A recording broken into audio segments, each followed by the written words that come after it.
and boarding facilities as well.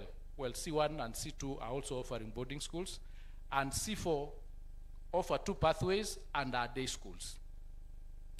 1,130,556 learners sat the KJSA in November 2025, and the placement of these learners, the results were released on the 11th of December 2025.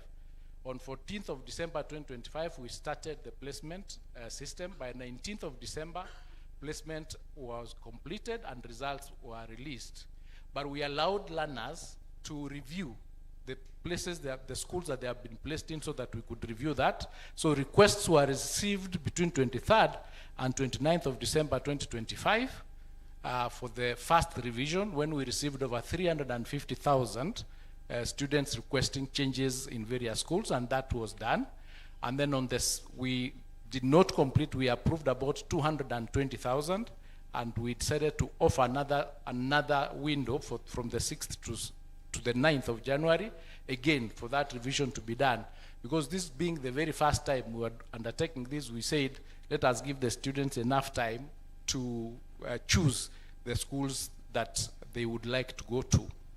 Senior school dates were also adjusted, because we are opening on the 12th, and we intended to have it, the deadline on the 16th of January 2026. But by the time we were doing on the 16th of January 2026, a good number had not reported to the schools that they had been placed. So we extended that date to 21st of January 2026. The next slide. Now, of the students that have been placed to date, and I'm coming to the figures, 52% of that number has been placed in the STEM pathway, 38% have been placed in the social sciences pathway, and the arts and sports stand at 10%. The placement figures per cluster in the schools: C1 have received 10%. Remember, C1 we have only 263 schools. C2 have 23%, C3 have 31%, and C4 have 36%. Ladies and gentlemen, as at the 22nd of January, that is, remember we were closing placement or reporting on 21st. By the time we closed on that date, on the 21st, there were 8% that had not reported for one reason or another, including issues relating to school fees and uniforms. So what now that was to be done, and as at yesterday at noon, we had done 96% of the placements. With the Coast is at 89%, Eastern is at 94%, Nairobi is at 95%, Northeastern is at 99%, Eastern is at 94%, Nyanza is at 90%. So we've done quite well. This being the first time that this transition is taking place, we have actually been able to move to 96%. We think that we might be able to move to 98%. Was at 57.5%, call it 58%. Now, what happened with this challenge of textbooks is that the publishers were owed about 11 billion shillings by government. Now, this 11 billion shillings was a books that had been procured. So what happened is the printers refused to print the grade 10 books because they had not been paid. So this delay that affected grade 10 books did not arise out of issues relating to grade 10. It arose out of debts that had been incurred by previous distribution of those books. So what we did, we were able to get 5.6 billion out of the 11 billion, which we paid them during the second week of January, and therefore the printing started and distribution started. So we plan to complete the distribution of these books at 100%, having one textbook per learner per each learning area by the first week of February. That's next week. We hope we'll give further details at the end of this week how far we are. So that is with respect to issues relating to the transition of grade 9 to grade 10. On financing, Article 53 of the Constitution provides that we should be providing free and compulsory education. Free and compulsory. We actually sometimes forget the compulsory part. And this is where we were saying and telling the parents that you must work with government to ensure that your child goes to school, and government must ensure that we have free education. We are coming to discuss a little bit more. Under the government capitation, the approved rate is the free primary education is at 1,420. Junior secondary is at 15,042. And secondary is at 22,244. Those figures have not changed, despite the various statements that you see where people are saying that we've reduced capitation. Capitation has not reduced, it remains at that policy level. The problem lies elsewhere, not at the issue of the policy of the amounts that are provided. So that has remained continuous from previous years. Now, in the financial year 2025-2026, the education budget is at 702.7 billion, which is at almost 28%. The 26-27 is almost at 727 billion. That is the proposed, which will take it to about 30%. This is already above the international standard that requires that we should be at 20%. So we are already 8% above that with the 702, and still we are having deficits, as I'm going to demonstrate just now. Now for the financial year 2025-2026, and I would like members to take note of this slide, we have 3 columns. The first column indicates what we require to meet the provisions of Article 53 in order to be able to give free and compulsory education. For primary, we need 9.7 billion. For junior school, we need 49 billion. And for senior school, we need 76 billion, making a total of 136 billion. What you allocated and what Treasury allocated for primary, we do 30%, and term 3, we do 20%. So if you go to the previous slide where the allocation is 87 billion, you will see that we have released 44 billion, which is 50% of the 87. So from where we stand, as a ministry, we've done our part. Now, the question then is this 44 billion what we required? And will it meet the policy figure of 1,540, of 15,042, and of 22,294? Next slide. And that's a discussion I think that you will have to have. Now, on school fees, based on the clusters that we talked about, cluster C1, C2, C3, and C4, school fees has not changed. The clustering was done for ease of operation. The school fees remains what the schools were charging before. So if you are charging, for example, boarding school of 53,000, that is what is being charged, even though the name has changed from what you were as national school to a C1. So the renaming or the categorization did not increase the fees, though some people would like to mislead the country that has happened. It hasn't. Capitation, as indicated, has also not changed. So what we are also doing is we prepared a gazette notice so that the circulars that we have been issuing relating to school fees is reduced to a gazette notice, and it's currently at the AGs for approval, and it should be coming out for gazettement probably this Friday. Right. On school infrastructure, we have Article 53 that requires us to do free and compulsory education, and we have the 100% transition policy. This obviously puts a lot of pressure on school infrastructure. And that's why in the last 2 years, government has been able to do 23,000 classrooms, which were done to accommodate grade 9. 18,288 of those classrooms were done by the ministry through the support of the World Bank, and 4,712 was done by yourselves, and we thank you for that support, and through the NGCDF fund. Senior school, as we speak today, are generally very ready to receive the grade 10. And this is because when the change of the transition occurred in terms of the school system to CBE, secondary schools under it had 4 years. So the CBE system has 3 years, meaning last year we did not have Form 1. So we had a whole a set of classrooms that were not occupied. So currently, as we speak, senior schools have a capacity of 2.2 million. They can accommodate 2.2 million learners because they didn't have grade, Form 1, and currently they don't have Form 2, so they have that capacity.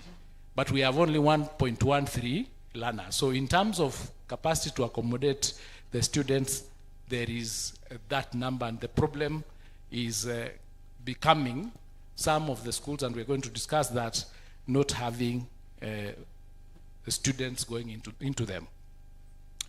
Now, an assessment was done, and out of the senior schools, we discovered 1,452 schools did not have labs. They were using makeshift, maybe classrooms and mobile labs. So we are doing 1,600 laboratories. Some of those schools will have 1 or 2 or 3 laboratories. So we are doing another 1,600 laboratories through the support of the World Bank, and we think we'll be able to complete that in the first half of this year.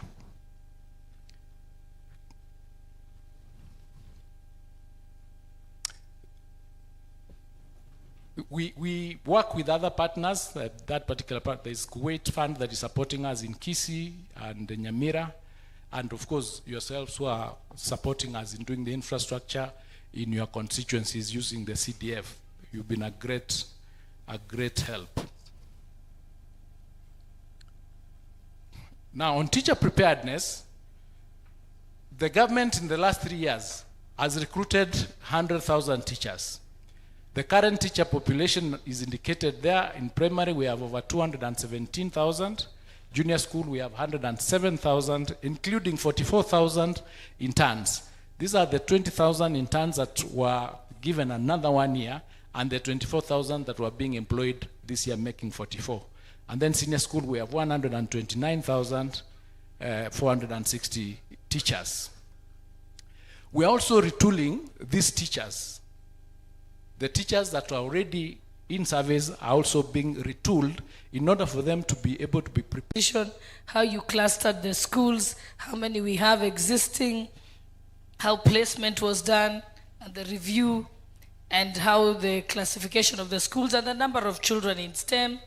The percentage is 52%, social sciences 38%, and arts and sports 10%. So you've given us a very clear picture as members of Parliament.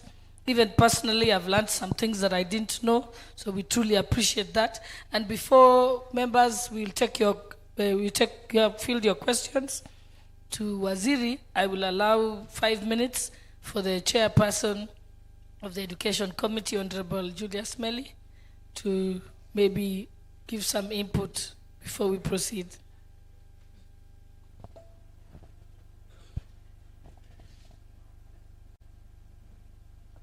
You can tell us how you're commenting the efforts by the ministry. Thank you. Our CS, our Speaker, Deputy Speaker, and the Clerk's Office. I think members have nothing much to put into, but the issues raised are very important.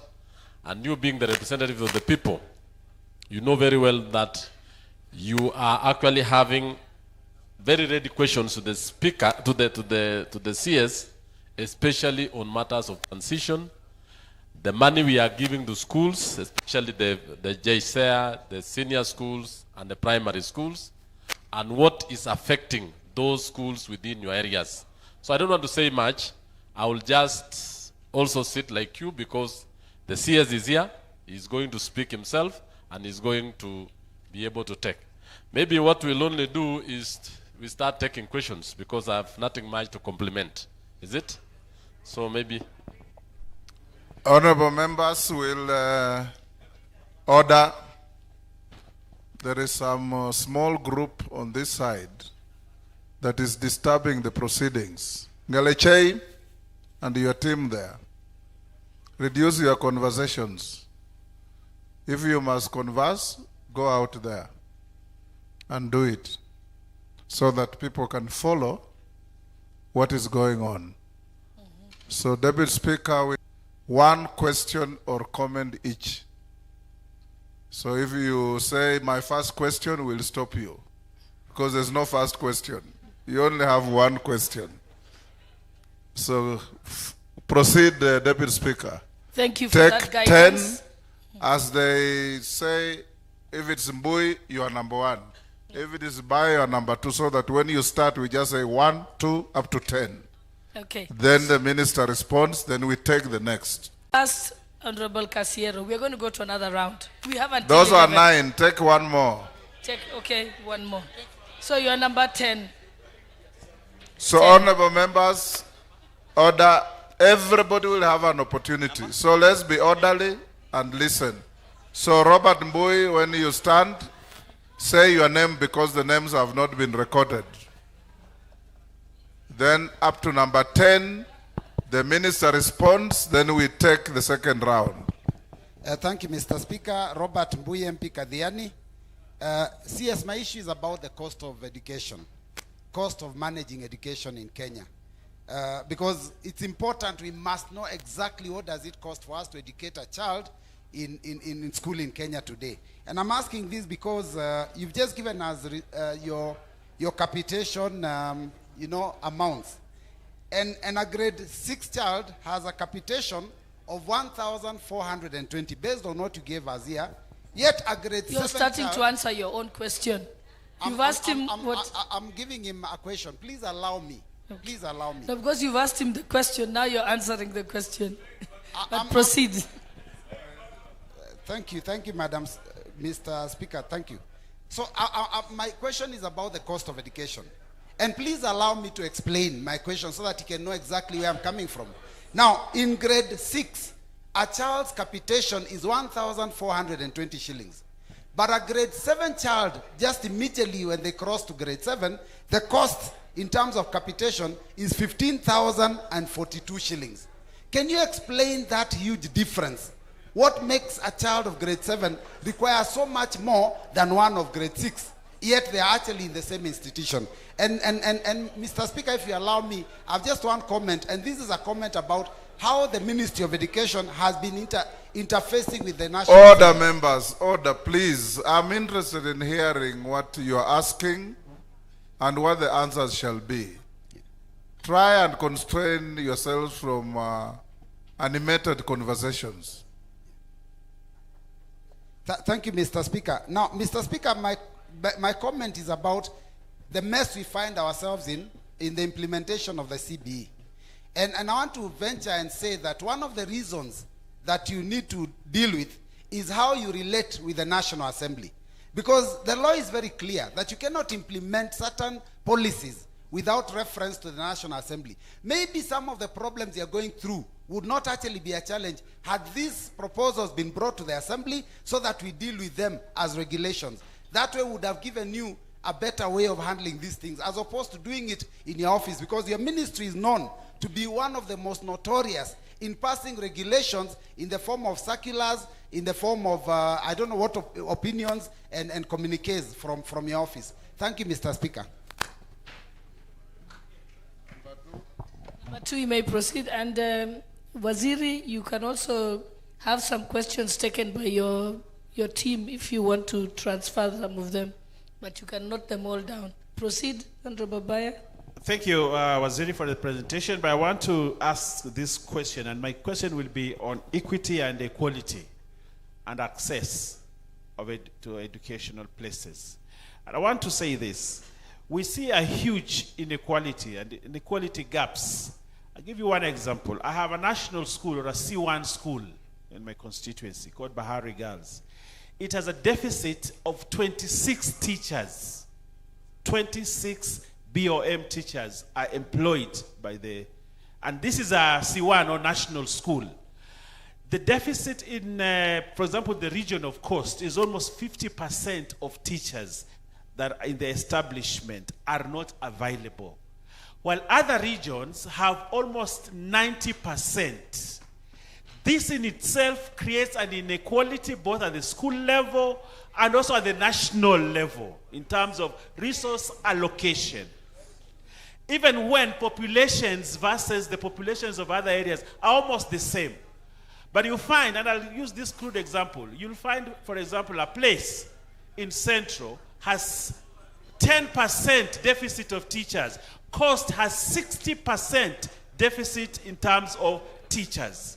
Secondly, Honorable Speaker, the same thing, Honorable, when it comes to places of education, there are regions in this country that were blessed with schools earlier than other regions, where the Europeans went there, built very nice schools and all that. Now they want to charge school fees at 500.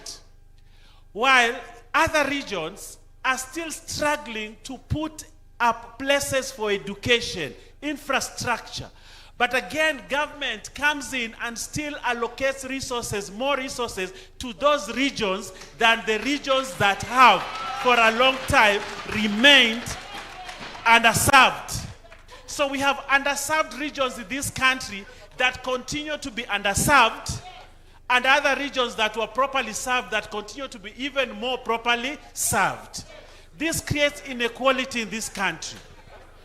And when we are in this space as leaders, Honorable Speaker, we have a great opportunity to change the story, the narrative, so that the people in other regions, you see, Honorable Speaker, it comes back to when these people are not going to school properly and getting good grades, others are getting grades, they get the better jobs all the time, while the other regions continue to get the lower jobs, Honorable Speaker. So what will you do as minister? Point made. I just want to ask the question. What will you do as minister to equal the imbalance that we have in this country in terms of education and continuing to subdue other places and appraise other places? What will you do? I thank you. Thank you, Honorable Bashir. You're next. Thank you, Honorable Speaker. Honorable CS for the presentation.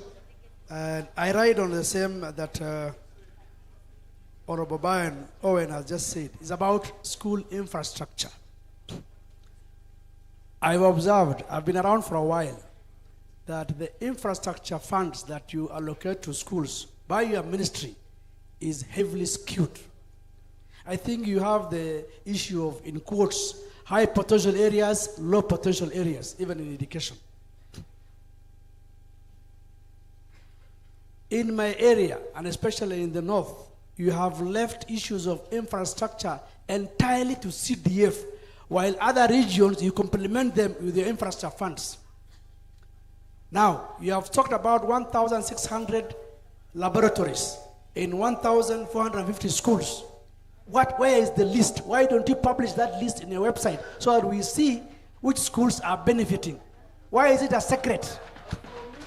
And from which areas? So my question is, provide us with a list of these laboratories plus the 8 years funding that you have done to each of the schools in each of the constituencies in a table, provide to Parliament so that we can see where these funds have gone to.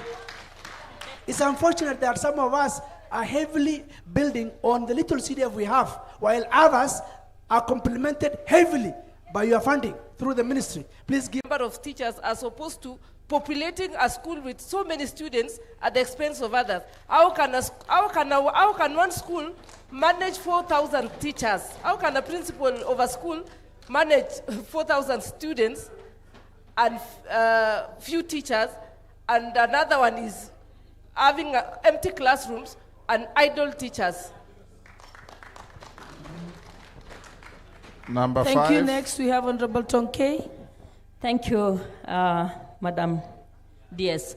I want first of all to begin by thanking the CS and His Excellency the President for the capitation that went to schools. However, Bwana CS, recently there was a directive that all the students who are going to grade 10 should just move to schools. And that has happened in most of the schools in Narok County. But now the question is, what will happen to these children because there is no capitation? What are you going to do immediately to ensure that the schools will run smoothly because there are no finances that have been allocated to those students? Thank you. Thank you. Next, Honorable Nabi. Thank you. Waziri.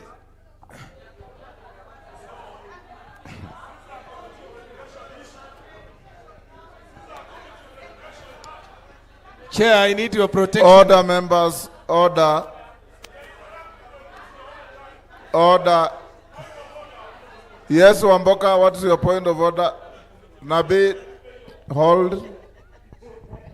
Honorable Speaker, the Committee of Education interacts with the Minister all the time, every other time, including today morning. They were with him. Why are they coming now to take positions, to ask questions that they normally ask the Minister?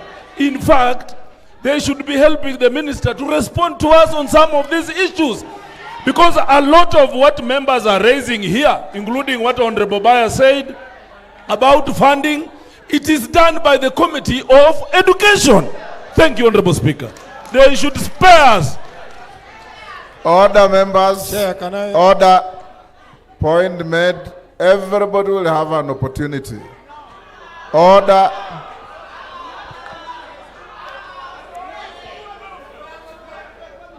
Order, members. Nabi, proceed. Thank you, Chair. I think I represent the people of Lugari. Don't defend yourself, just proceed. Yes. And ask your question. Waziri, you created 3 pathways from grade 10. Unfortunately,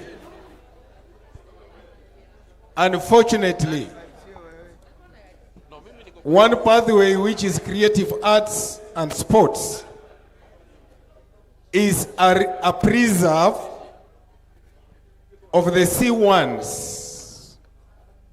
What are you going to do to ensure that schools in rural areas, including those of my constituency, whose students are interested in sports and creative art pathway, will access that education in schools that are not C1? So, Section B of that question is, only one question.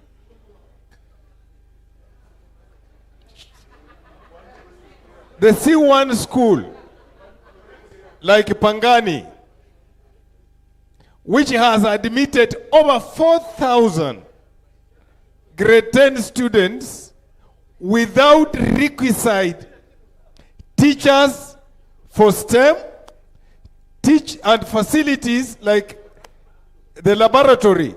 How are you going to ensure that learning goes on? Or are we just going to transit 100% without requisite curriculum delivery? Number 7. That's Honorable Bishi.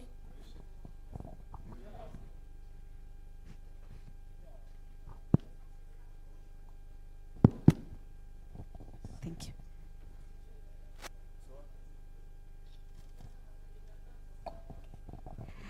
Asante sana Mheshimiwa Spika. Mheshimiwa Spika, kwanza nimshukuru waziri kwa maelezo yake kuhusiana na mambo ya elimu. Na mimi niseme tatizo moja nyeti kabisa ambalo tuko nalo ni tatizo la kulipia walimu ambao wako under BOM. Nauliza ministry iko na mikakati gani ya kusaidia kulipa hawa walimu wa BOM? Naangalia shule moja ya kwangu ambayo inaitwa Mrima Secondary School. Iko na walimu 22. Out of 22, 17 wote ni BOM. Only 5 in TSC. Niko na shule inaitwa Mwaima Secondary School. Out of 20 teachers, only 3 are under TSC. Wengine wote ni BOM. And so many schools in Coast Region. And at least in my constituency, karibu zote, you don't even get half under TSC. Wote wako hivyo. Na pia unapata shule nzima, hakuna STEM teachers.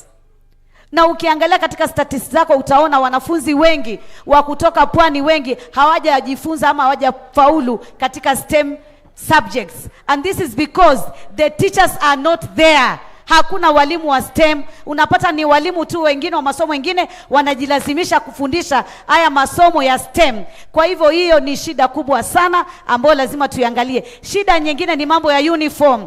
Tunabadilisha uniform kulingana na zile grade. Wazazi wanakosa kupeleka watoto because of uniform and the books. The same grade mtoto mmoja amesoma, ikija tena hii the same grade mnabadilisha vitabu. Vitabu vinakuwa vingine. Mtoto haezi kusema mzazi huyu amemaliza, huyu atasomea vitabu vya mwenzake. Ikienda hiyo grade tena mmebadilisha vitabu. You keep on changing the books. The parents are tired. We are also tired buying the books for the parents, for the student. Tumechoka. If we really want to ensure our student go to school, hizi changamoto lazima tuondoe waziri. Point Asante sana. Number 8. Thank you, Speaker. My question is, when Waziri was talking about school fees, he said that even with the classification, the fees has not changed. That can only mean one thing, Waziri, that the ministry knows the fees that are supposed to be paid for the different clusters. So, Waziri, I would like you to give us this list today. You tell us for C1, this is the fees.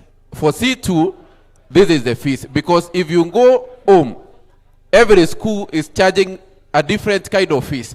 Unakuta hii ni 20,000, hii ni 30, hii ni 40. Some schools are even 80,000. So we don't know, when you say the fees has not changed, according to you, what is the fees? Ili nijue leo nikienda nitaambia mwalimu wewe shule yako inafaa kulipisha 20,000. Wewe yako inafaa kulipisha 5,000. Because, Speaker, if you go to these schools, it's like capitation never reaches there. It's like these schools learn on what the parents pay and what CDF and the bursaries pay. Without CDF and bursaries, the teacher starts calling you, we have no food, we have nothing. So we wonder, where does this capitation go that we normally talk about, that you have paid 12,000 per student? If you pay 12,000 for a student in a day secondary school, that student should not even pay any other fees. Day secondary should be free. If 20,000 went for every student in a day secondary school, then the same secondary where 12,000 was paid, the parent is supposed to pay other fees, bursary will pay other fees. Finally, that day secondary is 30,000 per year. Thank you.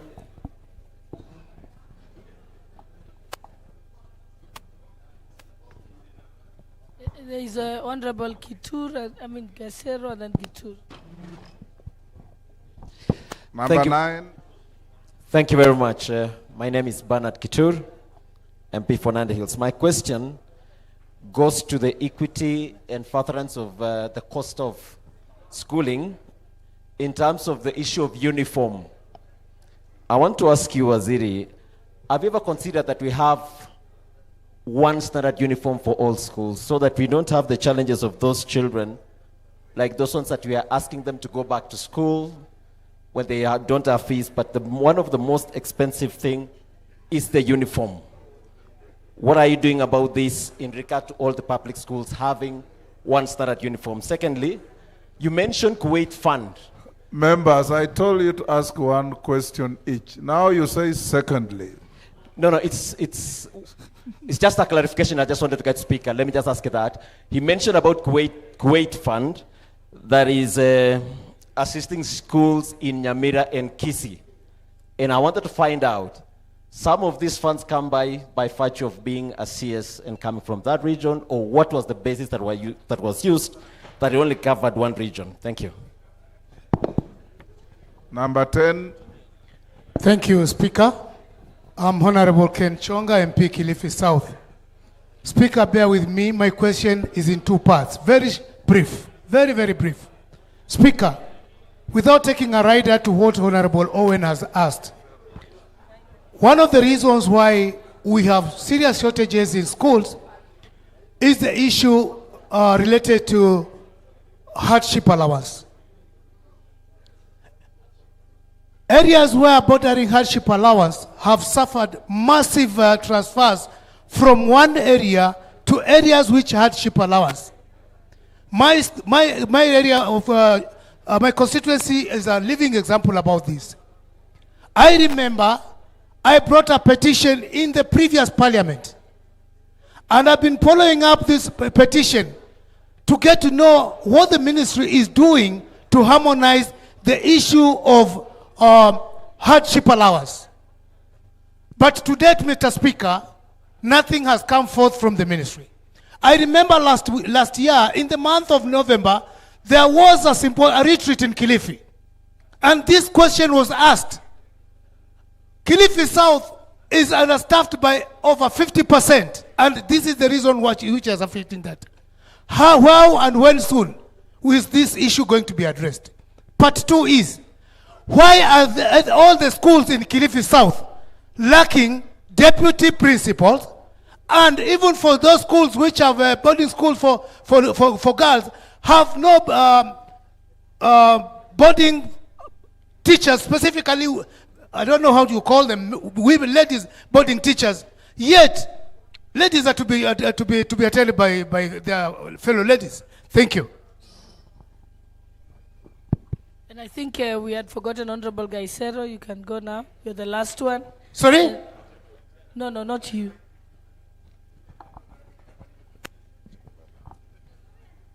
Thank you, Honorable Speaker. CS, for me, I'll be very specific on the... Say your name, then ask your question.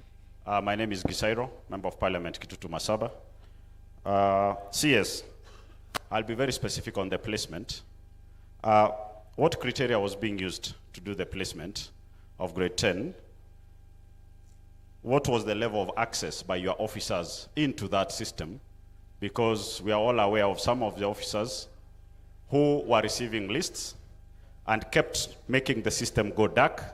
And when it gets live, there were changes in mostly C1 schools. Some of the names we have, we can't name them here because of the setting of this meeting. But what measures are you taking to ensure that this is not repeated? This is not repeated because this was the most absurd placement system for our children into grade 10. Your officers messed it up, your officers abused it, and what measures are you taking to ensure this does not happen again? Minister, go to the podium and answer those 11 questions.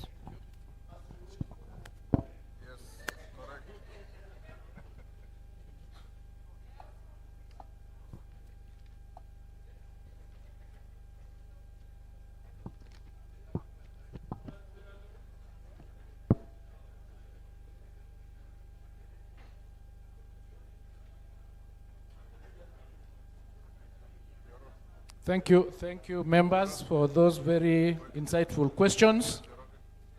I'll start with Honorable Mbui's question on the cost of educating a child in Kenya.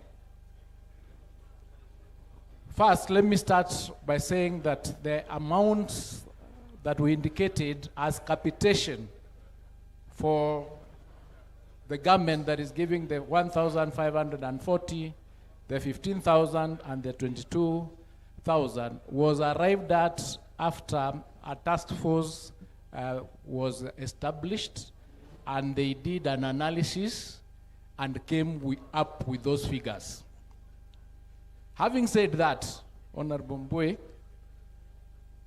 the simple answer to your question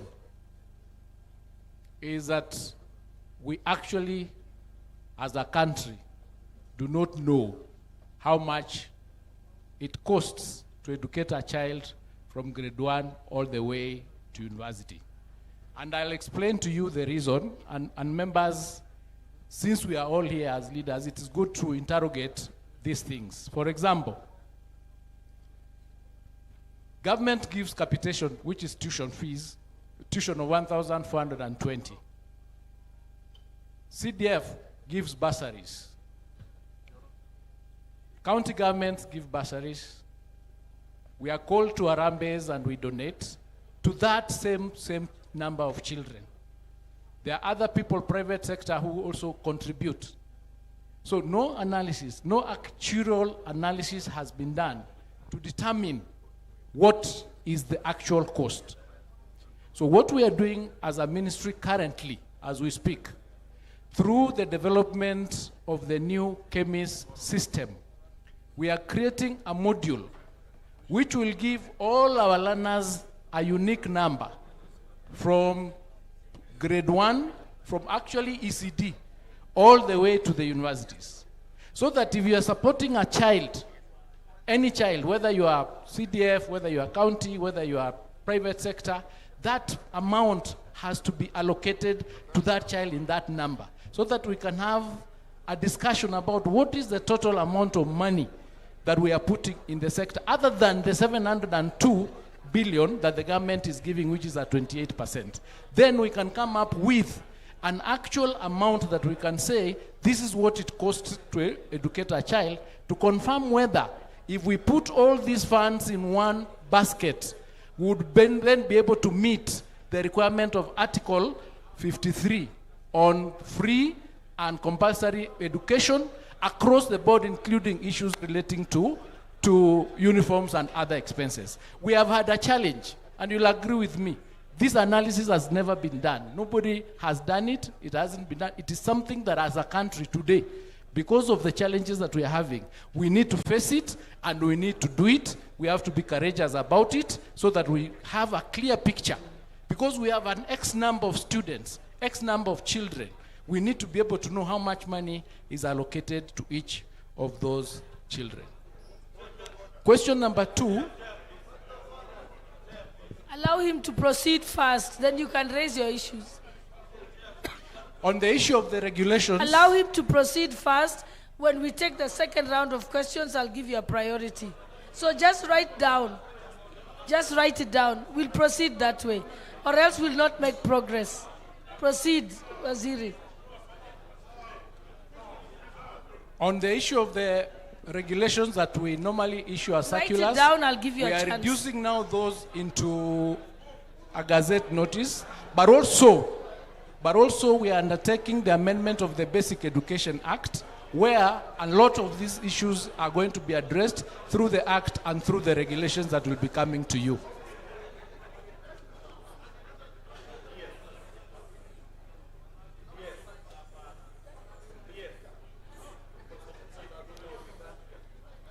Number 2. Honorable members, kindly keep your voices down so that we've already asked the questions to the minister.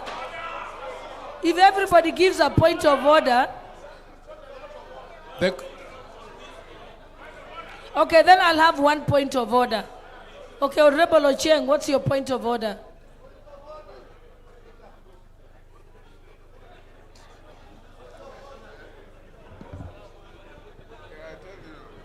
Thank you so much, Madam Speaker.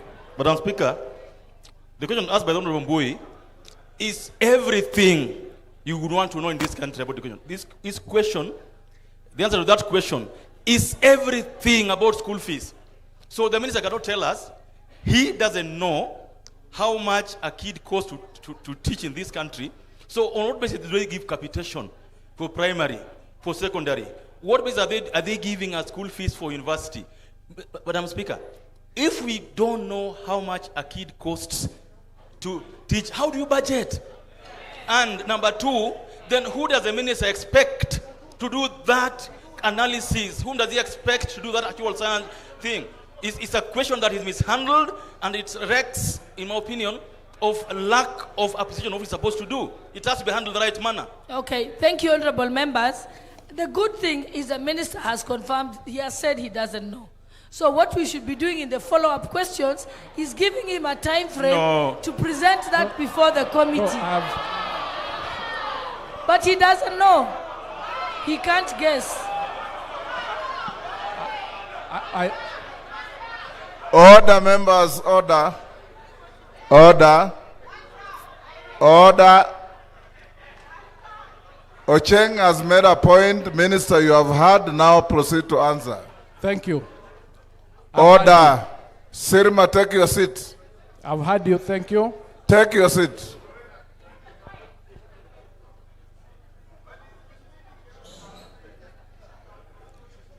Take your seat, member. Honorable Bayer's question on the issue relating to distribution of... Waziri, order members, you have your technical team here. Yes. You are at liberty to ask them to assist you, give you the numbers, the figures, so that you satisfy the House. And honorable members, it will be decent to listen. Even when the answer falls short of your expectations, we have another round to ask questions.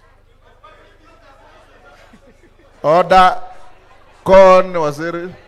So on the question of distribution of the teachers and infrastructure to areas that have been left behind, so to speak, as a ministry, we are focused on doing affirmative action to ensure that these areas are provided for, and also the question of rationalization of the resources that we have and the teachers that we have, so that we can redistribute the teachers to various schools that do not have them. We have a rationalization issue, and this is being done by TSC. We've had discussion with them to see in schools that do not have teachers, and we have teachers in another area where we have more, that distribution needs to be done so that no place is left behind. In terms of ensuring that we provide the list of the infrastructure that has been distributed, that will be submitted to you so that each person can see what has been allocated to where, from when to when. So we'll provide, didn't come with it, we'll provide that particular list. Honorable Patrol's question on the number of students that we can cap on the number of schools where these students select. The policy of government is that students select the schools that they would like to go to. So what happens is, in this particular transition that we did, students were allowed to select 3 schools from each category. So they were allowed to select 3 schools from C1, 3 schools from C2, 3 schools from C3, and 3 schools from C4. Now, the reason why some of the schools received more students is because they did not have Form 2s. So they were allowed to increase the capacity a little bit because they had an extra classroom. That's why some of the schools who had indicated that they have, for example, capacity for 500 were allowed to take an extra 200 because that capacity is available in those schools. So what is going to happen is, once we complete this exercise on Friday, we are going to look at the exit report on the numbers. How many students have gone to C1, how many have gone to C2, how many have gone to C3 completely and C4, and determine the schools, for example, that did not get the numbers. Then we'll have a discussion on what we are going to have to do with those schools. But we'll only be able to reach that decision once we have the exit report of the final placement.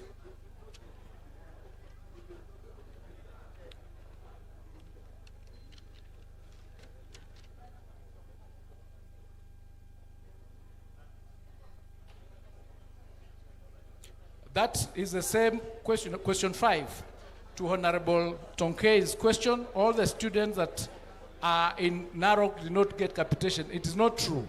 The capitation that goes to school is based on the number that is submitted by the schools. So what was happening, and maybe as an explanation, is that a request is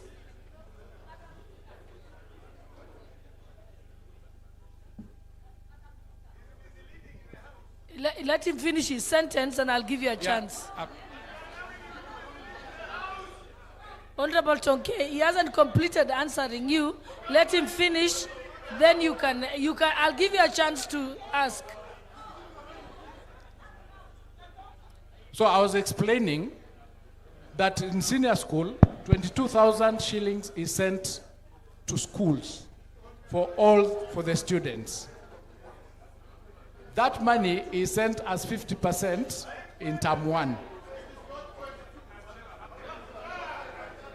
As a policy, It is not. Honorable Tongay, what's your point of order?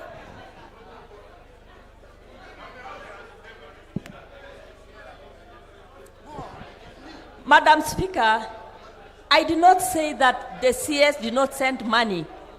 Honorable CS, understand my question. In fact, I began by complimenting you for the good work of dispersing all the capitation to schools. The question was, there was a directive from the president that all the grade 10 students report to schools. And my question was, what are you doing to ensure that the capitation that now will be sent to schools is sent so that those students can learn comfortably? That was the question, Bwana CS. I wasn't talking about the disbursement of funds. I know the funds were already dispersed, and I said, congratulations on that. Thank you. So you are misleading by saying that I have...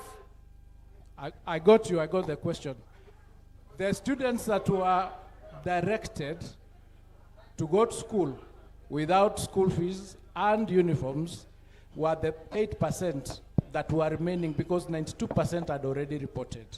So what is going to happen, we've directed our officers to collect the data as to where these learners reported, so that we can then incorporate their numbers into the next release of the funds.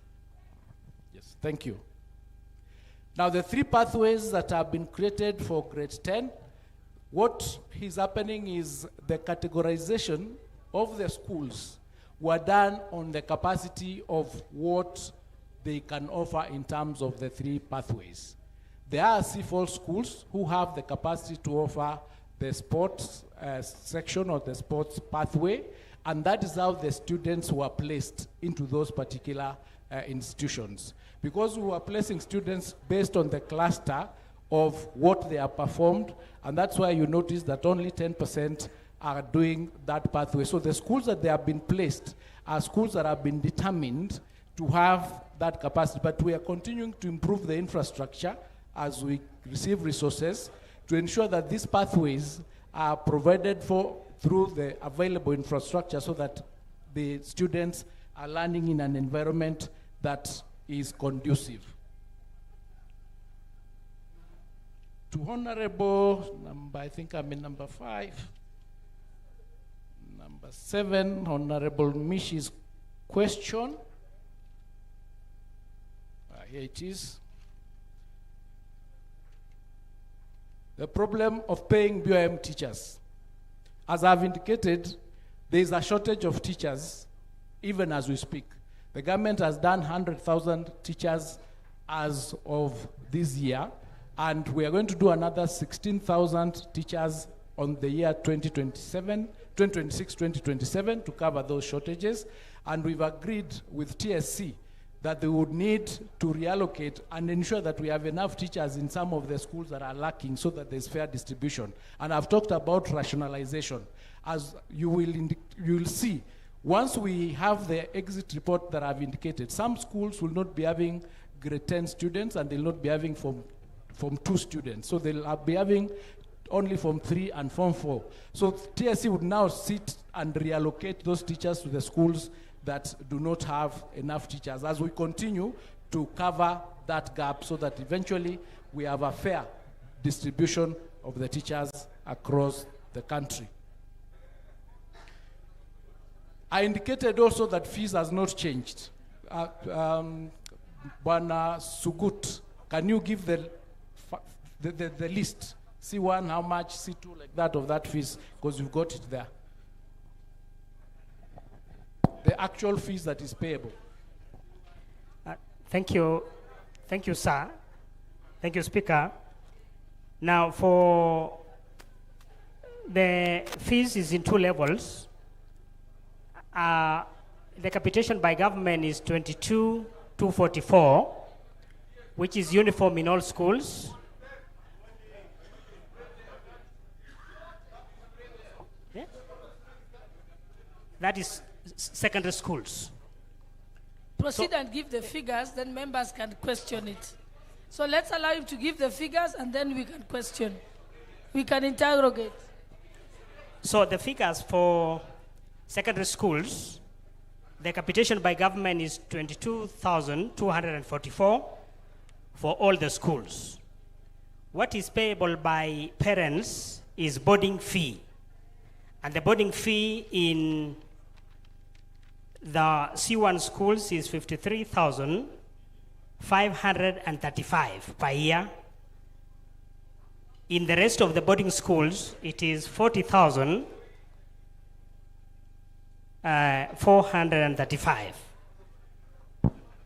Thank you, sir. So C4, there is no fees that is paid.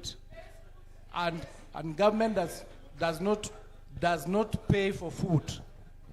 That is the amount that sometimes the principals charge.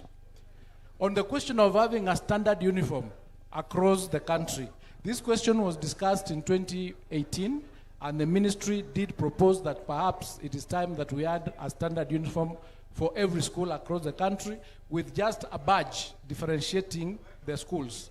But this was shot down by the public because they indicated that school uniforms are identities of the schools. So as a ministry, we are still working on a policy, and that needs to be actually in the law, that the school uniforms are bought from wherever the parents want to buy them, not from indicated or specific places directed by the principals. And in that amendment that we are suggesting in the Basic Education Act, which is coming to you, we are requesting that that becomes a law and a regulation, because it has become very difficult to implement that regulation or that circular using administrative means, because we don't get enough information from the ground. Honorable Chonga's question on hardship allowance. Hardship allowance is designated across the country. Hardship areas, not allowance, sorry. Hardship areas is designated across the country by the Ministry of Public Service, and that is what we use to indicate as a ministry which areas are designated as hardship areas. But I know that there is discussions going on the harmonization of all the hardship areas across the country, and perhaps that regulation is also coming to you through the regulations committee to ensure that at least each and every part of the country that has hardship is designated as such, and everybody in government would be able to utilize that. The question of the deputy principals, I will liaise with the TSC to find out why in Kilifi South the principals have not been sent there, or they have not been deployed. The placement criteria by Honorable Gishairo that we used, at the time we allowed the principals to come and support the placement. We had already done 88% of the placement through the chemist module system that we were using. But there was a hue and cry on the ground that the principals were saying we also need to be involved in participating in the revision. So the 12% portion, we allowed the ministry to participate or to work with the principals in the placement of those students. The system was not interfered with. As far as I know, it was being managed from the ministry. Thank you.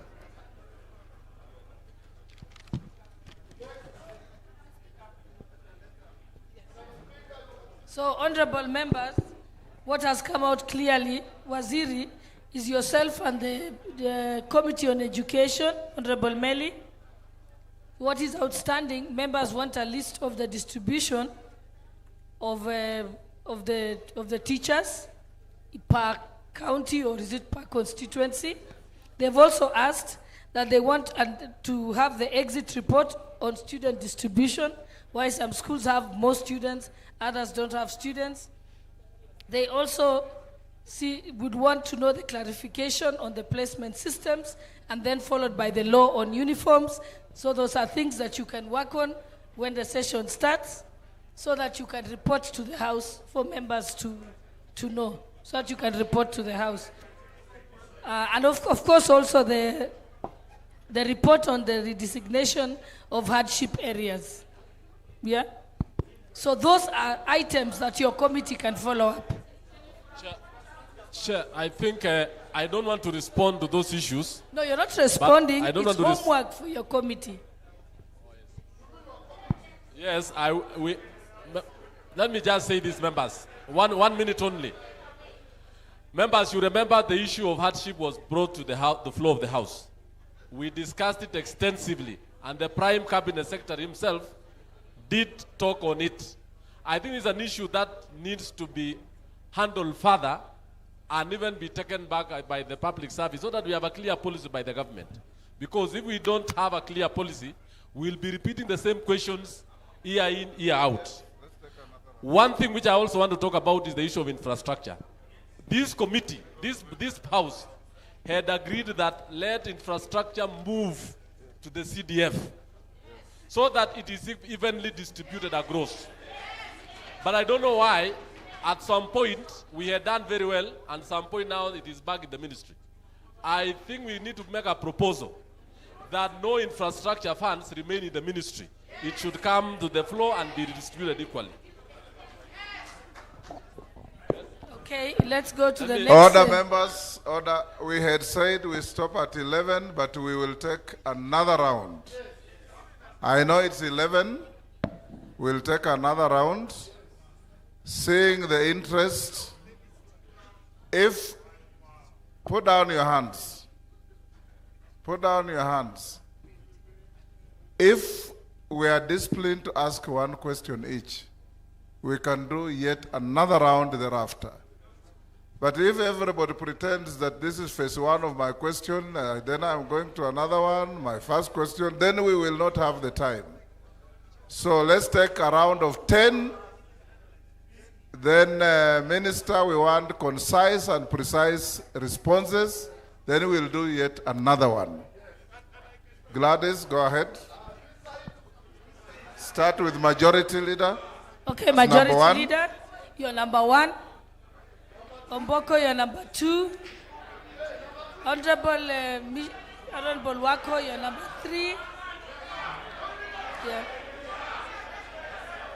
Honorable Yikal. No picketing, no picketing. Yeah. Yes, yes. Your number is number 4. Hillary, number 5. Hillary. You say how important. Just wait. No, I'm coming. That's why I'm walking here. Honorable Bayu. Bayu. Honorable Bayu. Yes. Honorable yes. Honorable Omar. Yes.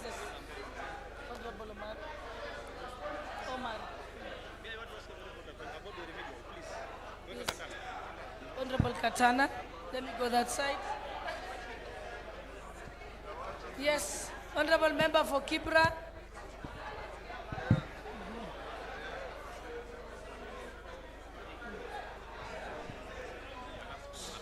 Honorable Wabilianga. Kangogo. How many are those? 11. We are coming second round. We are coming for the second round. How many have you taken? 11. 11. The next round will go to this side. Just be patient, Wanjala. You'll not miss out. Number 1. You've been given your number, so you say your name and you ask your question. Thank you, Honorable Speaker. My name is Kimani Shongwa. Order, members. Mine to begin with, if is not a question, is to challenge the Chair Education Committee and members of the Education Committee. Members, if I can have your attention, because it is very easy to make political statements. And what Honorable Meli is making here is a political statement on distribution of infrastructure funds. And I have a very good reason. Kikuyu constituency has 38 public secondary schools. Langata constituency, where Honorable Jalango comes from, has 4 secondary schools. Only. Kathiani has probably 62 schools. You are making a political statement telling us that that money should go to CDF and be shared equally. That is not leadership, that is politics. Because it is up to the ministry to allocate funds equitably and fairly. The burden of infrastructure funds lies squarely within the Committee in Parliament of Education. That is where inequity comes in. Let us just be honest with each other. And the minister has been clear, the deficit that is there in the ministry. Again, it is this house that appropriates money. You told us, minister, you have a deficit of 42 billion. 48 billion. I wanted you to clarify and disabuse the notion, because there are some people who are telling us that if you took all the money from NGCDF, it would sort out the problems in the Ministry of Education. If on average I take 30 million shillings from 290 constituencies, that is only 8.7 billion shillings. Does it solve your problem? And that is what CS, you should be telling this house, that it is up to the Committee on Education and the Budget Committee to make sure that you have adequate funds, then make sure there is equitable distribution. The chair education cannot be telling us that if you take that money to NGCDF, we will solve the problem. I do not need infrastructure money in my constituency. But Honorable Soro here with 78 schools needs more money than me. So you will give him money that I will not need. That's why I said you are making a political statement. To my question, CS, uniform and lunch programs. That is a bedrock of corruption in your schools. And another thing you call desks and lockers. We provide desks through NGCDF. Last week I went to a school in my constituency that has only 189 students. That school has 28 teachers. I had given them 150 desks through NGCDF a year ago. They were asking me for another 50 desks. And I told them I will not give you unless you show me a grade 9 student who went home with a desk. The desks are lumped up in a store somewhere. You give those teachers money for maintenance. They don't use that money and nobody takes note of it. You do not have school inspectors who are doing anything on the ground. It is these members of parliament who have become school inspectors, and you should not subject members of parliament to become school inspectors. The same rationalization you're talking about with TSC. Let me tell you, CS, and I've heard you say it there with your PS, that it is likely some day schools are going to close because of the challenge you have said of the next 3 years after Form 3 and Form 4 clear. The next 3 years after Form 3 and Form 4 clear, those schools will close. And that rationalization, you must make it a reality. TSC is not doing what they ought to be doing in terms of rationalization of teachers. Teachers harass these MPs left, right, and center because every teacher in this country wants to go back to their village to teach in their village. We must decide as a country whether we want to make politics out of education and make everybody happy or do the right thing for our children. Because why would a school with 100 students have 28 teachers and the school next door has 600 students without teachers and you have a county director of education in that sub-county? Those are the issues, yes. Because yourself and your PS, you have the most clueless PS in the Ministry of Education. Most clueless. He only sits in Nairobi and has no idea what goes on the ground. Get out of your office in Nairobi, go to the ground, deal with the problems there. Then challenge this house, then to get the 48 billion shillings for you from the budget, and we deal with the problem once and for all. Otherwise, what we are doing here now is dancing around issues.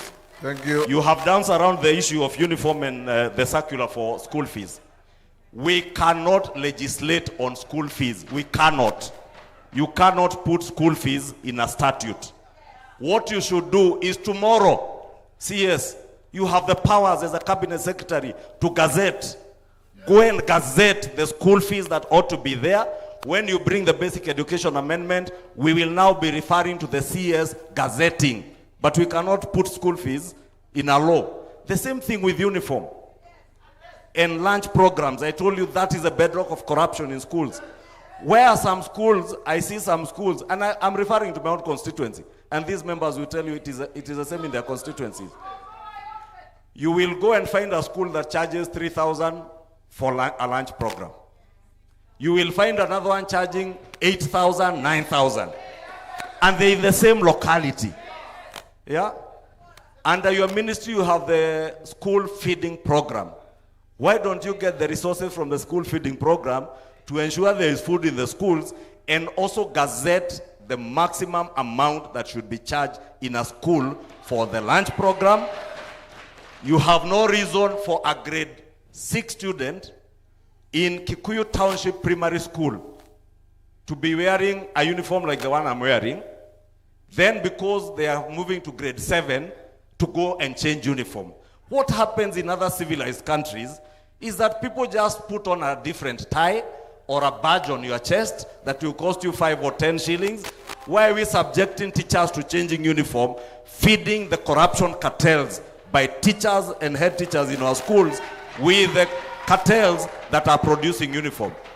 And that is why, CS, it took none other than the president to intervene on the matter of school uniform.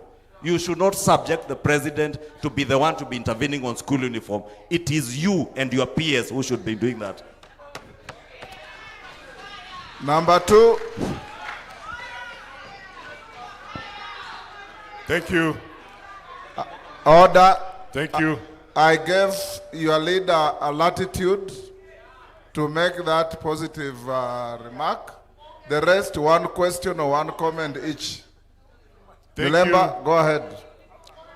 The CS appearing before the Committee of Education in a meeting that I was lucky to attend last year did promise that he will give the list of the schools that had benefited from infrastructure in the following week. Honorable Speaker, the CS appearing in Parliament when we did call him over the issue of capitation in schools did indicate further that he'll give that list the following week.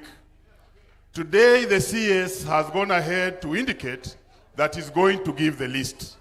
Honorable Speaker, I'm seeing a consistent gap of avoiding to give the list to the honorable members. Honorable Speaker, the CS says he does not know the amount required to educate a child from the lower grades to the senior grades, and is doing nothing about it, and is mixing that cost of education for one child with the funding that comes from CDF, donors, and other people.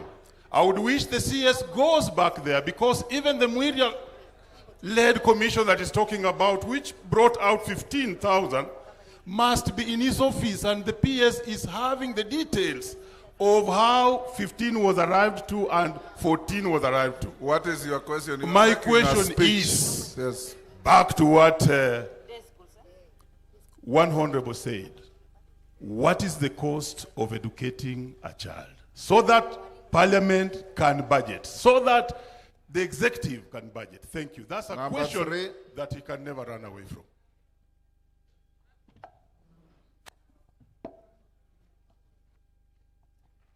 Thank you, Honorable Speaker and Waziri.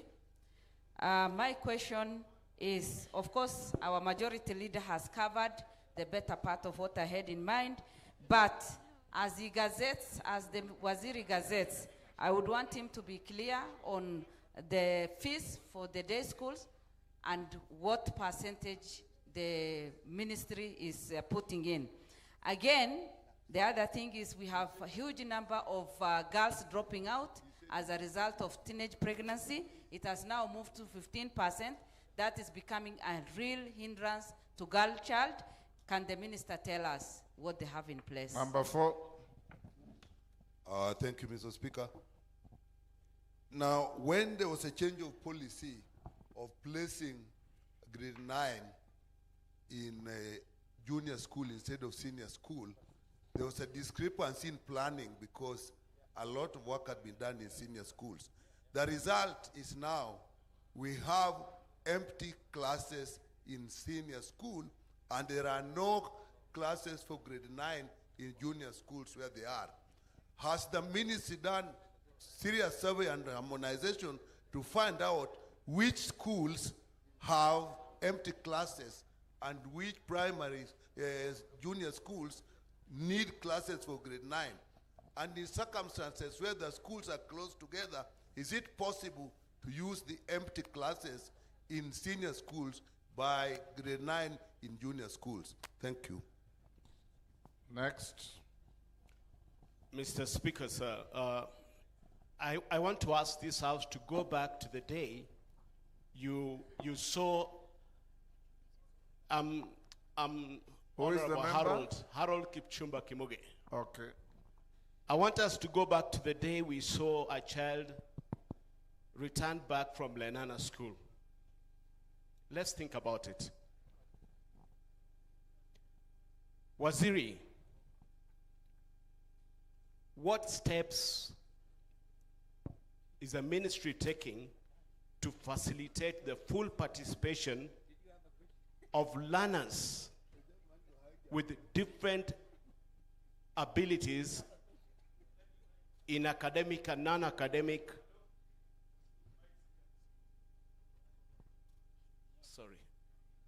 in academic and non-academic programs, having in mind that we have many children with neurodivergency. Unlike my time when I was in school, majority of us were just physically handicapped. What happens to the children that have autism,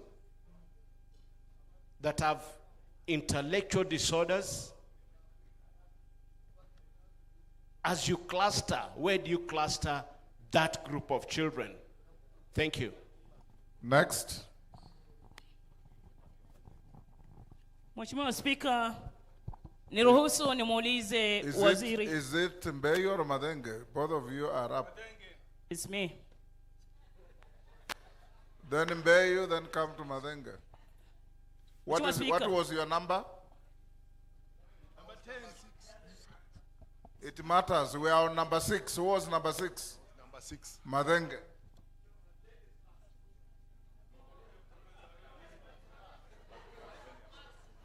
Madenge, you are rigging. I'm told it's Mbeyu, then Omar, then Katana, then Orero, then Wambilianga, then Kogoyo. Mr. Speaker, they had her call me out. Jina yako haiko, si ukae. Madenge, I'll give you the next slot, on the next round. Mbeyu, ask your question. Mheshimiwa Speaker, niruhusu niulize waziri Migosi swali hili na maelezo kamili.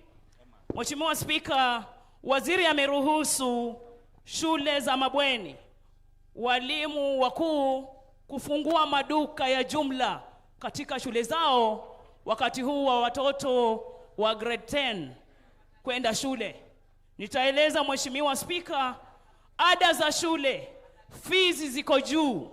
Zile vitu tunanunua kama wazazi, watoto waende hizi shule za mabweni, zinagharimu zaidi ya 50,000.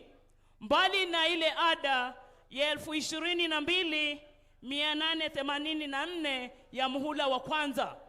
Mheshimiwa Speaker, walimu hawa wakuu wameweka vitu, mattresses, bedsheet, ndoo zinanunuliwa pale shule kwa gharama ya juu. Tumechoka waziri, walimu wako wakuu wamefanya biashara kubwa sana wakati huu watoto hawa wa grade 10 kwenda kuripoti shule. Tunataka life audit ya walimu wakuu, walimu wako wakuu. Mijengo mingi inafadhiliwa na wabunge hawa na pesa za NGCDF. Mheshimiwa Speaker, utapata katika zile ada zao za kulipa shule kuna pesa za ziada kulipia mijengo. Niko na shule moja kule Kilifi. Mtoto maskini, hana baba hana mama. Nimemchukua, nimelipa hii ada yote 22,884. Nimefanya shopping yote ya nje na ndani ya shule zaidi ya 50,000. Nimewekewa deni ya 12,000 kuna kulipia dining hall, conference hall. Swali ni kuwa kwa nini ameruhusu walimu kufanya biashara kwa watoto maskini, wazazi maskini wa Kenya? Asante Mheshimiwa Speaker. Omar. Thank you, Mr. Speaker, sir. Mine is to crown what my colleagues have been talking about. And this is about uniform and the certificates which the principals are refusing to give to the students after a government directive. So when we leave this place, Mr. Speaker, we want these two issues to be resolved today, and henceforth there should be no such cries again. Second, it's about the fair distribution of resources. Omar Mwinyi. No. When you start saying second, you are violating my direction. Okay, one, I'm now beginning. One. Mr. Speaker,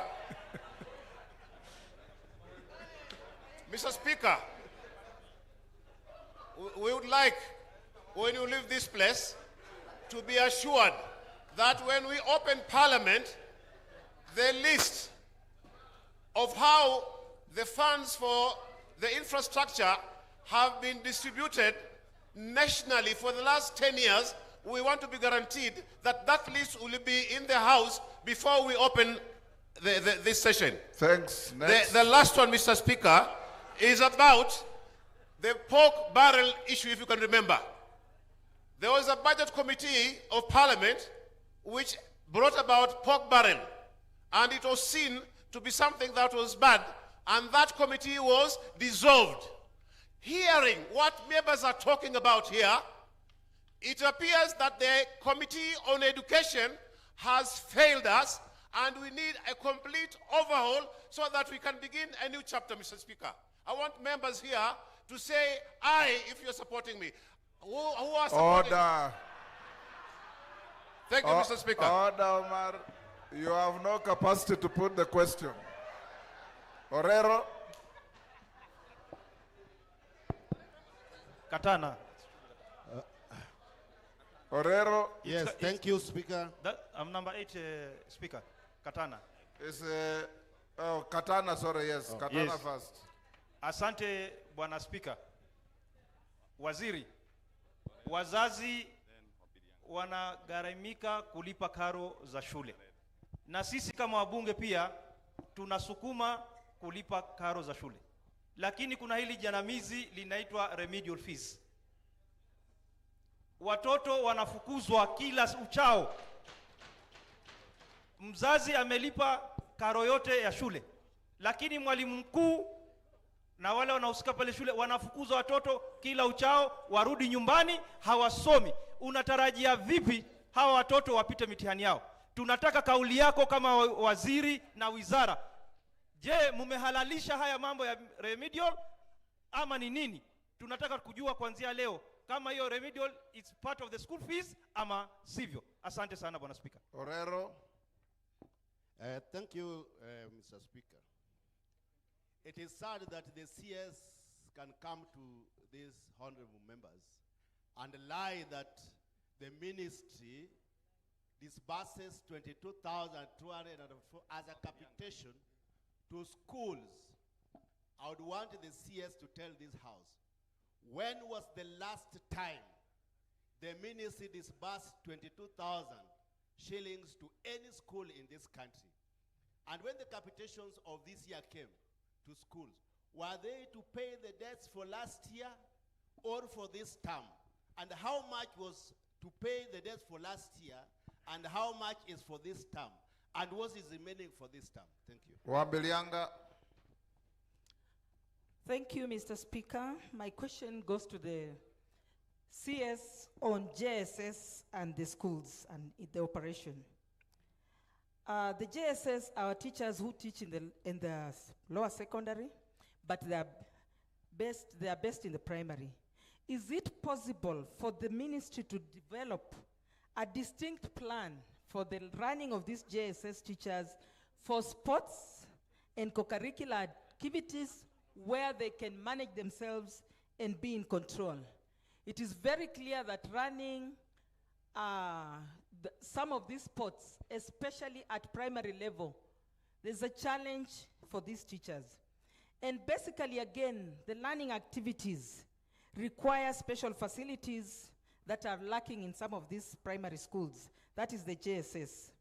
They lack laboratories, technology, computers, and even some of the teachers are lacking. Is it possible that the ministry does something so that the teachers in this lower cadre have their own autonomous, they are autonomous in running their activities? Thank you so much. Kangoko, is it Kangoko? Yes, yes, Honorable Speaker.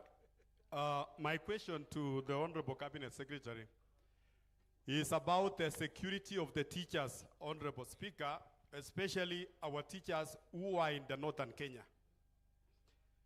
Mr. Speaker, in the recent past, we have lost so many teachers in the northern Kenya. Mr. Speaker, last week, we also lost a teacher. And Mr. Speaker, as we speak, there are so many teachers who have expressed a fear of their lives in the northern Kenya. What is the ministry doing to make sure that the lives of those teachers are safe? Because, Mr. Speaker, in our constitution, the right of life comes first before even the right of education. And then, Mr. Thank Speaker, you. It's not called the right of life, it's called the right to life. to life, exactly, Mr. Speaker. And the last, Honorable CS, what is the role of sponsors in schools? Because the so-called sponsors, the charges, Mr. Speaker, they have held the schools on ransom in the name of sponsorship, and they are not providing anything to those schools. Thank you. Madenge, I'll give you the bonus on this cohort.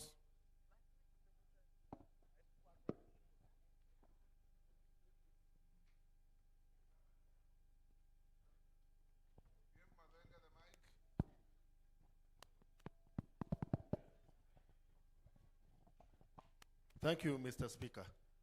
CS, when you presented the placement of our candidates in the 4 clusters, C1 took only 10% of the Kenyan children, admitted 10%. C2, 23%. C3, 31%.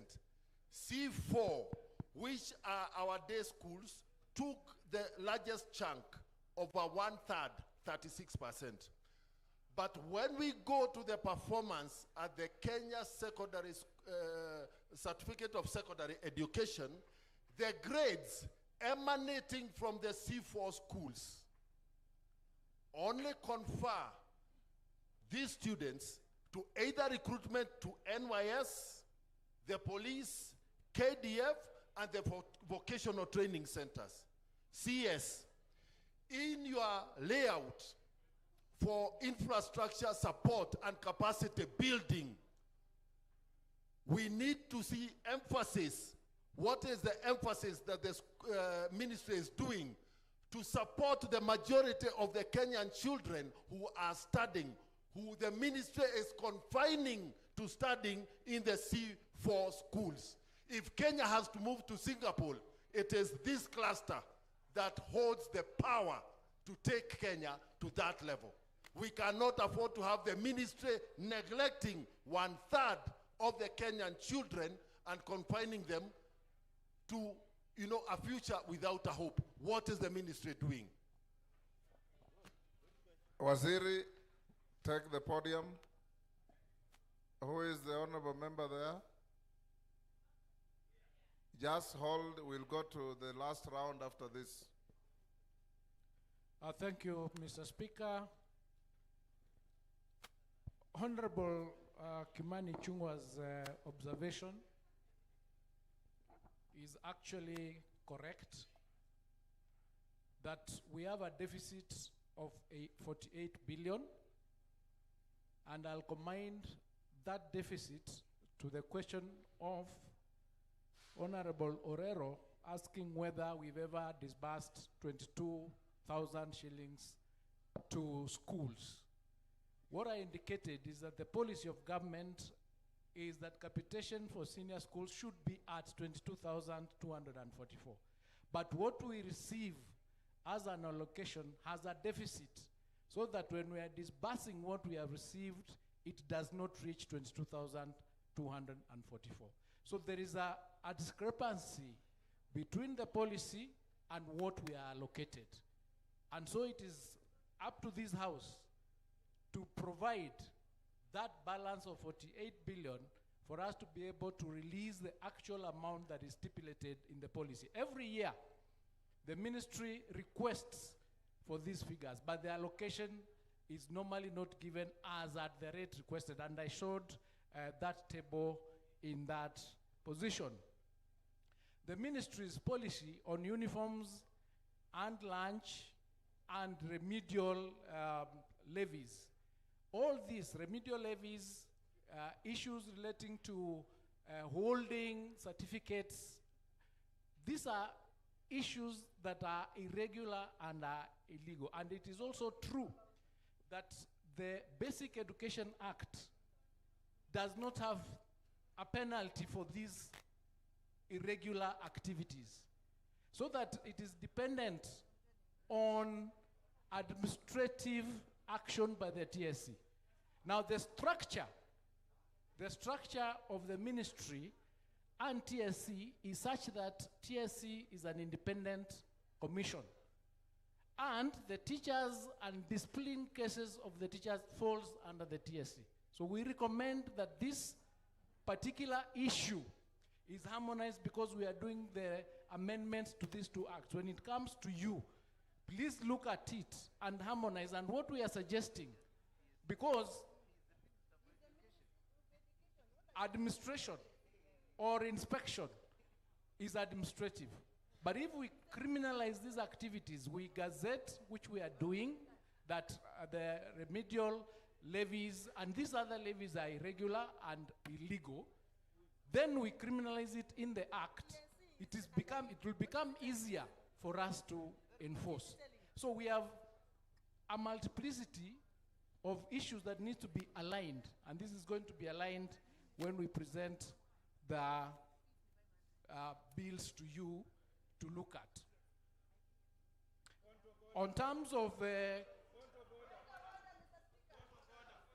yes, who is that? Taitumu, what's your point of order? Give Honorable Taitumu.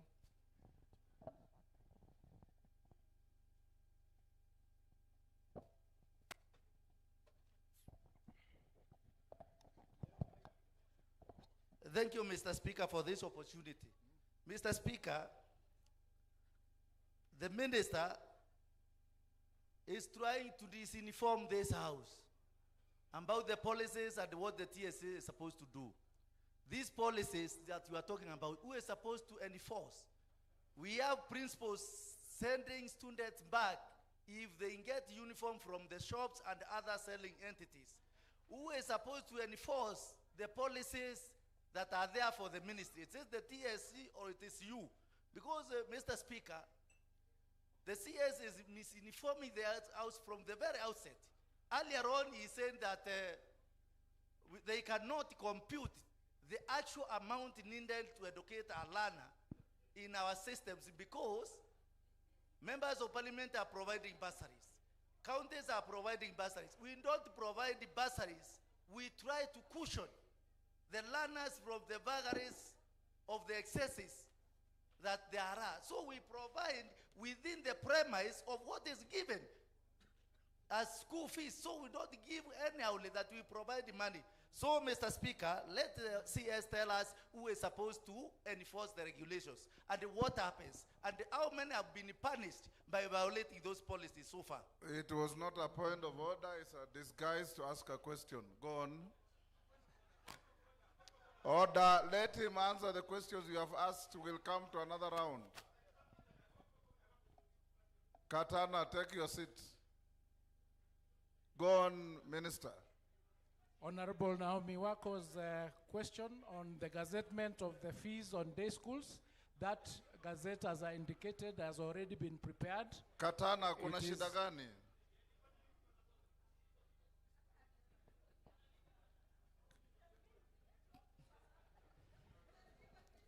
Asante, asante Bwana Speaker. Order, Katana, you asked about the legitimacy of remedial fees. Yes. Right? Yeah. So I've refreshed it for you. Sit down. Bwana Speaker, tafadhali ni ruhusu niweze kukariri hili. Vile waziri amekubali kwamba remedial na ununuaji wa uniformu katika shule ni haramu. Tunataka tuambie hapa ni hatua gani ambazo anachukua, kwa sababu mpaka leo wazazi bado wanaumia na watoto wanaregeshwa nyumbani. Atuambie kabla hajatoka pale alipo. Waziri, waambie. Thank you, Mr. Speaker. When, as I have indicated, ladies and gentlemen and honorable members, the ministry has passed a policy, and the policy has been disseminated to the principals, that they are not, one, supposed to send children home, even for food, where parents have Waziri, not been able to. You will help order. You will help this house a lot more. You know, you can have a policy which nobody is enforcing. You have a policy which nobody respects. You have a policy which nobody is implementing. You remember what you were asked by, I think, the majority leader and somebody else. Do you have a presence of your ministry in every part of the country ensuring that the policies you are talking about are actually applicable and working? I think that is the big question. Because you can have a policy in Nairobi and your education officer in Vihiga is busy in bed with teachers to make money. We have officers on the ground who are supposed, the quality control officers in the, yes, let me finish. So these officers are supposed to enforce the policies of the ministry. So that is why, ladies and Waziri, gentlemen, let me help you. Yes. You know, when you tell members of parliament that you have officers on the ground, they are supposed to enforce your policies, it means they are not enforcing. It will be helpful to tell these members that you are going to ensure that your officers on the ground enforce the directives and policies from the ministry. Then things will work better. Thank you, Mr. Speaker, for that assistance. Let me confirm that we are going to ensure that our officers on the ground enforce the directives of the ministry. We are also making, and let me put it this way, we are also doing the amendment to the Basic Education Act, which is coming to you. And our suggestion is that we criminalize failure by the officers to enforce the policies and regulations of the ministry.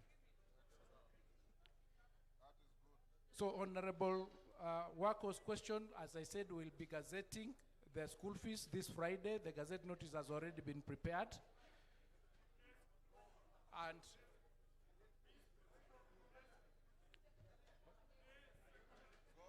yes, for day but the gazette notice combines everything, including the day secondary schools. So that gazette notice is coming out.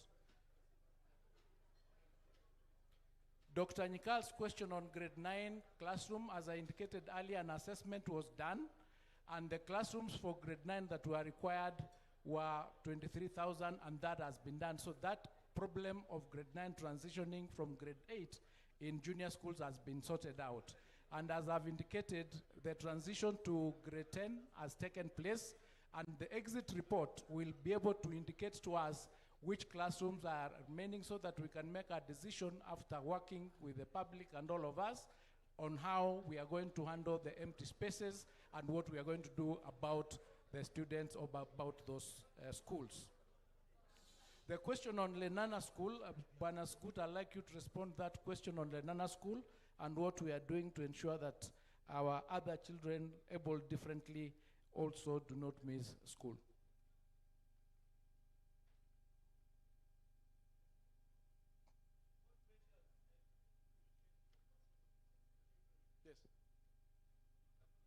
Are you done? Scoot is answering that question on the measures that are in place to ensure that our students able differently are in school. The Honorable Kipchumba's Thank question. you, CS. With regard to Lenana School. Tell us who you are first. Yeah, my name is Sugut William, Head of Senior School Education. What name? Sugut William. William. Go Yes. ahead, William. With regard to Lenana School is in an integrated school. That means it handles regular children and special needs children, particularly in those that are physically impaired. And what we have seen this year is an upsurge of the numbers of children in special needs. And so we are supporting the school to enhance the capacity. You are not answering the question that was asked. Lenana was used as an example. Yes, sir. But you are asked, what is the ministry doing to accommodate children with special needs across the country? Okay. It was not about expanding facilities in Lenana. Isn't that what Kipchumba asked? Yes. Yes. That we have children with autism, physical incapacity, some with partial mental incapacity, and so on. Yes. Lenana may be an example school. What policy do you have to accommodate such children across the country? That was the question. Thank you, Speaker. Sir, what has happened is that we have a total of 37 special needs schools that we have dedicated to handle all the array of special needs issues, from visually impaired, hearing impaired, to physically impaired. The ministry also gives an enhanced capitation for purposes of ensuring that infrastructure in these schools is taken care of. This financial year, for instance, we benefited from the National Treasury by receiving 100 million, which has been shared to those schools. Each of them will get 2.7 million to be able to improve the infrastructure across board. And we will continue then to get the data and be able to support all these special needs schools with the support of KISE and the various agencies of government. Thank you, Speaker. Go on, Minister. Honorable Ambeyo's question Yes, on opening of... yes, Deputy Speaker. Thank you, Honorable Speaker. Even as he gives that answer, there was a policy change, not only in Kenya, but worldwide, including Kenya, that children with special needs, if they are not too severe, should be integrated in schools, in mainstream schools. So actually, schools like Alliance, like Lenana, Moi Girls Eldred, should be attempting to have a certain quota reserved for those children, because they have to know how to live with normal society. Because one day they'll have to come to the workplace. 4% of the workplace is reserved for people with disabilities. And I think that's where the challenge is. And I think that's how that question was being directed by Mr. Kipchumba, Honorable Kipchumba, right? So Honorable Ambeya's question, Omar and Katana also dealing with these issues of the extra levies, opening of shops in schools to sell things like uniforms to parents, That's what we've said. It is in the policy, and we're going to ensure that it is enforced. Issues of remedial fees that we've discussed. And also, Honorable Mari asked about us providing the list of the infrastructure funds distributed across the country in the last 10 years. Mr. Sgut, and I can see Hassan there. When are you providing this?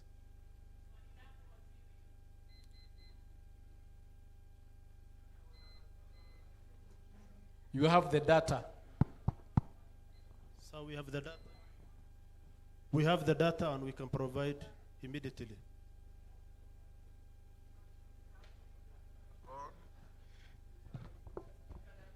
God. All right. I have answered the question of disbursement of the 22,000 and the question of whether the funds that we've released this time is supposed to pay for the debts of last year. No, it's not supposed to pay for the debts of last year. It's supposed to be paid for this year. And that is a different conversation that needs to be had, because it's not just last year that we did not give full 22, but also previous years that have indicated is as a result of what we receive. The JS autonomy is a conversation that is still going on to determine how to handle the JS in junior schools of the teachers and the other activities that they are involved with. One of the proposals is that we might have to have a deputy principal in charge of junior school to handle issues relating to the JS teachers and in that space. In terms of the security of our teachers up north, we are working with the Ministry of Interior. In fact, as we speak, there is a team that was dispatched yesterday from the ministry, from TSC and from Interior, and they are up there trying to find out solutions to ensure that all our teachers are secured in the schools where they are teaching. So that we are working with the Ministry of Interior to support us in that place. The role of sponsors is provided for in the Basic Education Act, and they get involved in a number of activities as stipulated in the Act, but where we discuss and we find that maybe something needs to be changed, we would be able to discuss with them, have stakeholder engagements with them to ensure that there is no conflict in handling matters in those schools. There was a last question. Of withholding certificates by Mwinyi.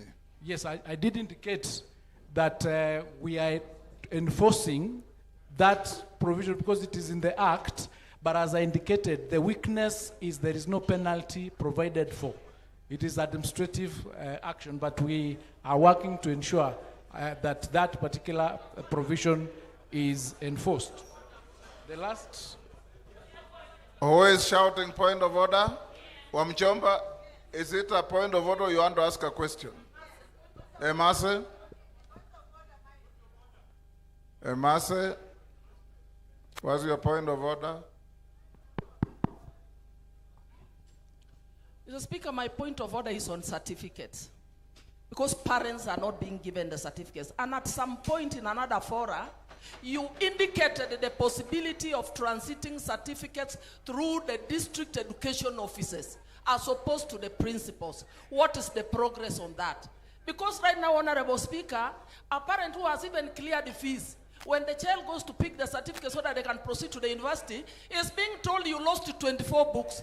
How possible is it that a student lost 24 books? I just had a call today. A student is claimed to have lost 24 books. And to pay remedial 50,000. I mean, this is bullshit. What is the progress? That is wrong language. Withdraw that. I withdraw, Honorable Speaker. Yes. But we feel it on behalf of the parents. Because this is a conduit of corruption. And it must be dealt with. Waziri, sit down, Omongina. The question of certificates, as I've indicated, has been a thorn, and we are doing everything possible to ensure that the enforcement of that provision is done, because it is illegal under the Act for any principal to withhold a certificate belonging to a student. The question of Honorable Madhenge on the 36% of KCSE, it is true that from the KCSE, a number of the students who are in C4 did not get good grades. But this particular system is slightly different from Form 4 because this one is not dependent on the exam alone. So we anticipate that going forward, the support we'll give to these schools, including ensuring that the infrastructure sent to these schools is across the board, because now things like sports is not a co-curricular, but it is mainstream. So the resources will be going to these schools to ensure that the facilities are in place, and because it is a competency-based, we anticipate that that number of children not doing too well from C4 will go down. Thank you. Honorable members, Honorable members, we have the next CS Duale waiting. Do we get him in or we take another round?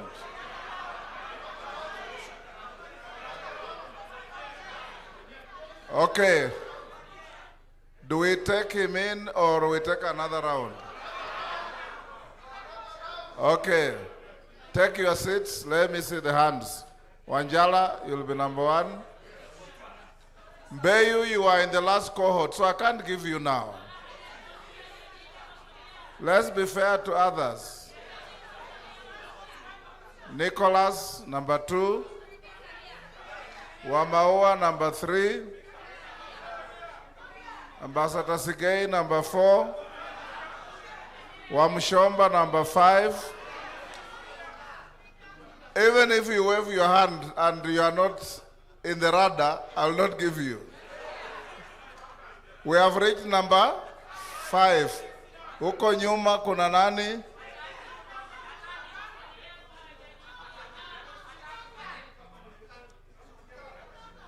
The member in a white shirt, I can't see you properly. Ni nani? Maungu, number 6. Atandi, number 7. Wangwe, number 8. Number 9. Kemei, number 9. Rueda, number 10. And member for Garissa Town, number 11. Let's take those. Yes. It's member for Garissa, not town. It's major.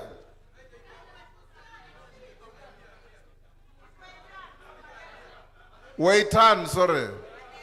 Waitan from Mandera. Let's take those. If it's your wish that you carry on, I'll give you. Let's take those.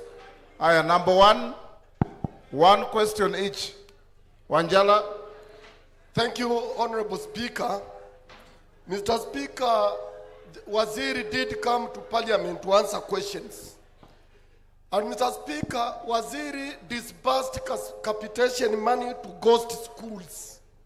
And he promised Parliament that indeed they were investigating and people will be brought to books.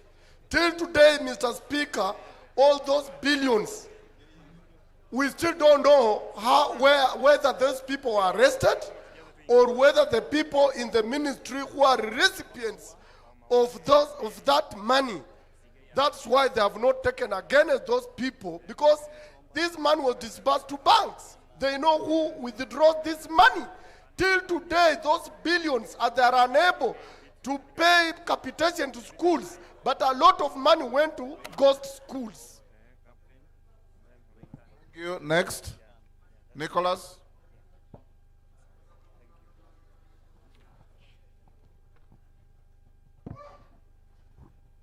Thank you, Mr. Speaker, for this opportunity. Mr. Speaker, some parts of this country, they have suffered since independence through the policies of the Ministry of Education. Mr. Speaker, where I come from, I have 13 secondary schools in my constituency. And the Honorable Majority Leader has just confirmed to us here that in his constituency, There's a school with 100 students, and here it has 28 teachers. I have a school called AIC Kangitit Boys Secondary School with the enrollment of 150. From 2022 up to date, it has only 2 teachers, the head teacher and one of the teachers. It has done examination 4 times.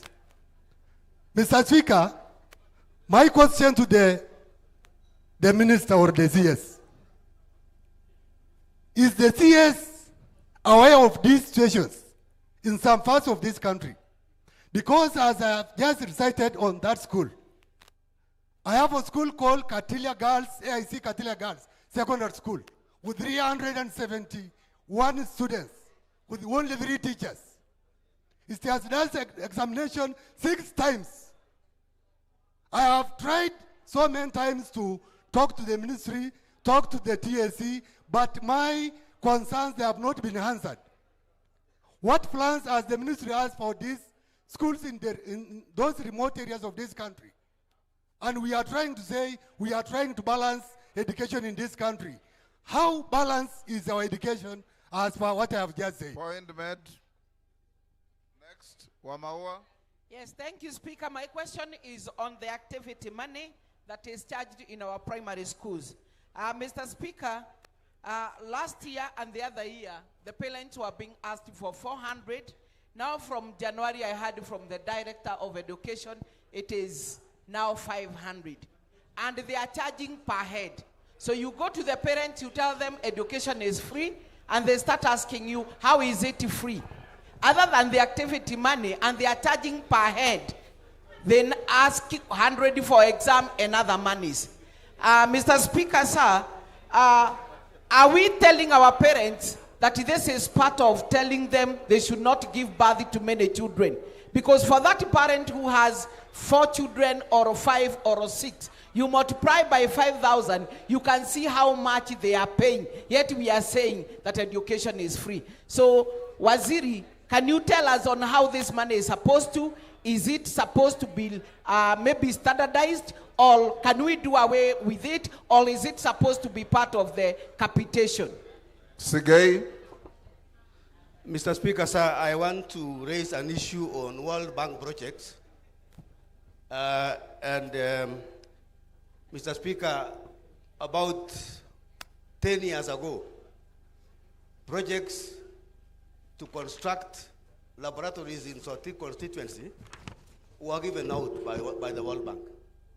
And Mr. Speaker, since then, the only thing which has been done was to bring the construction to the slab level.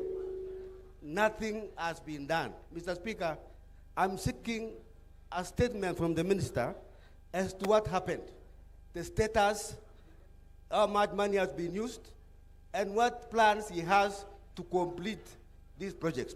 People are suffering, the students are suffering. Mr. Thank Speaker. you. Yes. Next, Wamchomba. Thank you, Mr. Speaker. Mr. Speaker, through your guidance and your leadership, I brought a motion on uniform in the House.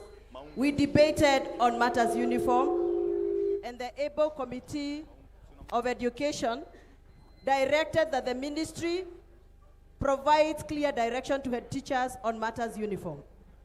It is very disappointing that 2 years down the line, Mr. Speaker, the same issue of uniform that we debated in this House has not been sorted. So in other words, Mr. Speaker, the minister is making us look like we don't work. He's actually making us getting bashed by our own voters. When he comes here and tells us that the TSC is yet to implement an administrative regulation. I am not satisfied as a mover of that motion, and I think this minister and his PS should be fired with immediate effect because they are not helping us. Mr. Speaker, on the same issue of uniform. You are now making a speech. Sorry. Ask a question. My question is the minister aware that a certain school in Githunguri constituency called Kagwe Girls, the kids, it is now a national school, that grade 10 students reported and they were not admitted in that school all the way from Turkana parents and children slept or spent the night on the benches of that school at the reception for 2 nights just because they did not come with the right uniform. This issue of uniform, Mr. Speaker, is very serious, and the minister is actually playing games with us. We have done our part as members of parliament. He should take his job very seriously, or else he should be fired. Thank you, Mr. Speaker. Bwana CS, you were on record having indicated that the ministry will be shutting down schools that have admitted few students in grade 10. Yet we have a trend taking place currently in the country whereby greedy principals are over-admitting grade 10 learners in their schools.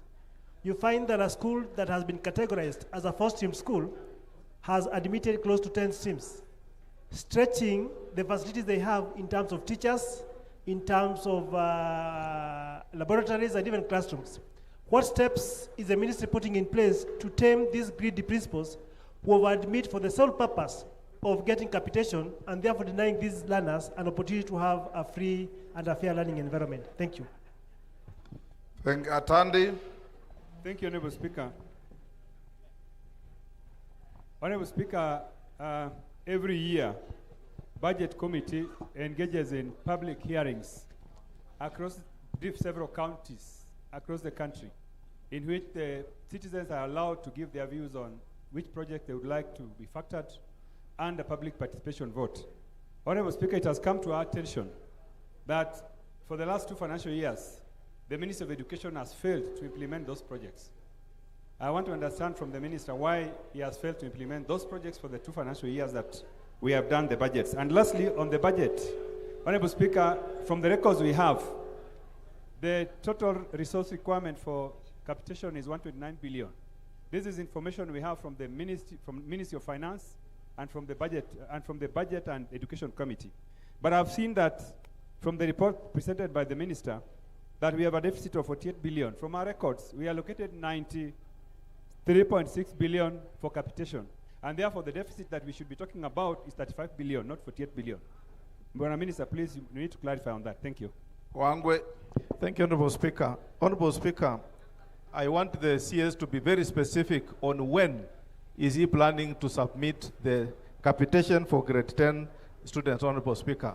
And underscore, Honorable Speaker, this, that he has undertaken to send the books for grade 10 by the first week or so of February. But while sending the books, Honorable Speaker, they use a specific number of students. But while sending capitation, they choose not to rely on the same figure to send the money for capitation. Where is the discrepancy coming from? Such that during the remittance of capitation, there is always less amount sent to schools.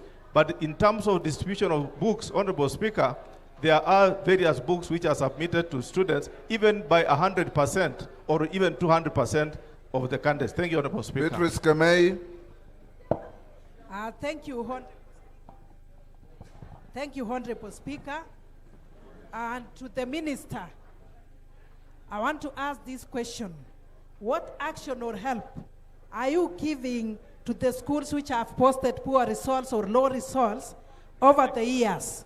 I'm saying this, Honorable Speaker, with this in mind that there is one school in Gericho, Moisito Tuet, where parents are actually protecting or defend, they are actually protecting the school, while on the other hand, Honorable Speaker, they are trying to attack the teachers, especially on the road. So the teachers are not safe and the school is not doing well. Honorable Speaker, the minister has said that he's working with the Ministry of Interior to make sure that there is security of all the teachers. But here, Honorable Speaker, is the minister aware or does he have information of all the schools which are insecure? Thank you, Honorable Speaker. Roida.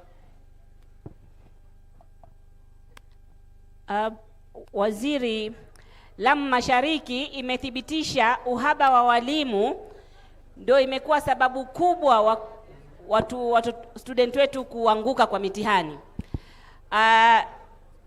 2022 tulipeleka mwanafunzi hakuna mwanafunzi hata mmoja tulipeleka university. 2023 tulipeleka wanafunzi wawili, the whole constituency 2024 tulipeleka wanafunzi 4. 2025 tumepeleka 19. Munipigie makofi. Well done. Sasa natoe mfano shule moja Siu Secondary. Result ya 2022 ilikuwa D-2,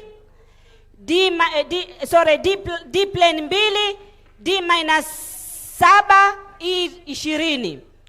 Lakini hii 2025 imetoa B1, B-1, C+2, C-3, D+2, D5 na D-10, E1. Na hii ni sababu hii shule kwa miaka yote walikuwa wakifanya chemistry, hawajawahi ona mwalimu wa chemistry.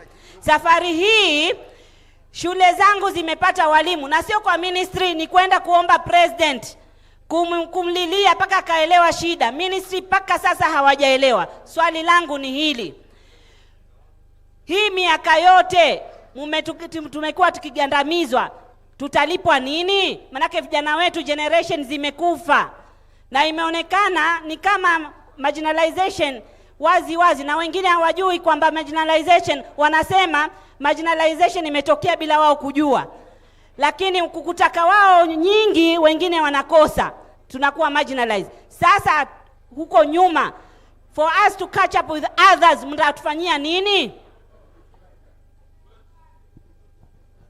Waitan. Thank you, Mr. Speaker. Mine is to ask about the issue of infrastructural allocation in the constituencies. As the Member of Parliament for Mandara East constituency, for the last 3 years, I have not seen any allocation for any infrastructure in my constituency. Other constituencies in the country or the areas are developed more than the other constituencies, especially the northern parts of this country. We are far much behind when it comes to infrastructure. As you know very well, CDF is based on ward, the number of wards that you have in your constituency. Unfortunately, other wards have more secondary schools, other constituencies have more secondary schools than others, but our funds are based on ward. I personally have 22 secondary schools and 61 primary schools, but the funds allocated are the same. What I wanted to ask the CS is that, how do you normally allocate the infrastructural funds in the constituencies? Because we, the members of parliament, know that the disparities, the shortages in the schools, even the little amount they send through the principals. Point made. Yes. How do they allocate? Lillian Kogo.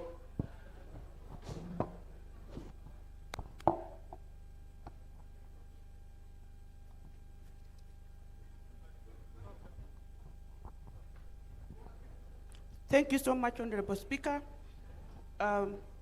CS Education, why don't you pick your calls? I don't call you for anything personal. When I call you, I'm a representative of the people, and you don't pick your call. And you expect 350 members to come and camp in your office? Why don't you pick your calls? I text you, you don't return my text. Do you know that there are elected leaders whom you should liaise with when you are going to their constituencies? You come to Rangwe, they make for you tea, they do lunch, and you don't tell me you are in my constituency. Then you make a promise you are going to do a multipurpose hall. Nothing has been done on it up to today. How do you go to my constituency to do foundation stone and you don't involve me? Wewe. Cameron.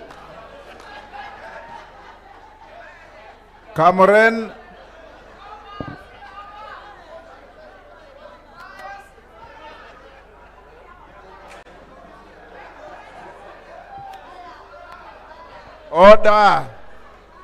Cameron.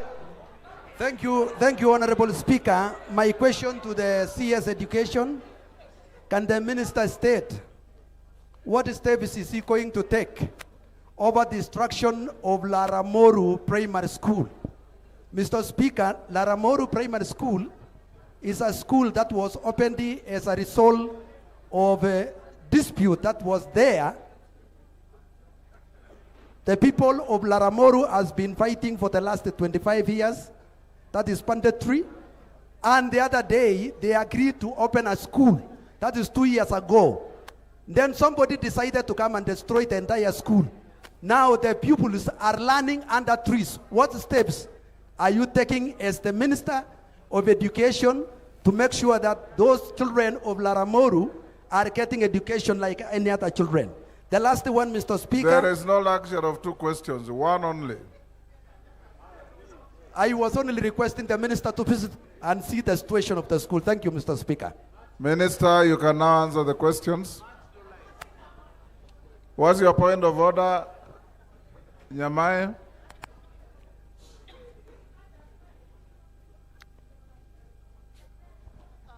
Thank you very much, Honorable Speaker, for the opportunity. Honorable Speaker, I would like to ask. I have 304 schools in my constituency. I believe that is the highest in the country. And there is a question that has been asked by so many members about distribution of infrastructure development funds. Honorable Speaker, is it a secret?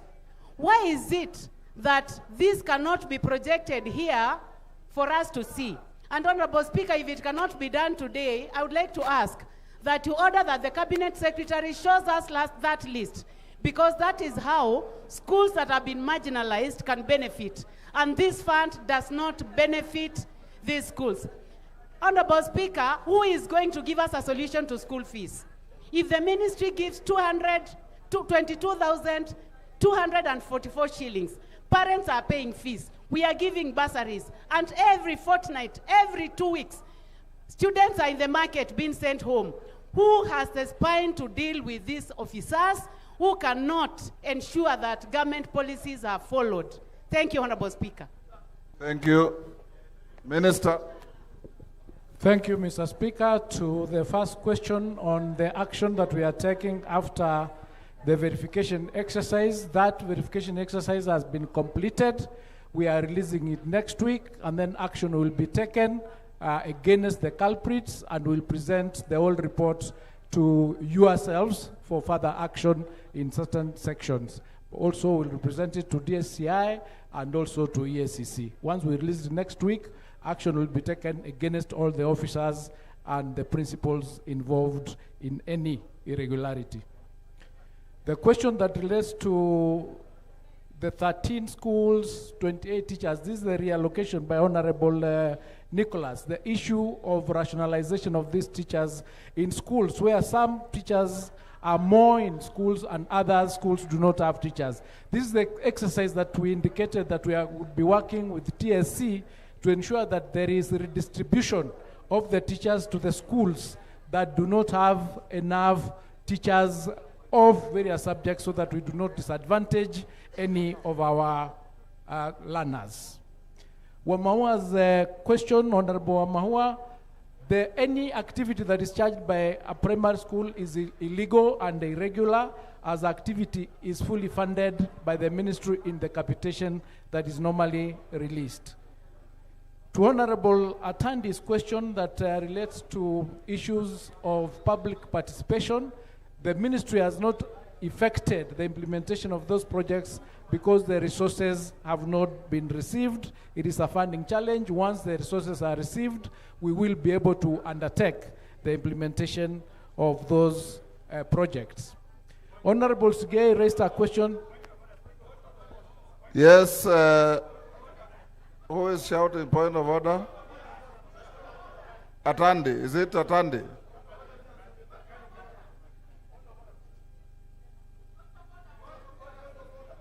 Atandi, then Makali. Honorable Speaker, the minister is not saying the truth.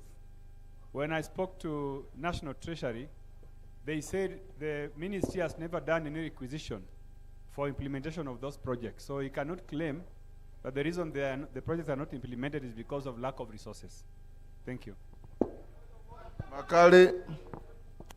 Yeah, thank you so much, Honorable Speaker. You know, Honorable Speaker, I think this is a very serious session, and we need serious answers, Honorable Speaker. Honorable Speaker, the issue of funds having not been released is not the truth. Honorable Speaker, we are talking about last year, but one, and this year, Honorable Speaker. And this is not unique to this ministry. It applies to all the ministries where public participation resources have been sent. Honorable Speaker, I think the CSCs in this country are not taking members of parliament seriously. They think we just waste our time and they can do whatever they want to do. It is time we take action, Honorable Speaker. Otherwise, we are going to mess the country. You go out there, you promise things, we can't act as parliament. So we are being seen, Honorable Speaker, as a toothless parliament. You must protect us, Mr. Speaker. Go on, Minister. Wamawa, take your seat. Thank you, Mr. Speaker. He has answered your question. I will follow up on the issue of requisition and confirm. He has said the parents should not pay any activity money. Yes. So, Minister, what are you doing about it? We are gazetting that irregularity that the Gazette is coming on Friday, showing what the parents are supposed to pay and not pay. And after that, our officers in the field will fully implement. Minister, what is coming out is perhaps there's a disconnect between your ministry and your officers in the field. Because the days we went to school, when an education officer or inspector stepped in our school, everything came to a standstill. And everybody was held to account. I think we should go back to that, because I also come from a county and I see what goes on. Your field men and women are not simply working. So you need to do something. I'm well guided, Mr. Speaker. We'll definitely act. Take your seat, Mami. Yes. Give us the opportunity. We are going to make sure that this house will support you. Yes. To streamline education in this country. Thank you. But you must take the big stick and walk with it. Thank you. Let him answer all the questions pending first. Go ahead. Honorable Sige's question on World Bank projects that were started 10 years ago that have not been done or completed. I am aware that there is a SEQUIP program that was done that was not properly conducted or implemented, and I know that there is an audit that is going on at the moment to be able to inform the decision that will be made on actions that will be taken on those incomplete projects. So once the report of the audit is completed, we will take the necessary action and the necessary steps depending on the recommendations of that report. This question of uniforms, we've responded to it by Honorable Wamuchomba. We have indicated that the teachers are not supposed to be selling uniforms in school. They should allow parents to buy uniforms from wherever they find the uniforms to be cheaper. But as I said, it's a conversation that we have to make sure that we come up with a lasting solution to the menace that has been brought about by teachers sending away students because of uniforms, including the case that you mentioned, which I wasn't aware of, that they stayed for 2 days in the benches, but we'll get a report on it and take action against that principle. I hope you still don't want me to get fired. Honorable Maungu, the CS, these teachers did indicate how many students they will be receiving, and they indicated the capacity of those institutions. So the students were allocated to those schools based on the capacity of those schools. And as I indicated earlier, students were allowed to select the schools of their choice to which they were going. So that once we do the exit report, after we complete the exercise this Friday, then we'll have conversations on what we are going to do about the schools that did not receive any students, and the rationalization and reallocation of the teachers and other resources and infrastructure that would be in those institutions. So we'll rationalize that to ensure that even these schools that received more of the students than what they normally do is because they had an extra classroom arising out of the fact that we did not have Form 2s currently. The budget deficit that I've indicated as being 48, it is the figure that has been presented to us, and it was the figure that was presented, and it is true. Whether it is a shortfall of 35 billion or 48 billion, it just means that we still do not have the capacity to pay out to the schools the actual amount that is stipulated in the policies, and we'll need your support to raise this figure to that particular policy amount so that we can be releasing the amounts to schools that they actually deserve. Now, the capitation that we release is based on the data that we receive from the schools, and there's no discrepancy between the number of the students that we are sending textbooks to that of capitation. The number is aligned because we receive that from the schools. The question of the security of our teachers in the Kericho areas, I indicated we are working with the Ministry of Interior. I don't have the full list of all the schools where there is insecurity, but our teams work with the security teams on the ground, just like we are protecting every other person to ensure that our teachers are safe in the schools that they are in, so that they do not have to run away from those places or from those institutions. But this kind of security Kemei talked about, Waziri, it's not the same as the one in northern Kenya or in Baringo. She's saying parents are attacking teachers because they have been posting poor results year in, year out.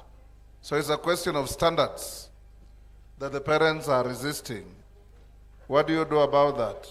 I think in cases like those where we get the information, we liaise with TSC to either move the teachers around and find out what the issue is. So each case is treated on its own basis to be able to get the right decision. But generally, we work with the Ministry of Interior to ensure that the security of our teachers and learners in our schools. The question of Honorable Rueda about what will happen in making remedial responses to the continuous neglect of the schools in Lamu East, we have an affirmative action that we take as a ministry, but I wouldn't be able to indicate whether there'll be any sort of payment for what has already been lost. What we can do is just work together to ensure that those areas that have been disadvantaged, they get fast-tracked so that we release enough teachers there, enough facilities in order to ensure that we do not continue with the neglect of those areas. The infrastructure released to constituencies, we've indicated and my team has confirmed that we are going to distribute that list to Parliament so that each person can see how the infrastructure fund has been distributed across the country in the last 10 years. Honorable Lillian, I'm not quite sure that I've been to Lambwe to lay any foundation stone, but I apologize if I've not picked your calls. Going forward, I will endeavor to ensure that I pick all calls, but I've not been to that place. But I will be able to pick those ones when I'm able to. Thank you. The primary school that was demolished by, I'm not sure whether we are talking about the same issue that you discussed with me on the environment, on the forest. And if that is the issue, I did raise this issue with my colleague, and we did agree that the school will continue where it is. And I think you have put up something for the school to continue, and we'll be able to come and support you because we agreed that they should not demolish it further. The distribution of development fund, that's the same issue that I have said that will provide the list across the country.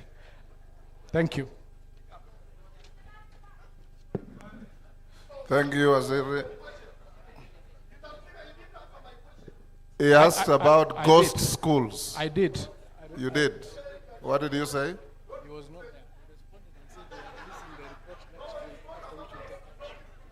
there. Wanjala, he said. You are not there. Wanjala, take Mheshimiwa. your seat. You had gone out. He said. When I responded. An investigation was carried out. It is of a criminal nature, and a report will be out next week. That's what he said. Honorable members, he has also answered your question. He did. Honorable members, having listened to everything we have said, I have directed the clerk. Order. You have raised very pertinent issues. Inadequate and inequitable distribution of resources, inadequate and inequitable distribution of teachers. You've heard of the majority leader talking of a school with about 100 students, with 28 teachers. Nicholas with 300 students with 2 teachers. There must be some rationalization to balance the country. All the issues you have raised will be teased out, handed to the Committee of Education, and I want to have a meeting with the leadership and the Committee of Education to address these issues so that we can be able to bring back to plenary in Parliament and see how best we can be able to balance the country for our children to go to school properly. So we leave it here. But I want, ministers, you live here. I heard you lament about bursaries. That member of parliament from Changamwe raised an issue in parliament once, which I also took up. And Njoroga, our clerk, even wrote to your ministry. The basket from where we get money for education is one. One of the biggest pilferages of money is bursaries. The MCA is giving bursary, the MP is giving bursary, the governor is giving bursary, the ministry is giving bursary, there is a presidential bursary kitty, banks are giving money for bursaries, women reps are giving bursary from the ANGAF money. Everybody is duplicating the same thing over and over. And if this money was put in a basket and administered properly, we will not be having these problems. And it takes courage, Minister, to make a decision of this nature. Because along the way, there are myriads of cartels that are benefiting from these multiple efforts in the same direction. So it's entirely up to you to decide how you help this country to stop.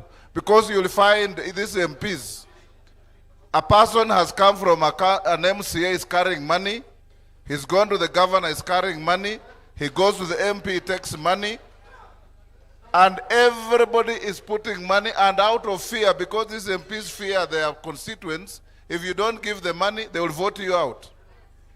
But if you manage to centralize and harmonize the disbursement of funds, I assure you, you can easily pay for every education of every child in this country without looking for money elsewhere. So we encourage you, and Meli, as the chair of the committee, help the ministry to formulate proper policies and see how things can be done. Sometimes you have to make very painful decisions to make the country move better.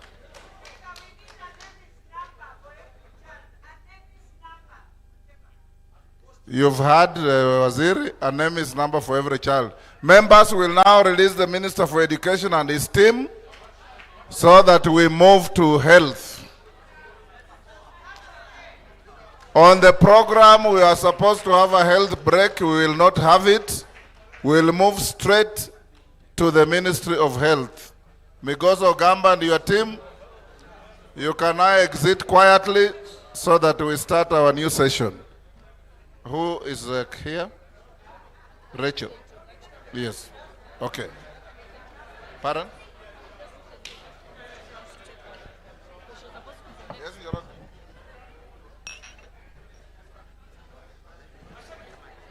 Yes, yes, yes. Mm.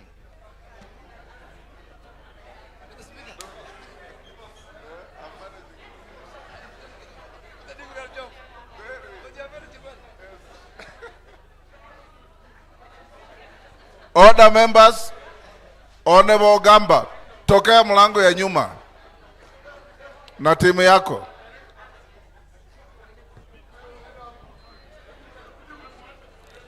Education team, exit through the back door.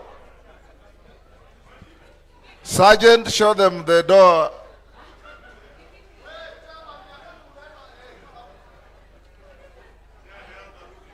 Don't go, eh? You're going to come. Honorable members, take your seats. Take your seats.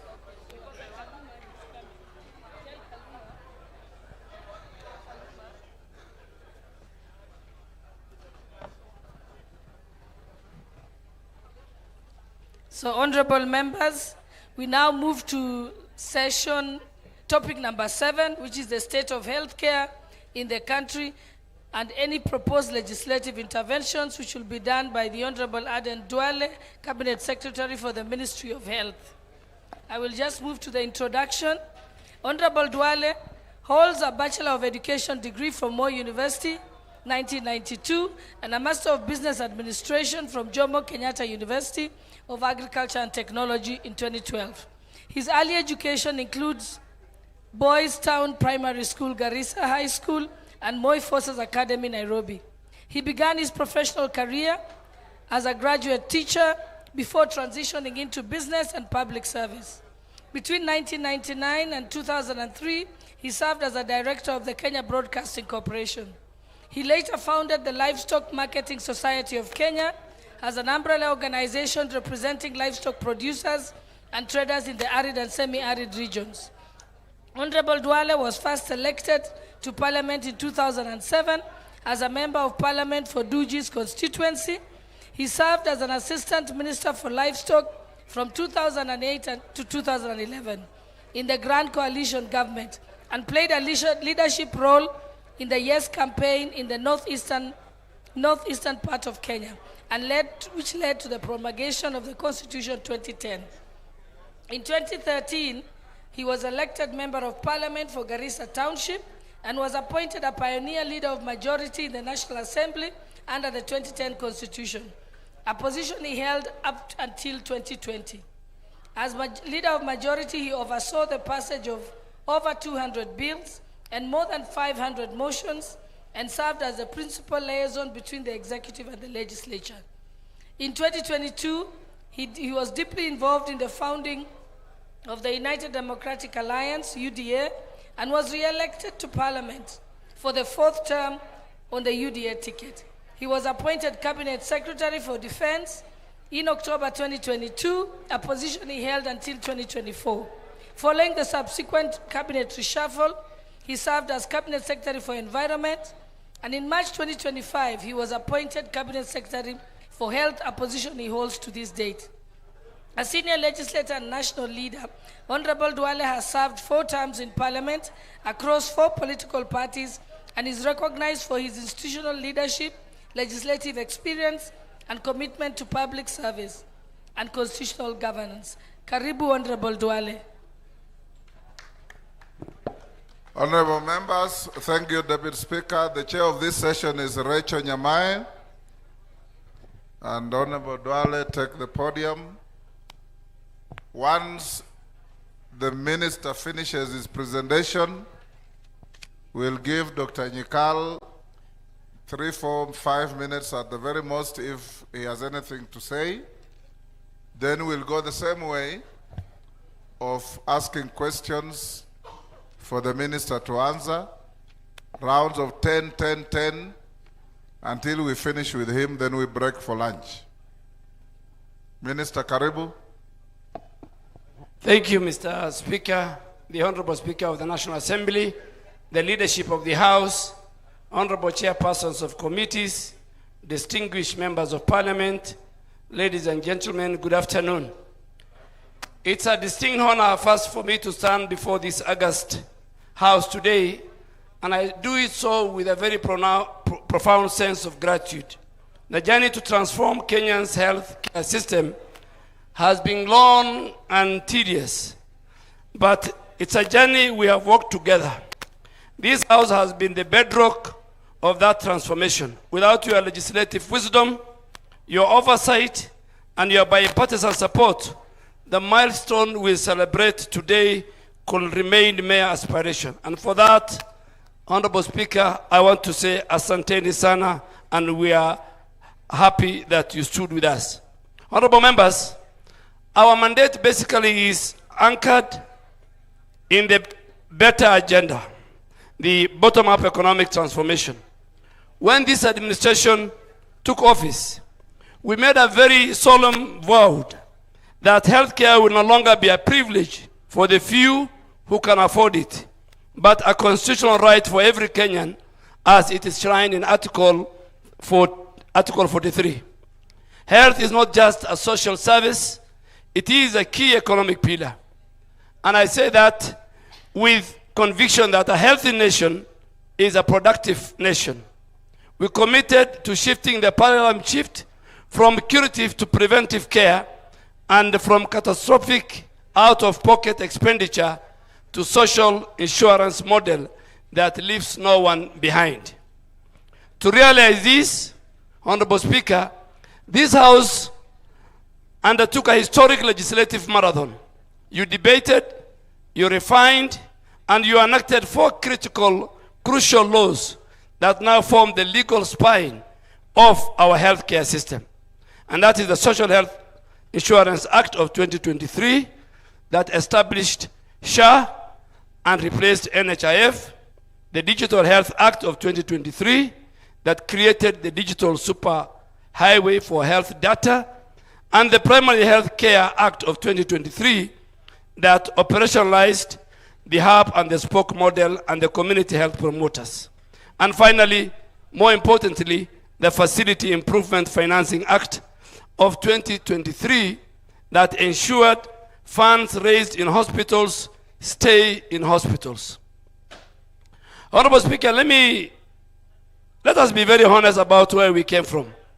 Prior to these reforms of this administration, our systems was ailing.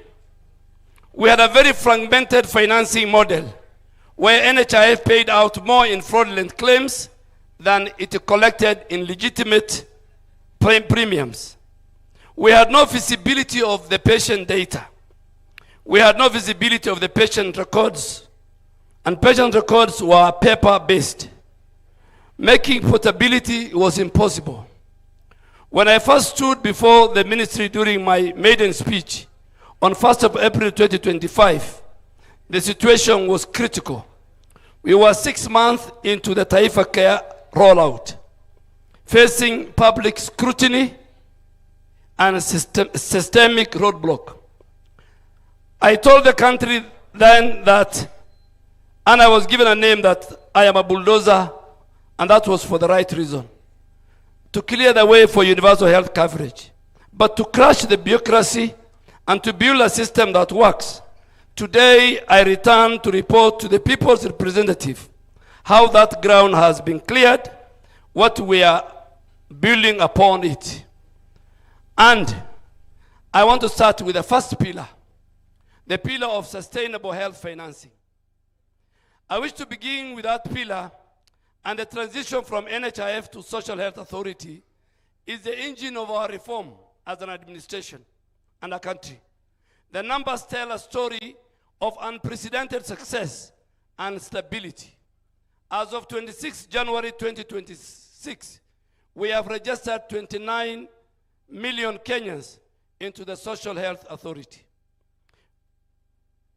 This mass registration has translated into tangible financial health for our system. We have collected 130.4 billion in contribution.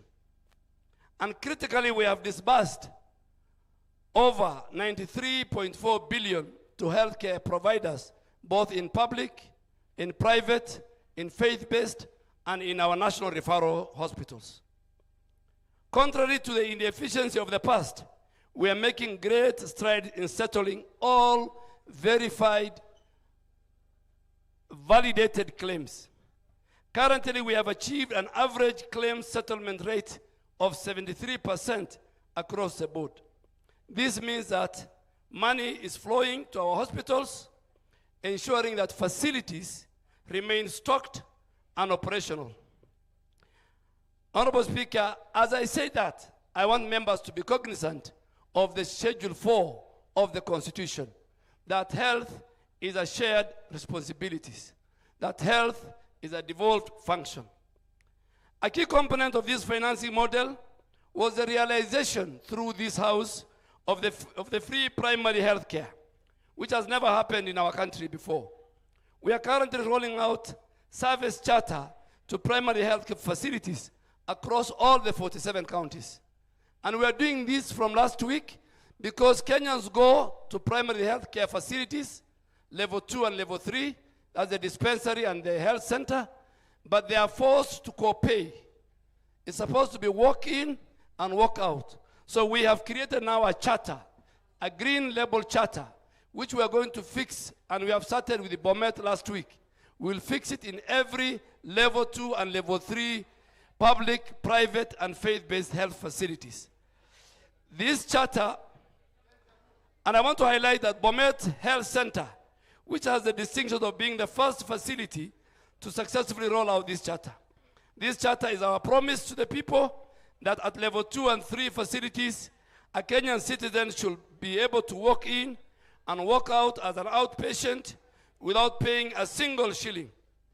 We have already seen 800 million Kenyans have accessed services at the Primary Health Care Fund, proving that when financial barriers are removed, our people will seek care early, preventing complications and saving lives. To ensure that this safety net covers everyone, including Mama Mboga and Boda riders, Honorable Speaker, in June of 2025, during Madaraka Day in Homa Bay, President Ruto launched the Lipa Sha Pole Pole initiative. We understood that the informality of our economy requires flexibility. This innovative payment model allows Kenyans in the informal sector to make a small, manageable contribution towards their health cover rather than a lump sum. This has democratized access to insurance, ensuring that economic status is no longer a barrier to quality health care. We are currently having over 410,011 active payers utilizing this Sha Lipa Pole Pole. And so far they have contributed over 1.4 billion, a clear indication that Kenyans are willing to pay for their health when given a dignified option. We are also committed, Honorable Speaker and members, to ensuring that the most vulnerable among us are not left behind. The national government is currently sponsoring over 558,000 indigent households, picked from the social health protection data in all our villages and all our counties and constituencies. And those 558,000 indigent households are having the Social Health Insurance Fund premium cover. I must also commend a number of counties, and one of the most best counties, Muranga County, which has set a gold standard by fully meeting its statutory obligation and sponsoring over 38,000 indigent households and remitting their full annual premium of the SHIF. And we asked more other counties, Makueni County, Kisumu County, most of our other counties are also preparing their list between 10,000 to 20,000 indigents so that they can pay for. Honorable Speaker, furthermore, through the through the national government CDF, a number of members of parliament have paid for indigents from their constituencies. And you can see the list here. And there are more that we are going to post. And I have asked the CEO, Honorable Deputy Speaker, representing a number of our women rep, has also submitted the list. And I've asked the CEO of SHA to make a dedicated desk and staff to attend to members of parliament, starting tomorrow once this workshop is finished, so that the figure is known, the figure has been agreed, and is a flat figure, and we want in your constituencies to give us the list. If you tell us to pick it from the database, we will pick it from the database, social protection, but we want our members of parliament, and they have been doing it even before.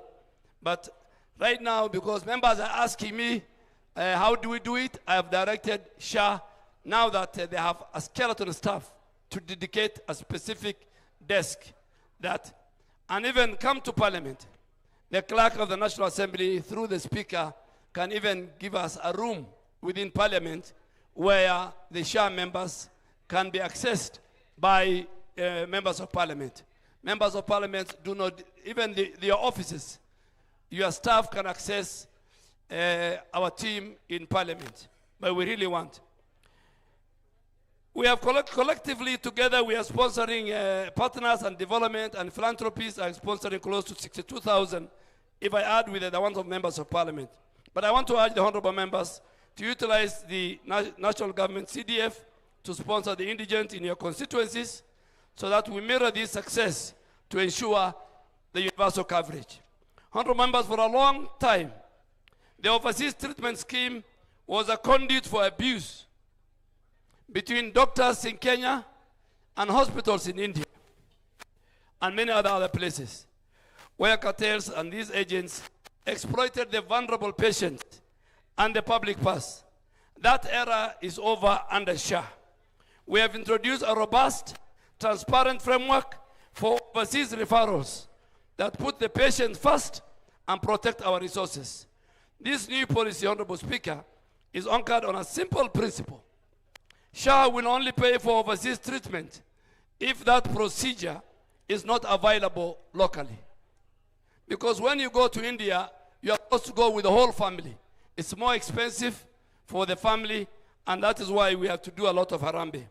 And to enforce that procedure, I have appointed the Benefits Package and Tariffs Advisory Panel, a team of top experts who have vigorously assessed our local capacity. And I am pleased to report that the panel has successfully identified and listed only 36 medical interventions that are currently not available in Kenya. And these are the only conditions for which SHA will authorize treatment abroad. If you want to pay for yourself, it's okay. But under SHA, it must fall within the 36. The only conditions which the law allowed us. We have also introduced a very strict vetting protocols.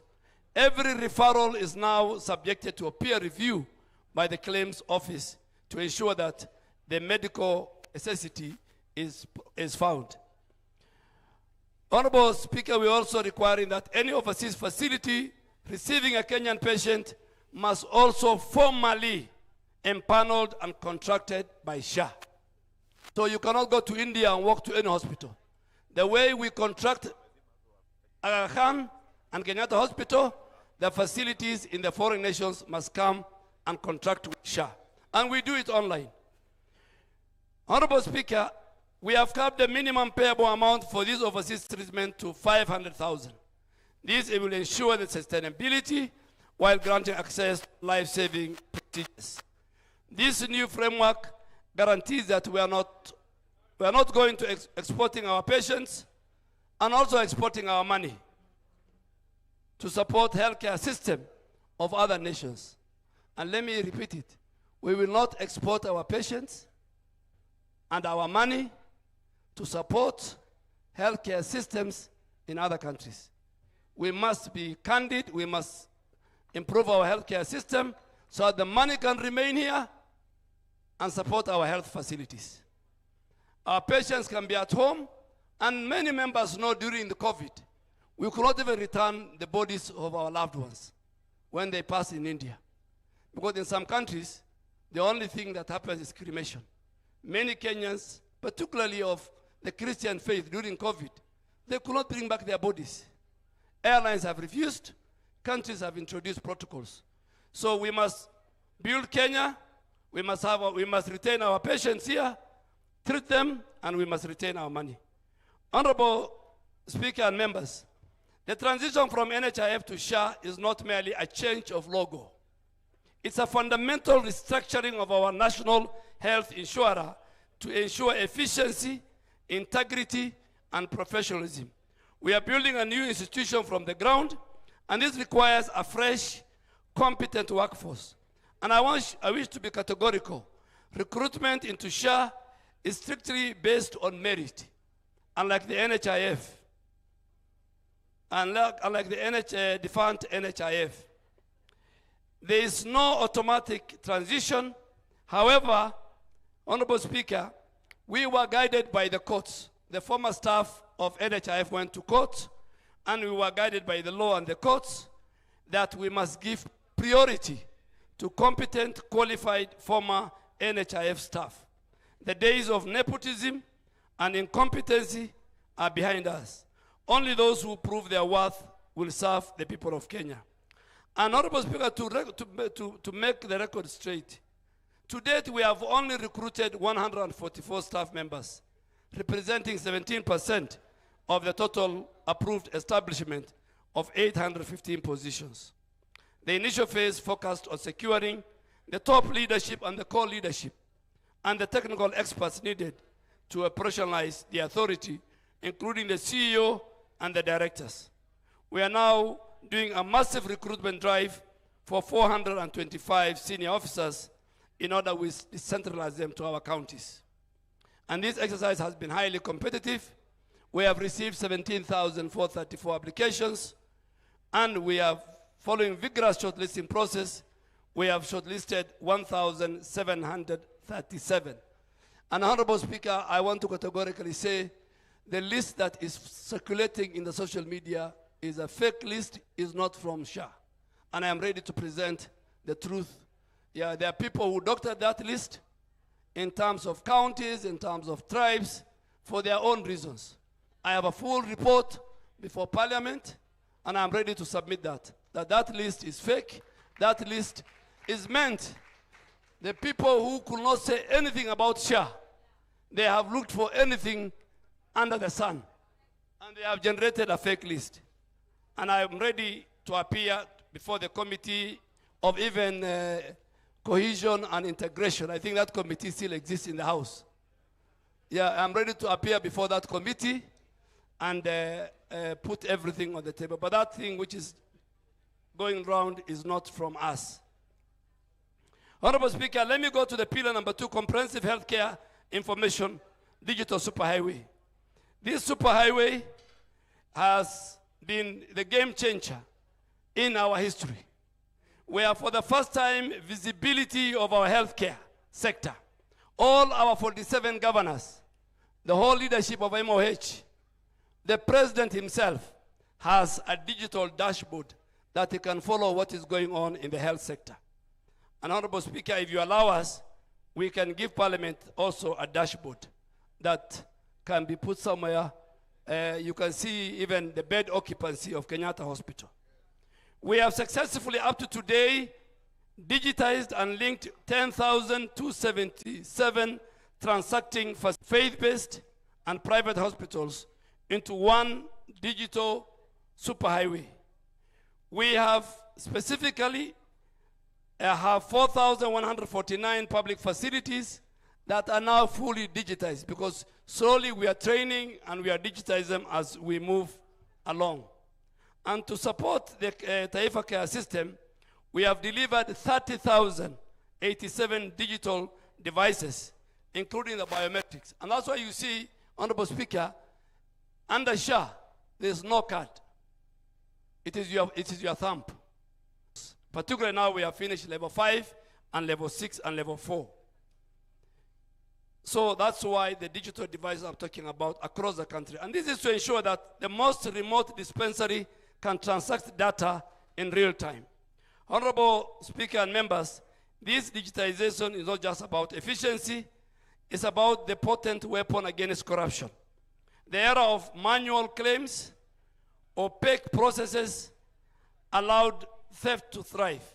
And that's why you see in today's headline, the 11 billion shilling lost between October when Shah kicked off to April when I took over, the system did audit. And we found facilities were stealing because they were used to stealing from NHIF. And how do they steal? So that 11 billion is rejection. We have presented. So that 11 billion is rejection. We have presented to the committee. And I'll give you what are rejections.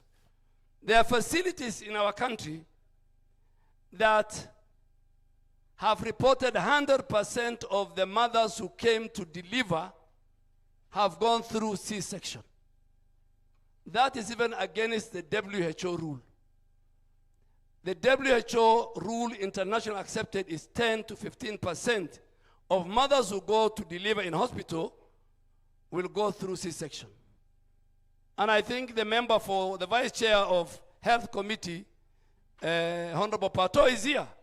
When I went to Tharaka Nithi, one private hospital said 500 mothers came here, all of them delivered through C-section. If that happens, it's against the law.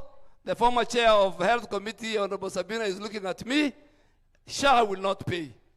Secondly, we have hospitals who are saying they want to be paid for maternity, and they are not providing two very important documents. The first document is the claim form. Claim form is in the law that you have passed. And even you, when you go to your doctor, a claim form, a legal document, is filled by 3 people. The patient must fill. You have seen your doctor or your nurse after they take the normal thing they tell you fill. Then the doctor fills. Then the hospital administrator fills. A situation where we find, Shah finds that claim forms are filled by one person, one handwriting, one pen. That is a rejection, and we will not pay. It's part of the 11 billion. Thirdly, there are people who are submitting that maternity delivery has taken place in a facility. And any healthcare worker listening to me will know that when a baby is born in a facility, and there are doctors in this August house, there must be a very important document called birth notification. If you submit claim forms for maternity and there's no birth notification, how are we sure that a child was born? That is a rejection. We will not pay. It's part of the 11 billion that you saw today the nation has carried. Finally, the last one is when people make claims on surgery procedures that somebody has gone through the theater. There's something called theater notes. And you have seen, as the person is being taken to the theater, there is a file on top of the patient. That file carries the theater notes. So if you don't submit the theater notes to be part and parcel of your claims documents, how will Shah be sure to pay that claim and that procedure and surgery has taken place? I will tell you of something, even PhD, the primary health care facility, which is free outpatient. Now, you know, the system picks patterns. It's not human beings. These days, there are no claim forms. You know, under NHIF, the claim and everything was done at the counties, by manual, by people. And they sit together. Now the system picks patterns. And this morning, we have picked a pattern. Let me just add it. In fact, half of my team don't know. In primary health care, in one of our counties, we have picked, there's a patient who's accessing one of our dispensary or our health centers in that county, in that facility, 10 times a day. Yes. The how is a rejection. The how is a fraud. The how is the 11 billion that we have. We have just picked it. And we have said it, we will have a conversation with the governor of that county. Because he wants to get more capitation, so it creates, the facility creates ghost patients, and they go in the morning, they come lunchtime, they come, but they don't know that the system picks. We have one patient whose dependent children were 381 in Kwale County. In Kwale County. And we are giving such patients, we are giving them to the DCI, and we want to, the DCI will ask, can you show us your 371 children? Because the system is speaking.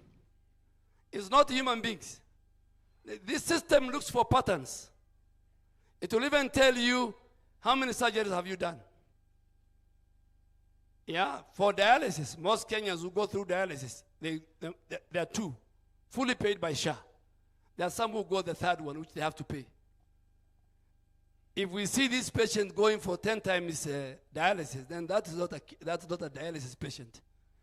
So the system has really helped us. This system, Honorable Speaker, has what we call AI-driven fraud engine. It's very active. It detects anomalies in real time. For instance, the system flagged the facilities claiming for procedures that they lack equipment to perform. We found one facility in a county where they told us level 3, they said they are doing C-section. So I walked into that facility. And I asked, the governor said that facility cannot do C-section because there's no theater. So I told him, let's go to it. And when I went and we found the gentleman running the place, the first question I asked him is, take me to the theater. And he says, I have no theater. The second question I asked him then, where are you doing these C-sections? Because you have claimed 65 C-sections in the last 2 months, which we have rejected, we have not paid him. So the engine really helped us. The engine also helped us inflating bills for patients who never walked through their doors. Following these system flags, Honorable Speaker, we have engaged the Director of Criminal Investigation to conduct deep investigation. I can confirm to this House, the DCI has so far concluded 24 files for 24 facilities implicated in fraud. Two of the former CEO of SHA are before court. A number of staff of SHA are before court. A number of owners of facilities are before court. 25 doctors, SHA has withdrawn their rights to access because the system picked a pattern of doctors in operating in 10 counties. The doctor is in Homa Bay, then he's in Kisii, then you'll find him in Garissa, then you'll find him in Malindi.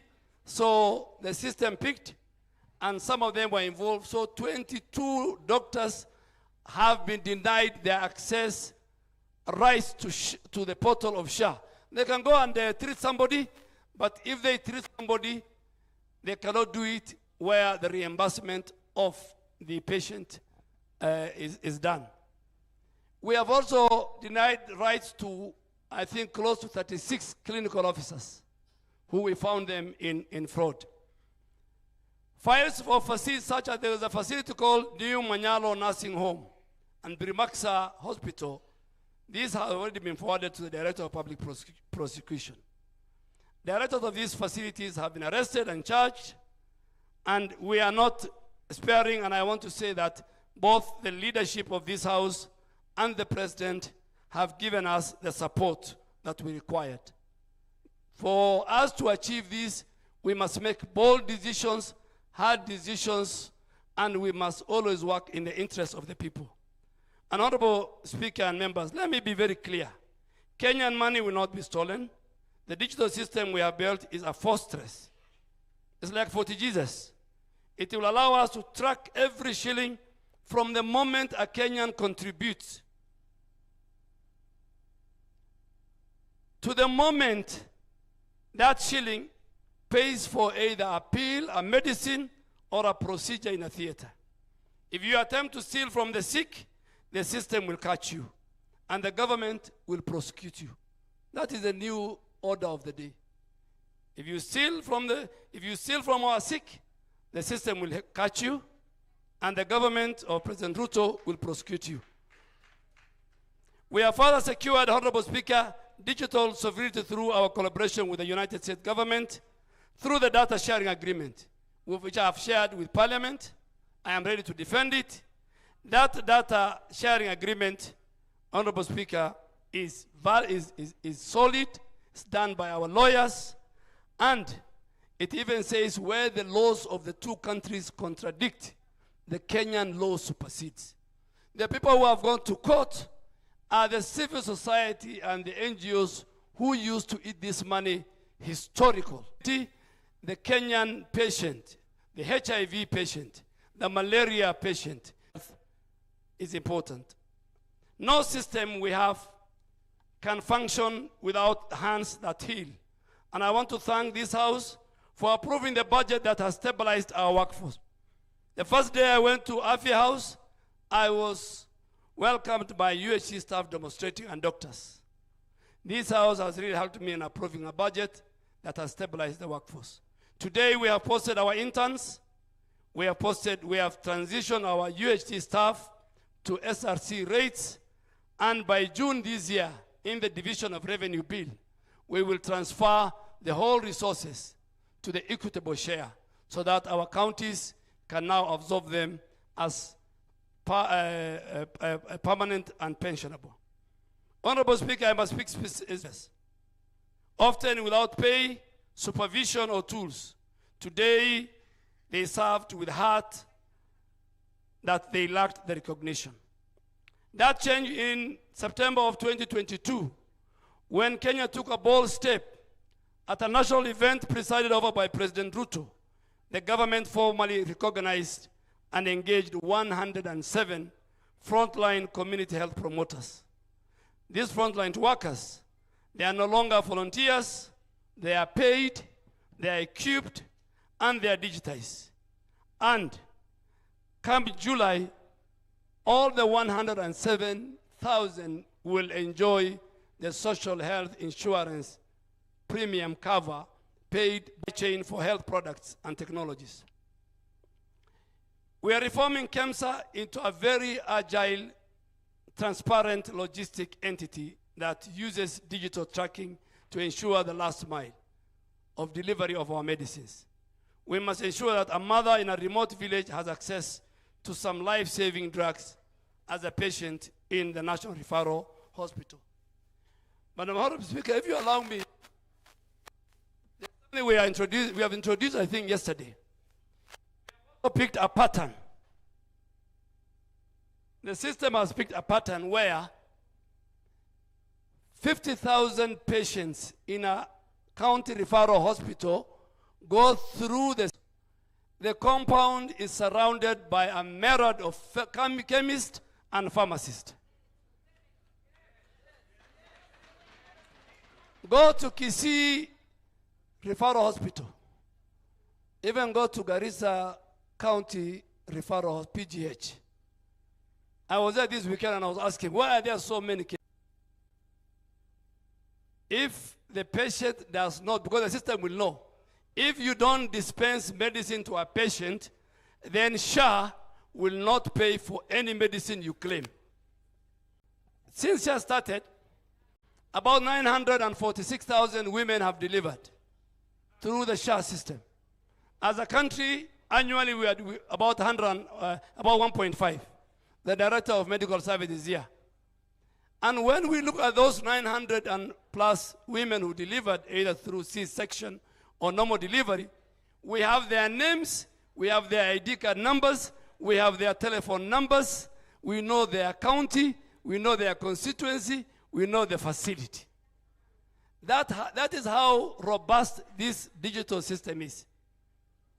So to kill the story that there is no medicine in our health facilities, now If you don't give a Kenyan medicine and you claim for it, then SHA will not pay you. Then what will you be forced? You'll be forced to give the Kenyan. And the Kenyan will know from the charter he was supposed to get medicine for free, particularly under PHC.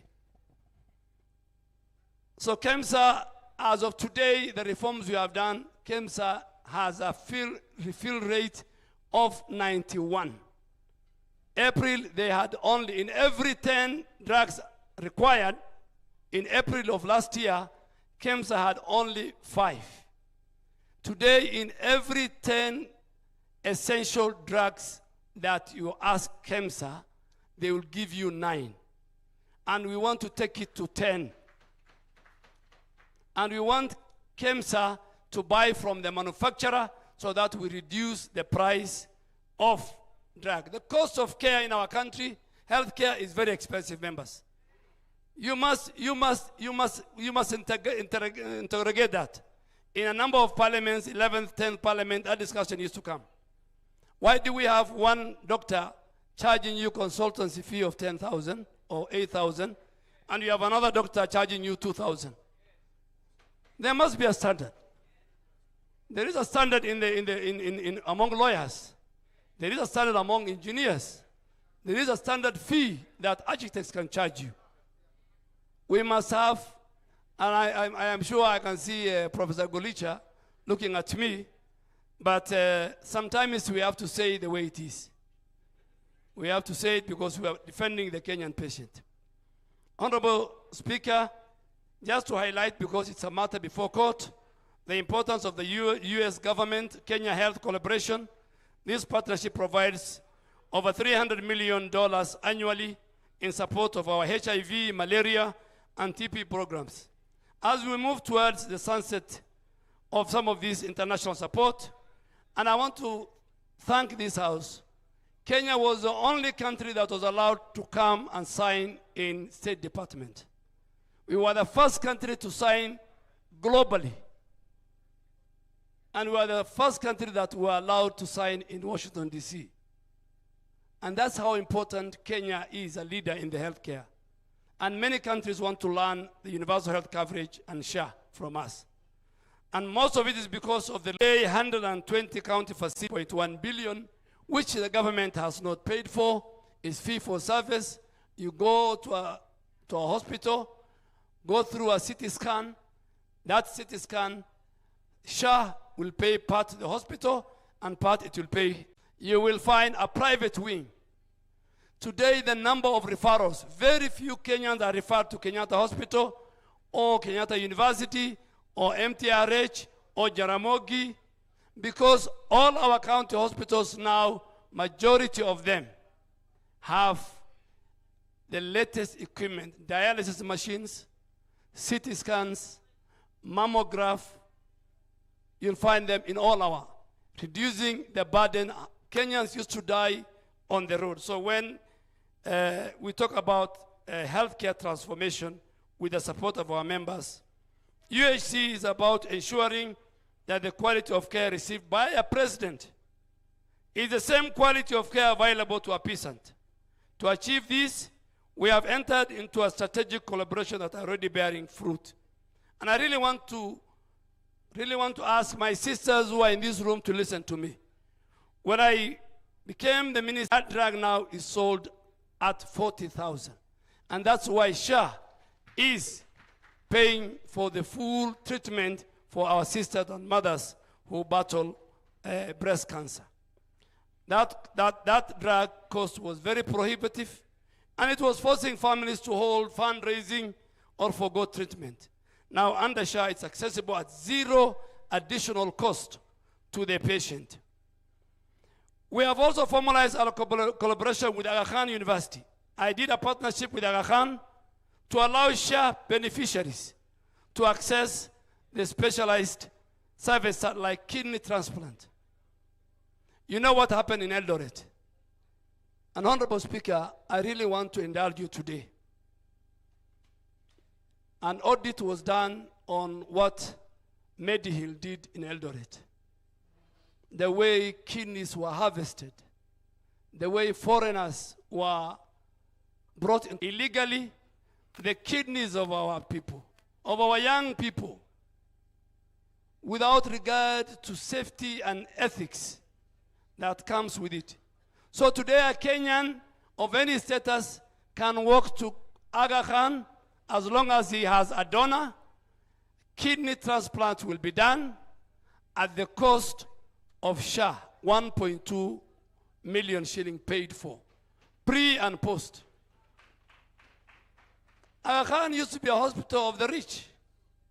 Today, if you go there under SHA, at the dialysis center, you'll find in Nairobi Hospital, Nairobi West, in Kenyatta, you'll find all that. There are many people who say SHA is not working. If it's not working, then how come 29 million people have registered? There are some of the people who are saying it's not working. They are very sad because their county is number 2 or number 3 in SHA registration. For example, Nyeri is number 3. Number 1 is Mombasa. Let's clap for Mombasa. Number 2 is Bomet. Number 3 is Nyeri. Number 4 is Kirinyaga. I can continue. But for our colleagues like me who come from the Asal, if I start naming the bottom, that is where we are, including my own county. And I have to say it. But we must clap for the counties. Elgeyo Marakwet, Kericho, among the top. Lamu, among the top. As small as it is. Honorable Speaker, we have also have an agreement with Nairobi Hospital, a historic collaboration for kidney transplant at SHA rate. Honorable Speaker, these collaborations translate to one simple reality. We are demonizing the walls between the rich man's hospital and the poor man's hospital. Under SHA, every Kenyan has a seat at the table of quality health care. Honorable Speaker, I now want to speak to key moral imperative. And I want our sisters to listen to me. And this is the health of our mothers and children. Every woman, every newborn, everywhere, agenda. And our rapid result initiative that we carried as a ministry last month showed that 26 of our counties have drastically reduced their maternal mortality rate and newborn child death. But we have 25 counties which are in the red. We are trying to make sure that those 25 counties, we have an engagement with them at the level of the presidency and the Council of Governors, and no mother, Honorable Speaker, no mother should die while bringing. We are not doing very well. We're losing a lot of mothers in our facilities. And I want us to clap for the people from the former Central Kenya. Can you clap for them? The maternal mortality and new child born rates are very minimal. Those of us who come from Eastern, Western, pastoralist, Nyanza, Coast, we have some work to do. And I am ready to lead from the front. I'll work with the leaders. That we are losing more mothers in those regions than any other part. Honorable Speaker, let me talk about the Kenyatta National Hospital, one of our world-class milestones. When I founded Kenyatta, and I'm happy to report today, the chairman of the Kenyatta National Hospital, the former Secretary General of Kenya Red Cross, through his corporate network, today we are refurbishing 9 wards in Kenyatta at a cost of 270 million, paid for by the corporates, banks. He went to Equity, he went to KCB, he went to many other organizations, and today they are refurbishing at a cost. Today, Kenyatta National Hospital has established the state-of-the-art HLA lab for organ transplant matching, ending our reliance on expensive foreign laboratories. We are not sending now tests to South Africa or to the CDC Atlanta. Kenyatta National Hospital is doing a lot to our community. Record-breaking surgeries you watch in the news every day. Beyond our borders, we want to position Kenya as a leader in global health security. And we have formed the Kenya National Public Health Institute. We have expanded our laboratories and our emergency operations centers. We want to build a resilient system that can detect and respond to pandemics long before they reach our doorsteps. However, Honorable Speaker, these gains remain fragile without a very strong intergovernmental synergy. And I want to urge the National Assembly to ensure that health remains a whole of government priority. Health security is inseparable from the work of the Ministry of Interior, ICT, Education, National Treasury, and many others. Honorable Speaker, let me come now to the legislative agenda as I conclude. We laid the foundation and we have secured the standard of care. And I wish to bring to your attention that there is a bill before the House called the Quality of Health Care and Patient Safety Bill 2025. This bill is critical bill is already before the House. It went through first reading on the 14th of August 2025 and has been committed to our Departmental Committee on Health. This bill will guarantee the safety for every Kenyan patient. It establishes legal framework to ensure that the care paid for by SHA is care that cures, not care that harms. And I want to give an example. When there are two mothers, pregnant mothers sharing a bed, that is not care. Do we agree? When we have a mother or a patient, even male, on the floor of a hospital, that is not care. Particularly in a cold place like Nyandarua. Do you know, have you asked yourself why there are no more Kenyans sharing beds? Do you know what we have done in the system? Every hospital, in their license, they have their bed capacity. So if your hospital has 50, we will not allow you to admit more than 50. Two, in the old NHIF, the two mothers who are sharing the bed and the one on the floor, both the three of them were paid by NHIF. So they were making money. Now we have said, and we watch the bed occupancy. If I had the Digital Health Agency CEO, we could have shown you, a good example, Kenyatta Hospital. Kenyatta Hospital ideally is supposed to have a bed occupancy of 1,800. But Kenyatta was admitting 2,200, extra 400. Today, if you go to Kenyatta, you will not find two mothers sharing a bed. But what I am doing is the system and administrative. I really want you to do that in legislation. We define care in that bill. A care of a patient, the dignity of the patient, the safety of the patient, the ethical standards of the patient are all defined in that bill. I really want to ask Honorable Speaker and members and our committee to fast-track that bill in the first quarter of this year. It will really help us help our patients. Then we have a number of other bills that are in Parliament. The Health Act Amendment, the Public Health Act, the Tobacco Control Act, the Cancer Prevention and Control Act, the Food, Drugs and Chemical Substance Act, the Pharmacy. All these are amendments. They will really help us if they are fast-tracked. Honorable Speaker, finally, to sustain this momentum, we require your budgetary support. To clear the pending claims and ensure that seamless operations of free primary health care, we urgently require, we have already told the National Treasury, they have committed to us, but the Leader of Majority and the Chair of Budget can help us, them to release the 5.9 exchequer release so that we can pay facilities for the month of October, November, and December in the primary health care, in the dispensaries, and in the health centers. But they have said they will pay before the end of this week.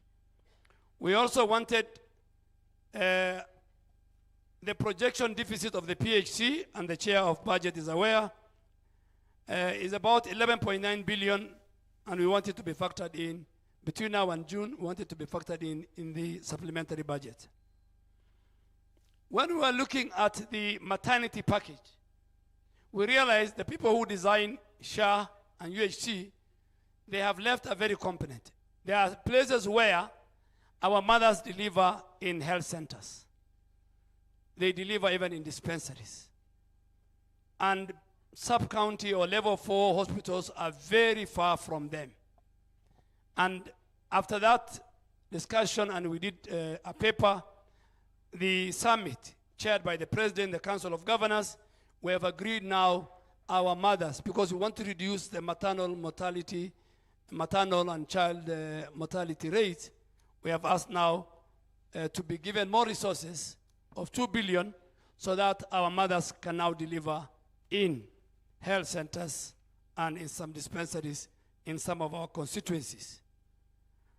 Honorable Speaker, and this is just to save our mothers and our newborns. Honorable Speaker, I have come with the very senior members of my ministry. If you allow me, PS Oluga is busy chairing. I left him in Nairobi to chair another workshop. I have PS Mary Mudoni of public health and professional standards. I have the first Director General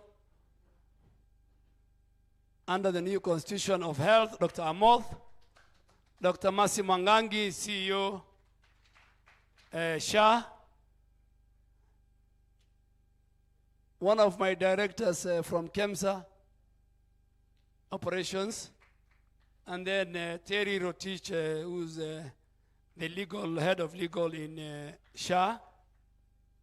I think those are the ones. Yeah, I have another team, the gentleman at the far end, the two gentlemen are two directors with Social Health Authority. Honorable Speaker, just to conclude, the state of our health care in our country is transforming. We have moved from a deficit-ridden NHIF to a more surplus-generating SHA. We have moved from a paper files to digital superhighway. We have moved from volunteers to paid community health promoters.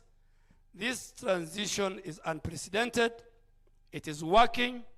It's what President Ruto and his administration have promised, and I request your continued support as we anchor these gains in law and practice.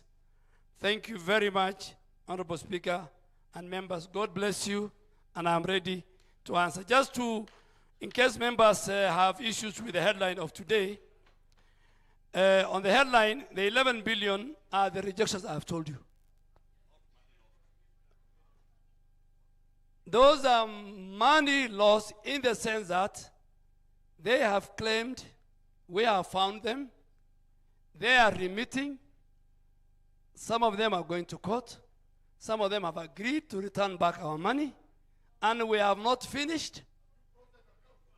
We have, I don't want to, you know, there are some things that belong to the criminal justice system. I don't want to speak for. I have the whole list. The biggest junk is the private hospitals, followed by the county hospitals, followed by the National Referral Hospital, including Kenyatta, MTRH. The lowest is with the faith-based hospitals. We have the names we can publish. There are rejections. They claimed for services they have not offered. And they have done all that I was telling you. And I am sure that many people, including those who are criticizing me, some of them, this morning they sent me a text message and they said those people must be prosecuted and they must return the money. You cannot eat the money that belongs to a patient in Kenya. Thank you, Honorable Speaker. Thank you. Thank you, Waziri. Honorable members, you've heard the minister is with his team, Rachel. We're doing 10-10. Yes, yeah? Oh, Dr. Nyikal first. Lower your hands. We promise to give Dr. Nyikal 3 minutes. Nicole, just 1 minute. Honorable members, for those who walked in and out, let us first of all give a round of applause to the Honorable Duale. Indeed, Honorable Speaker, the Honorable Duale has done very well. In terms of making a presentation, we can tell when a presentation is good. And we are so proud that he is from this house. And it makes a difference when someone who has the experience that is required gives such a presentation. We appreciate. He has taken us through the journey that the transformation. He has given us the role, the pivotal role of Parliament in legislation and way forward and what assistance that he needs. He has given us a comparison of what happened in NHIF and what is happening in SHA, including the numbers, including registration, the depth, including the amount of money that is being paid in and out, the role of national government and the counties in health, and the complications therein and what support that he needs. Honorable Speaker, he has also given us assurance that it is not about your economic power that will make a decision on your access to health. These are the kind of presentations, Honorable Speaker, that we want. Mr. Speaker, he has given us this House assurance that we are not going to export our patients and also export our money. The measures he has put in place, we like that. Thank you. And now I'm going to give a chance to Dr. Nyikal. Welcome, Dr. Nyikal. Okay. Mr. Speaker, let me first of all appreciate the Cabinet Secretary for the presentation. I'll not say much because this today is the presentation of the Cabinet Secretary to the House. So the members will deal with that. Most of the issues he has raised, we have actually discussed with him in the committee. We have had interactions, some of which you have seen on TV, and these are the results. I'll just make very few comments. One, there are some issues he has raised that we'll still have to look up with them as a committee. So I don't expect to say much on them. We'll have opportunity as a committee to call the team and have that. But the only ones I want to say that are really important is the issue of registration and payment of premium, which is a gap of 29 million and 4 million. It has issues. The issue of county and national government coordination, and that is what affecting KEMSA not getting drugs there because drugs are being bought at the county and they are not paying KEMSA. So that is something we will discuss with them. The issue of primary care fund, which we actually gave this time, and that has to be used at the county level, in level 2 and level 3, where he actually we agreed as a committee that women do deliver there, they should be paid. So we look at that. Then the issue of human resource transition, the one of NHIF to SHA, is again something we'll sit down and look at. The issue of UHC staff and interns and global fund, I must congratulate the budget committee, Chair Atandi. As a committee, we managed to put some money there, and for the primary care, we are also going to put money so that women can deliver in level 2 and 3. And the other issue of the bills, those ones we are actually taking on. We have those bills, some we're already looking at. But the biggest one I want to talk about is the benefit package and the cost of care. We have a benefit package in the country, but we don't have a cost of care. So how can you have a package if you do not know its cost? So I know they're working on that. They have put up a team. We'll work with them to have the cost of care so that one surgery has a cost wherever you go. And I think when we do that, we should be able to get more done. It is its day today, and members of the assembly, so I'll leave it there, because we'll also be taking some notes on what the members say that needs to be done, that we can follow up with him. Thank you, members. Rachel, take the first 10. The Honorable Shabir, the Honorable Mother Wangari, number 2, the Honorable Elemengit, can I just do this side? Okay. The Honorable Makali Mulu, the Honorable Member for Kinangop. We wanted 10 here, 10 here, 10. Is that okay? The Honorable Member for Kitui Rural, and that one is the nominated member UDA at the end. How many are those?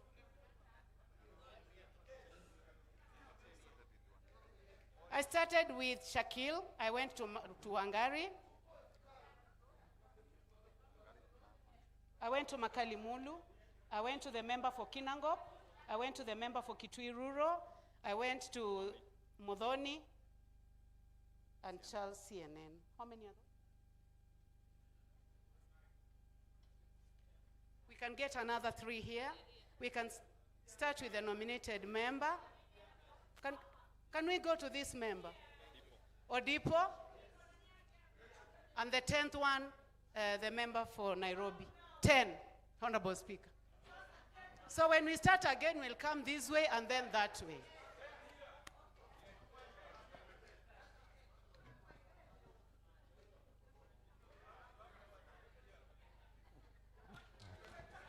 Okay, number 1.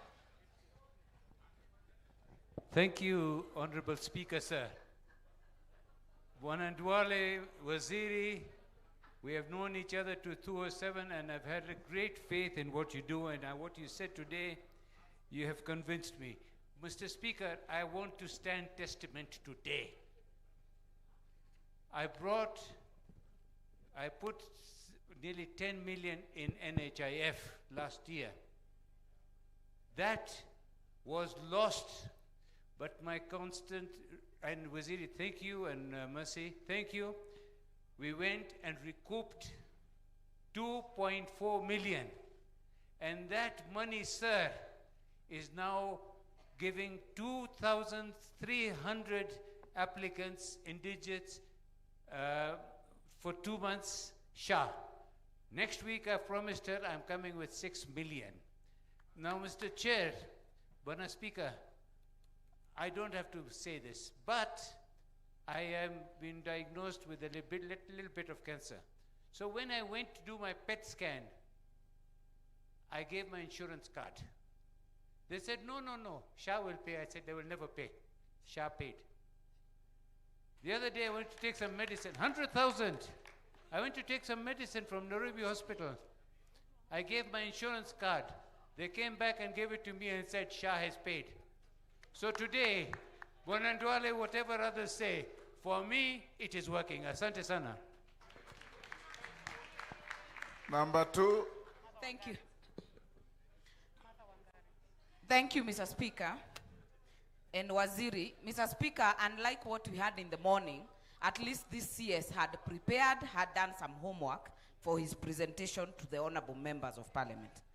Mr. Speaker, I am also very glad that the trust deficit in SHA has substantially reduced.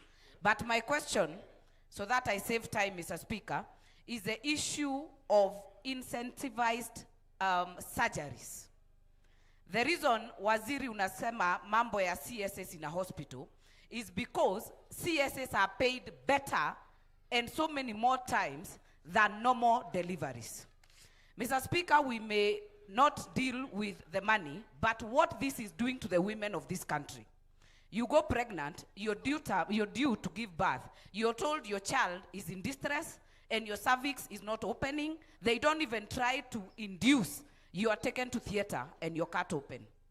So, because they are paid better. So, Waziri, how do we disincentivize the issue of surgeries? Because we cannot keep doing this to the population of this country. We are opening up women who can easily give birth normally without going to the theater. Thank you. Finally, Mr. Speaker, allow me, because I've not asked any question in this plenary, allow me finally, the issue of doctors and complaints. KMPDU covers their doctors.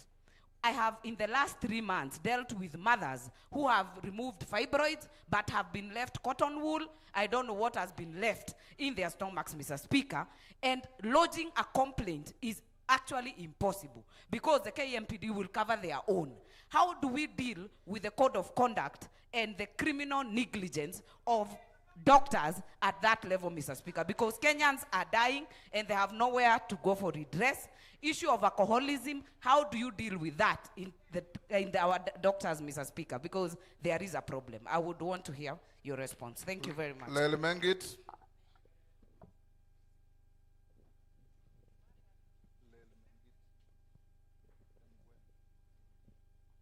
Thank you, Honorable Speaker. First, I want to appreciate Waziri Duale for his perfect presentation. I also want to appreciate what SHA has done. Recently, Honorable Speaker, about a week ago, there is a mzee who is about 96 years old. He had been blind for the last 4 years. And when I visited him, I assessed the situation and he accepted to go for an eye checkup. And it was just a simple issue of eye cataract. And it was removed. The mzee is now seeing. He's been blind for 4 years, and it was fully paid by SHA. Now, my question is, Honorable CS, while we appreciate the government for paying for kidney dialysis, we know patients suffering from kidney issues are close to 10 to 15% in this country. While we appreciate that SHA is paying up to maximum of 11,000 shillings per session across the country, we still have a challenge in settling claims. We have small startups, local companies in this country or hospitals whose claims have not been paid for almost the last 3 months. For example, Oak Tree Center, Kidney Center in Eldoret, Honorable CS, what are you doing so that you can prioritize these startups who are dealing with these issues so that their businesses cannot close down? Thank you, Honorable Speaker. Thank you. Makale Mulu. Yeah, thank you so much, Honorable Speaker. I want to join my colleagues in appreciating the presentation, Honorable Speaker. Honorable Speaker, one of the highlights of the presentation which I picked is the issue of consultants charging different rates. And I think to me that is very important that that figure is harmonized. But my question, Honorable Speaker, is on the distribution of medical equipment. I would want to hear from the CS what criteria has been used to distribute this medical equipment, Honorable Speaker. Because, Honorable Speaker, my own county where I come from, we realize that very basic things cannot be done because that equipment is not there. So is it based on needs assessment or how is it done? Thank you, Honorable Speaker. Thank you. Kinango, is that Kwenya? Yes, Mr. Speaker. Yeah, thank you, Speaker, for the opportunity, and I join my colleagues in applauding the Minister for his beautiful presentation. But on it, Mr. Speaker, I want to know what the Ministry is doing, and actually it has been mentioned, but not in depth, in terms of harmonization of charges, especially that are being charged by the private hospitals. You realize service like dialysis is being charged at about 11,000 in public hospitals, and that is what SHA is paying for. But private hospitals are charging to the tune of close to 200,000, and I have evidence to that case because my dad is doing dialysis at the moment. What is the Ministry doing to make sure that those exorbitant charges by private hospitals is dealt with and with finality? Thank you. Kitui Rural. Thank you, Mr. Speaker, and thank you, Honorable Duale, my friend. I always have a lot of confidence in you. When you are presenting, you talked about the 11 billion, how you are trying to recover that money. But I wanted to hear more on what systems are you putting in place so that this kind of debt is not going to occur again. Because this is money which is supposed to be used to buy drugs and other facilities in the health centers. Thank you very much. Next, Mudhone Marubu. Is it Mudhone? No, Mudhone nominated. Ikiara. Thank you very much, Honorable Speaker. Honorable Speaker, I too join my colleagues to thank the CS for coming when he is very well prepared for this session. We laud him for that. Honorable Speaker, my question is, what measures, Wasiri, as your ministry put in place to protect Kenyans from counterfeit medicine? More so, especially those who have chronic illnesses like diabetes, blood pressure. Honorable Speaker, I'm asking this in reference because I am a victim. When I go buying my medicine from the pharmacy, at times I have encountered a case where I bought counterfeit medicine, which when I take it does not work at all. What is the ministry doing to protect Kenyans who are not aware like me so that they don't take counterfeit medicine, which is not working? Thank you. Nguna. Thank you, CS, for awesome presentation. We are fully satisfied with what you've done so far. And again, congratulations. Since you took over SHA, it is now working. I have witnessed, because I've had several patients there. Congratulations for that. My question is, how many health facilities involved in the fake claims have you shut down so far? Kipchumba. Thank you, Honorable Speaker. I want to first of all declare that I am a health advocate. I've worked with the Ministry of Health in the Vaccine Preventable Diseases campaign. I've been awarded the UN Person of the Year in 2015, fighting and kicking polio out of Kenya and Africa. It has been great. SHA, like the previous program, NHIF, and other health insurances, very little is given to therapies. There's limited package to support long-term conditions. And this in particular, children that have disorders of cerebral palsy, spina bifida, hydrocephalus, and other conditions, and it's lifelong. What is SHA doing to include the essential drugs, medication, in supporting these children, because, or persons, they have to live with the drugs forever, and they can't afford them. And these, most of these, especially anticonvulsants and epilepsy medication, are very expensive. What is SHA doing to expand the essential benefits package to fully cover therapies, especially physiotherapy, occupational therapy, speech therapy, orthopedic therapy, assistive devices, and lifelong neurological medications? Thank you. Odipo Kwame.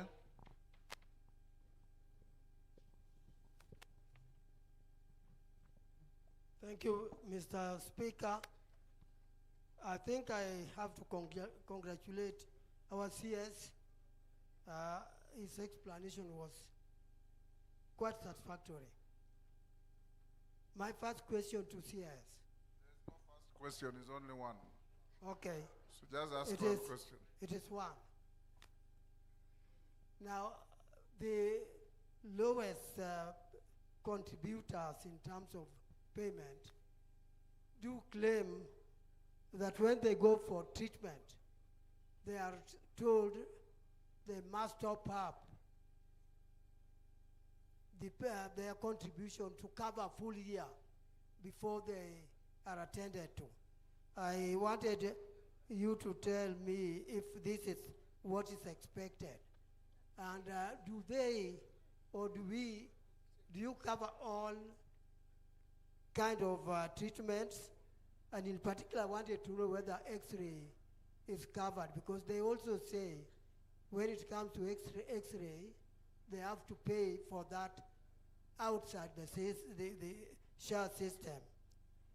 And you mentioned something, Minister, regarding the medicine, which many hospitals, especially the county hospitals, they do not provide medicine. The problem you have there, you have explained very well, and your intention and what you do. But my concern is, what is happening to these patients if they don't get medicine? Do we just say bad luck, or is there any provision that they can follow to get the medicine they require? Thank you, Mr. Speaker. Elachi. Thank you, Mr. Speaker. I also want to thank the CS, to thank his team, Mercy and the team. CS, I was in Kenyatta on Sunday, and I want to thank you and thank Lesiampe. They have done their best, but I realized that because Mbagathi is not functioning and Mama Lucy, you find that we have 100 mothers now delivering a day at Kenyatta. And so my biggest worry now, which is across the country, is how do we ensure to have accountability? First of all, we ensure that newborns are also covered with SHA.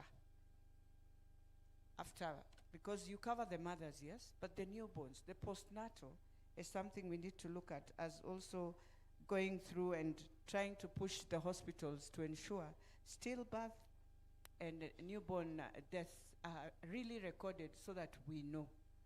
And so for me, my proposal will be, in terms of just Kenyatta, is it possible to talk to the president so that these social corporate programs we do under affordable housing, they can just go and do some repairs in terms of their ceilings, in terms of their cupboards, and many other places that I felt it's really struggling. Thank you. We have done those 11, Minister, because these are very short questions. Let's take another 10 so that we answer all of them. This side. Thank you. Hold. Rachel, hold. The CS prefers that he runs through these ones very quickly before we take.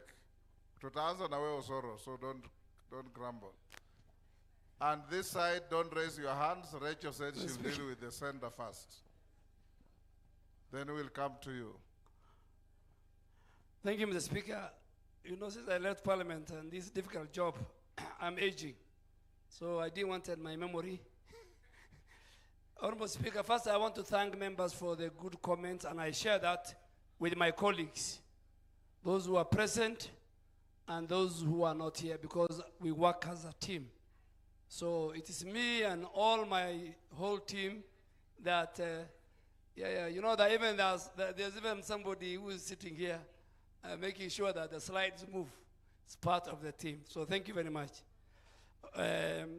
Honorable Wangari, there's some questions I'll give to the DG briefly and Mercy. Particularly, Honorable Wangari's question, that because of monetary value, because C-section is complicated first, it's a surgery, it's a theater, it's 30,000 reimbursement, but normal delivery is 10. And because of greed, it's a social problem. Somebody wants to force a mother to a C-section when she can do normal delivery. But because he's looking at the difference of the 20,000.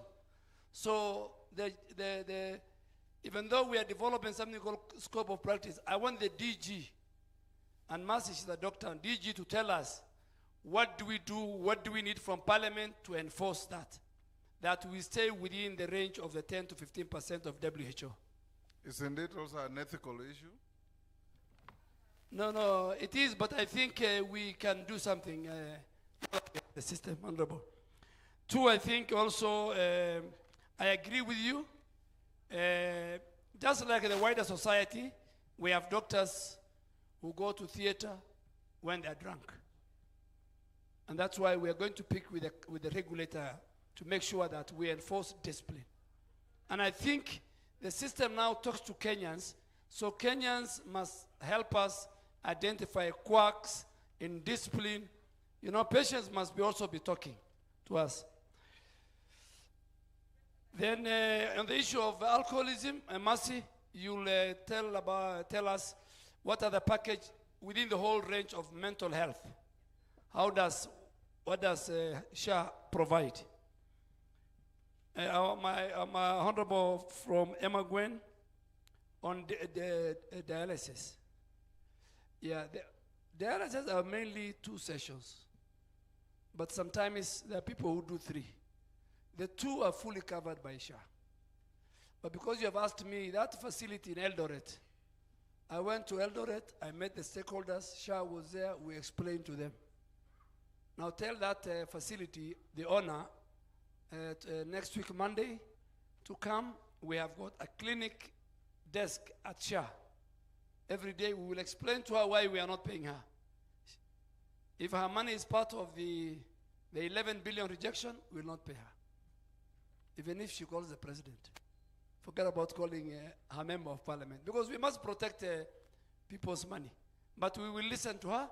We don't want, and that's why, Honorable Speaker, we're paying NHIF. We don't want also our facilities to collapse. But I think we spoke to that particular facility in Eldoret when I was there. Honorable Makali, my old colleague, consultant rates, I agree.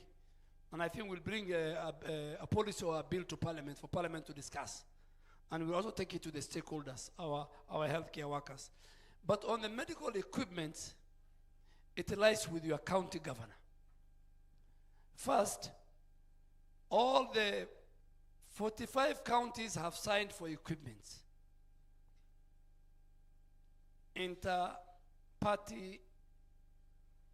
Intergovernmental partnership agreement.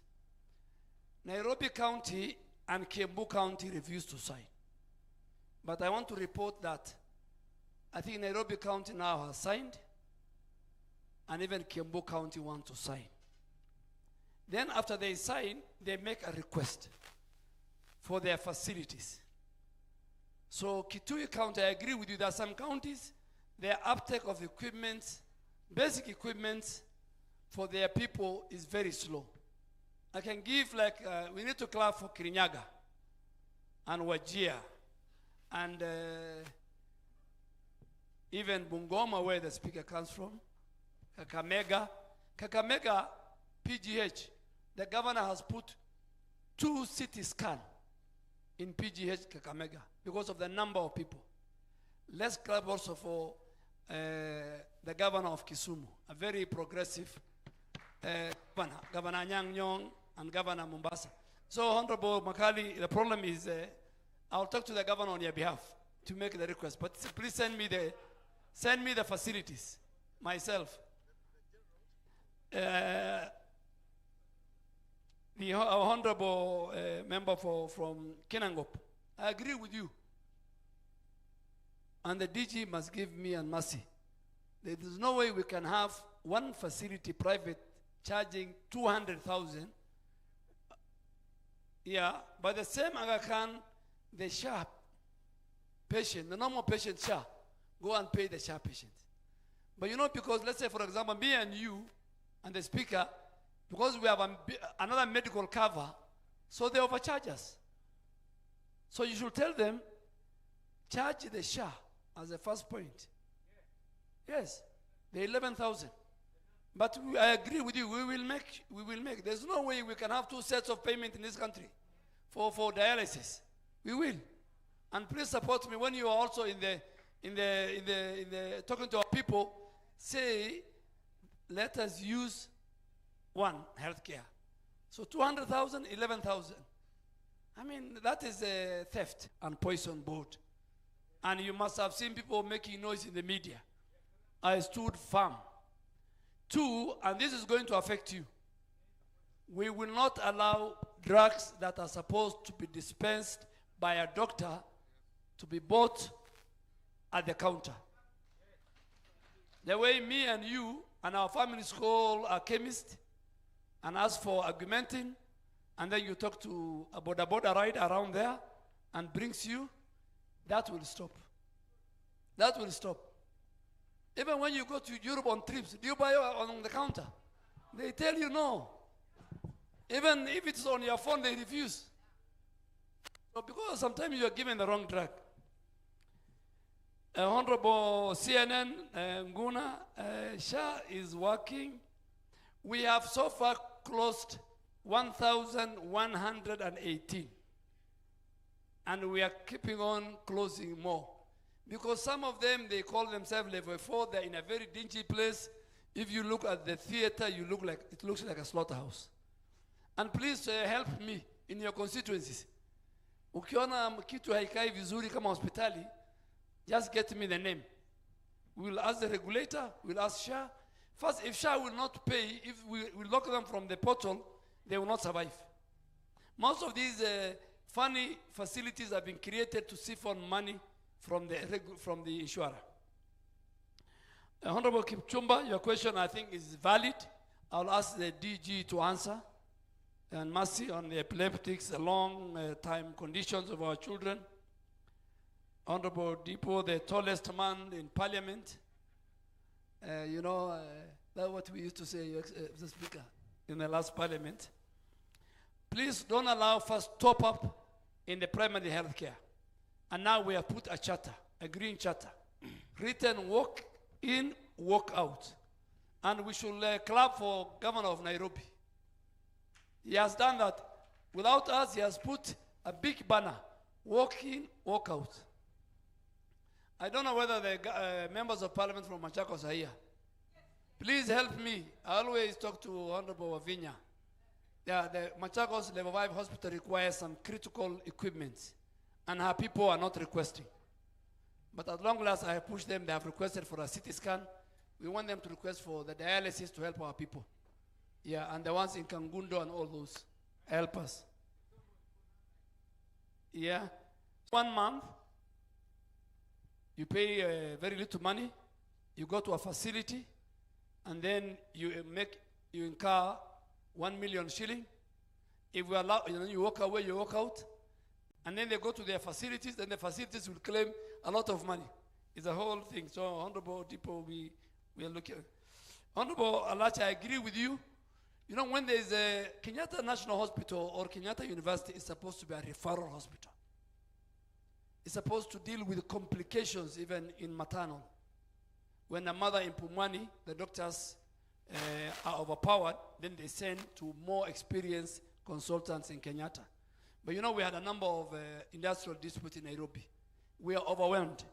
And I've already told the president that we can use affordable housing to build more wards in Kenyatta and expand Kenyatta. And part of it is even how we can work with the police and take the police hospital along Bagadi Road to be part of Kenyatta so that we can help people.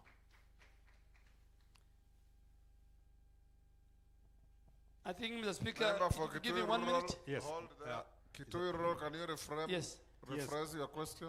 Yes, Mr. Speaker, thank you very much. And I thought my question was very simple. I was referring to 11 billion, which is reported to have got lost.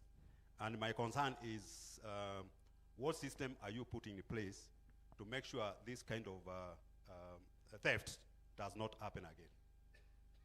Honorable, let me tell you, this 11 billion was stolen when the system was young and there was a transition period from October 2024 to around June last year, July. People went to the system, but they didn't know that the system will do an audit later. As of today, 28th, Mr. Speaker, if you look at the graph of the claims versus the revenue collection, during that time, the claims was 10 billion, the revenue collection was 5 billion. As of last night, the revenue collection is more. The claim is less than even 5B. Because the system detects. Honorable members, Cabinet Secretary, cesarean section is the most performed intra-abdominal surgery worldwide. And the rates of cesarean section have been increasing from the 90s when it was 6% globally to 2018 when it was about 18%. Our national cesarean section rate as a country is currently 19%. It is projected that by women going to deliver will be delivered through cesarean section. That will be a whopping 38 million women undergoing the procedure. Cesarean section is also a complex surgery requiring various steps in terms of preoperative preparation, intraoperative steps, and postoperative steps. Therefore, what SHA is... My mother, who died last year, gave birth to 15 children, none in hospital. All at home. And there are many women like that. What we are lacking now are those midwives. And then the unethical behavior of doctors. What are you doing about it? Because one, give hospitals that deal with deliveries, midwives, properly trained to help. Mama akisema, wow, akisema, sukuma, sukuma, you know, mpaka mtoto atoke. Yeah? Lakini siku hizi hakuna wa kusema sukuma, wanasema tu peleka theater, pasua toa mtoto. We want to go back to sukuma. Honorable Speaker, I hear you, and what we are doing as and therefore that way we can be able to deal with it hospital by hospital, individual practitioner by individual practitioner by individual practitioner. Then in terms of rehabilitation services, I want to thank Honorable Kipchumba. He was our polio ambassador. He helped us very, very much to be able to kick wild polio out of Africa during a very difficult time, the COVID-19 pandemic. We are revising the benefits package, as Waziri has said, and we are going to gazette a new benefits package in the month of October. And these are some of the considerations that we are looking at. Thank you. Mercy. Thank you. Thank you, Honorable Speaker and Honorable Members and Honorable Minister. I will answer a set of questions. In terms of our cesarean section, in 2 weeks' time, SHA shall introduce what we call clinical pathways for AI validation. It means when a mother comes in, we have collected data now, NHIF data and SHA data. We shall be able to read the case notes and determine whether that was a valid cesarean section or not. The current data that we have right now shows us a hospital in Tharakanithi that has a 97% cesarean section. It means every mother who walks in, 97% of them have undergone cesarean section. So this AI fraud engine will be introduced. Coming into, Mheshimiwa confirms it is true. Now, coming to the second issue on dialysis, to date, SHA has served 16,000 Kenyans for dialysis. 16,000 Kenyans have received dialysis services. Our SHA contract mandates that SHA should pay dialysis claims and all other claims within 90 days. When I look at the system, which I have here, dialysis facilities who have verified claims are up to date to end of November. They have not been paid for December, and neither have they been paid for January, but those payments will be made in the coming week. And those total to 1.2 billion Kenya shillings. When we look at SHA Lipa Pole Pole, 564,416 Kenyans have enrolled in the SHA Lipa Pole Pole program. I repeat, 564,416 Kenyans. To date, SHA has collected 1.4 billion from these Kenyans under SHA Lipa Pole Pole. And so this program, this insurance premium financing is working, and we will require your support, Honorable Speaker and members, to educate our public on how to utilize SHA Lipa Pole Pole. Concerning how does it work? Okay, thank you. Let me expound on how it works. Don't respond to illegal questions. Answer the questions that were asked. I stand guided, Honorable Speaker. Let me get to the next set of questions until I'm guided. Honorable Kipchumba has asked about cerebral palsy. Cerebral palsy is what we call a neurodevelopment disorder, along with many other neurodevelopment disorders, including autism. And how SHA, the benefit package, has been designed is that mothers or children who suffer from these neurodegenerative disorders can access services on outpatient basis in a level 2, 3, 4. When this child requires an inpatient service, they will be admitted and the daily bed rebate will kick in. If you look at our gazetted tariffs, we've actually put in place the assistive devices. However, we do need to ensure that we have enough budget to be able to actually facilitate the payment of assistive devices. So we will be coming back to the House to seek that extra budget that allows us to have wheelchairs, physiotherapy, speech therapy, etc. services available for this population.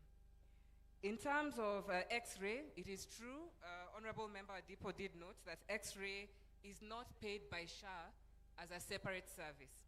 SHA pays for MRIs at 11,000, SHA pays for CT scans at 6,900. For the X-ray facility, we have bundled it into outpatient care and also inpatient care. So there is no standalone service of X-ray. It is bundled into the packages that we have. In terms of outpatient care for mental health, alcohol disorders, psychosocial disorders, this is how we've programmed the package. A Kenyan can access services at a level 2, 3, and 4, but if they require admission, and that their admission does not require a rehab package, then they can stay in a mental health facility for up to 2 weeks, and SHA will do that reimbursement. Now, if they require services that touch on alcoholic disorder, which requires more therapy, we've introduced a package of 67,000 that then the facility can claim, and that patient has what we call per diem day care services, particularly for chronic conditions. We may need to do a better job as SHA to educate the public, but every year, every SHA paid up member. Back to you, Honorable Speaker. Yes. I leave the ones who spoke yesterday. 7, 8, 9, 10. Go on and reach 15. Okay. 11, 12, 13, 14, 15. Okay. Members, I think that's the fairest. Everybody have your number. Osoro, start. Thank you very much, Honorable Speaker. Honorable Speaker, I also want to silence honorable members.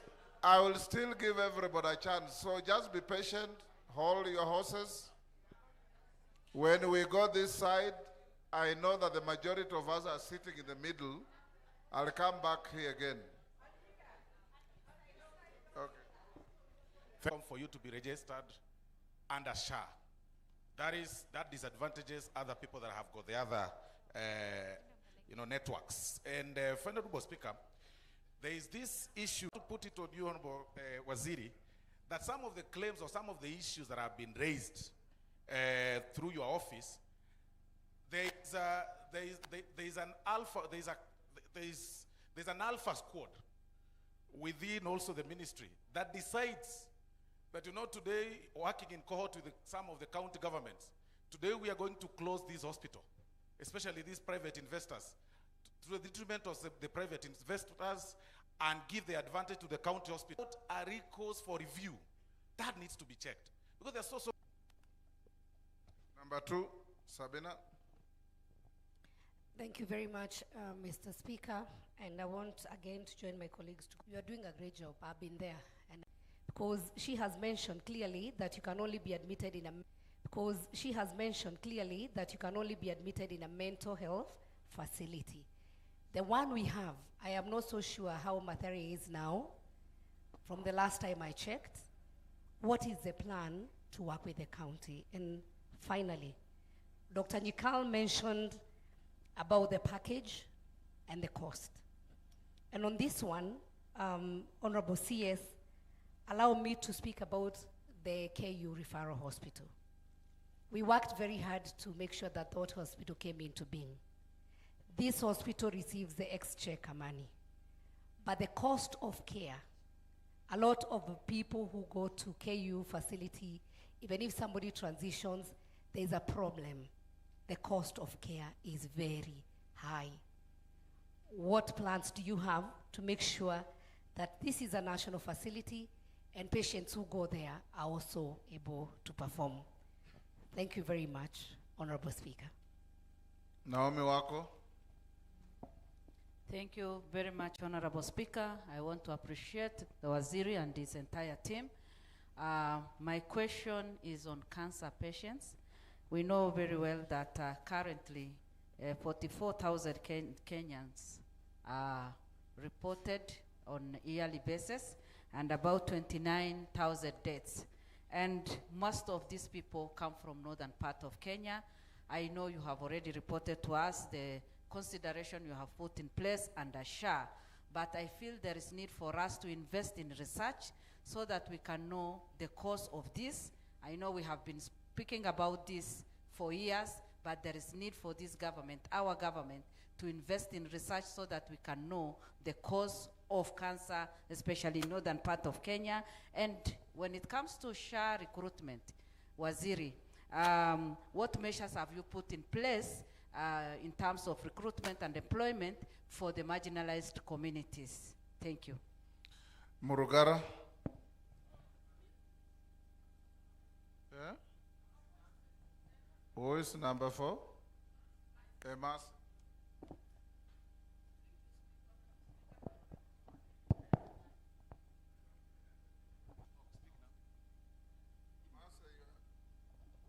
Thank you, Honorable Speaker. I also want to congratulate the Minister and his team. Honorable Dwale, you're doing a wonderful job in this ministry. However, Honorable Speaker, there are a number of hospitals that are in deplorable state. Congestion, limited bed space. In some hospitals, you find patients sharing beds, some sleeping in the floor. If you visit our Busia District Hospital, that will be the scenario that you'll be confronted with. On the other hand, we have hospitals, new, beautiful, wonderful infrastructure. They have been equipped. I witnessed one Amkura hospital in one of my sub-counties, Teso Central.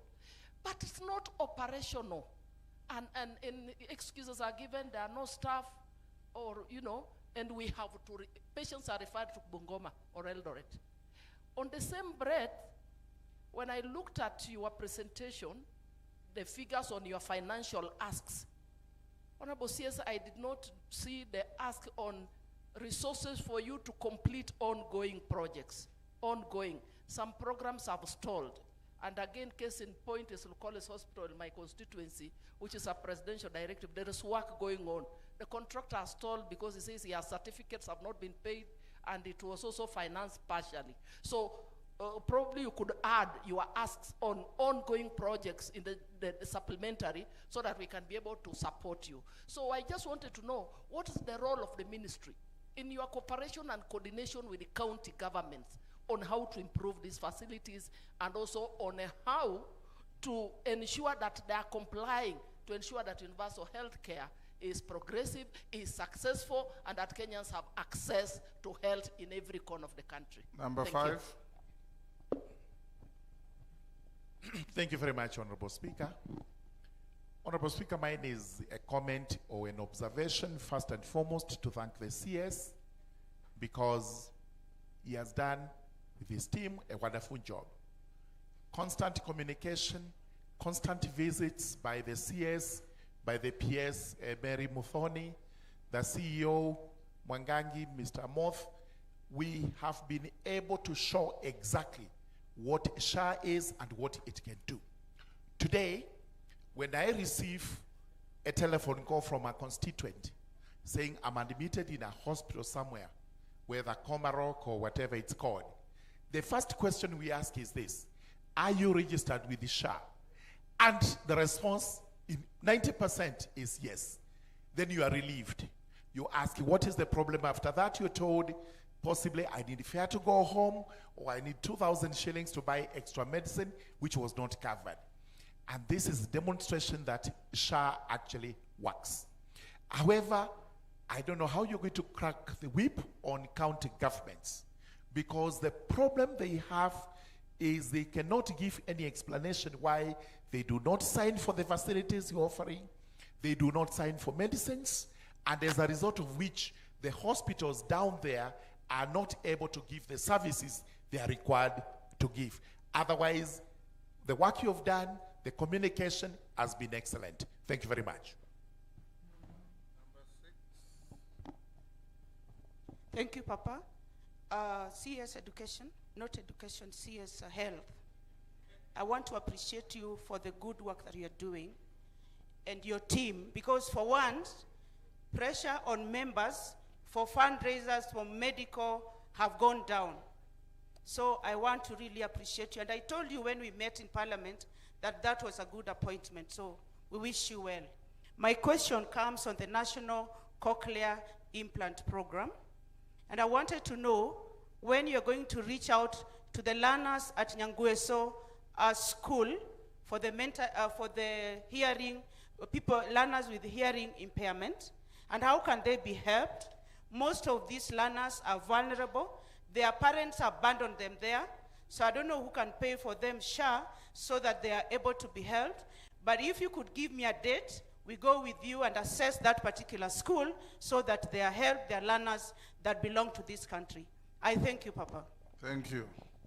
7. Thank you, Mr. Speaker. CS, I mean, you've got enough compliments today for the good work that you're doing. I wish the media this is live, is live. I wish the media would actually look at the gains and what we've achieved in terms of health moving from NHIF to SHA, so that we can always, celebrate the gains that we have in our country instead of always putting our country down. When Mercy was speaking, she's talked about diabetes, the screening, that many people are not coming up and taking advantage of the screening. For me, I think we should use social media aggressively to make people aware that the screening is happening. It's a failure if people are not aware of the screening. And then when it comes to the post-screening, you need diabetic medication. People need to know what's available and where it's available. And what if counties are not stocking it? Glaucoma. It is such a shame in this day and age for somebody to go blind because they're not been screened for glaucoma, and then they don't have the medication. The medication is 3,500 shillings. But if we got generics, it would be even cheaper. So what are the programs on glaucoma? What are the medications on diabetics? And while we're here, there is a meeting going on right now with pediatricians, the Kenya Medical Association, the John Hopkins University, and the Health Reach. They're actually in the main building. They have a program called SASA, which is Smart Advocacy for Strategic Action, and their main concern is newborn care. We care for the mother, but if the baby is preterm, we don't have enough. We don't have pediatricians in all the hospitals. We don't have oxygens. The package, the SHA package for newborns that are born preterm should go beyond the mother's discharge, because the baby remains in the hospital, and then also post-discharge, because I think we have a failure there, and that will help us save a lot of children. So counties that were flagged, because I attended their meeting yesterday, was Siaya, Vihiga, Tana River, Kirinyaga, and Baringo. They don't have neonatal clinics, facilities for newborn. Thank you. Number 8. Thank you, Mr. Speaker.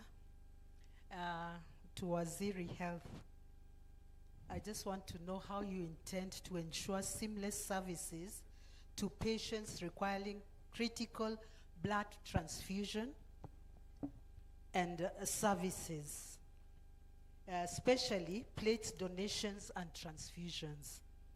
And what other plans do you have?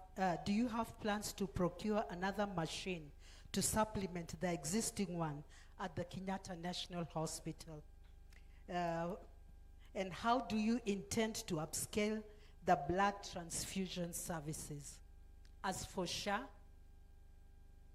I don't want to be the one to say any negative, but right now, I have a patient now in Kenyatta Hospital that has been told the machine, the Nini SHA is not working, you have to pay cash.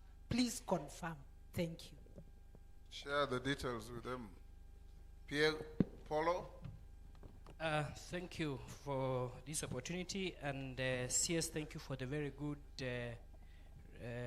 presentation. I'm Paul Biego, Chesumei constituency, Member of Parliament, and the question goes to the CS that the recent challenges in, given the recent challenges in healthcare infrastructure and staffing, what specific strategies does the ministry plan to implement to improve at least access to quality healthcare services in rural areas?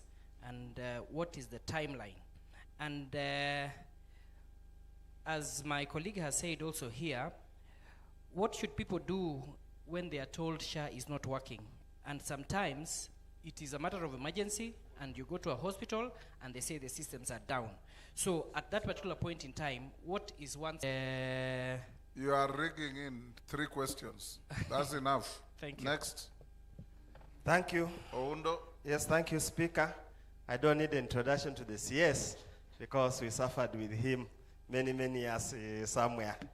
I just want to seek your indulgence, Speaker. I have a very interesting case, and I'm sure if Honorable Anjala would have been here, would have joined me in the same case. For some strange reason, we have so many ladies who cross over from Uganda, come and get married to Kenya. And for why do you call it strange? It's very normal. No, that's why I want to the strange part of it. That's why I want to go to the strange. The strange part of it will come at the tail end, so that I don't want in my village, every other home. I don't want it to be carried away for the reasons why they cross. I want to pass over the message very clear. They do not have national IDs of Kenya. They can't get national IDs because they have not migrated officially. But they are married in Kenya, that they are 3rd, 4th, or 6th pregnancies. Yet when they go to health facilities for maternity, they are not covered. In the previous regime, we used to fall under Linda Mama, where they would use the ID numbers of their mothers-in-law to get such facilities. I wonder, what does the current system, what can it do to ensure that we cover these are given to every Kenyan unconditionally, is to Kenyans, and a Ugandan married to a Kenyan man is a Kenyan. Speaker, because I want to says he will do something, we'll still go to those ID people. I know, but remember, the waiting period for an ID being a border town, for whatever way, let's stop the rhetoric that we normally do it at national level here. It's about 6 to 7 months. That's the standard waiting period. So, General Honorable Speaker, in the interim, what can we do to salvage and save us from the burden that we have to continuously carry? We might lie on national policies, try to subjugate the matter, but we have a real problem, which if you do not want to listen, so that we can put our heads together, then we are simply saying that this is an exercise in futility. Finally, I don't want to go into that. You've done your bit. Yeah, I just want to pass over a message which I've received now. And I want to pick up, I think the lady here, the lady Joyce of Kamena has said, I'm told here, they have been asked to pay 100,000. They bill for surgery, I don't know what type of surgery it is, 100,000. They have been told because their cover is not comprehensive, the SHA cover is not comprehensive, it can only pay 35, so we have to join a WhatsApp group and raise another 65,000. So we need to understand, is there comprehensive SHA, or SHA was equal and common to everyone? See, those kind of things that we need to balance. Thank you. I still want to help you, Undo. Bungoma and Busia are contiguous districts in the old days, were border counties, like Mandera, like Garissa, like Wajir. I have checked. Today, the waiting period for an ID in Bungoma Women from Uganda married in Kenya and Kenyans is exactly a month. So it's not 6 months. Speaker, I can give you documentary evidence on Monday. I will come and help you. You see, Speaker, I cannot stand here and make allegations that I cannot substantiate. Period. Next. Number 11. It's me. Thank you, Honorable Speaker. Honorable Speaker, allow me to appreciate Honorable Duale that indeed he has done a good job together with the DG and the CEO for SHA. My question to you, Honorable Duale, the CS. You mentioned the issue of data protection with respect to G2G between Kenya and America. But mine, I want to come down to the payment. You did explain that the system can narrow down, go as low as understanding, especially the issue of a patient who has gone to theater, to get the theater notes to help you not to pay those corrupt doctors. So my question to you is, how is SHA protecting patient confidentiality, given that really understanding on how a patient has been undertaken before he's paid? Thank you, Honorable Speaker. Number 12.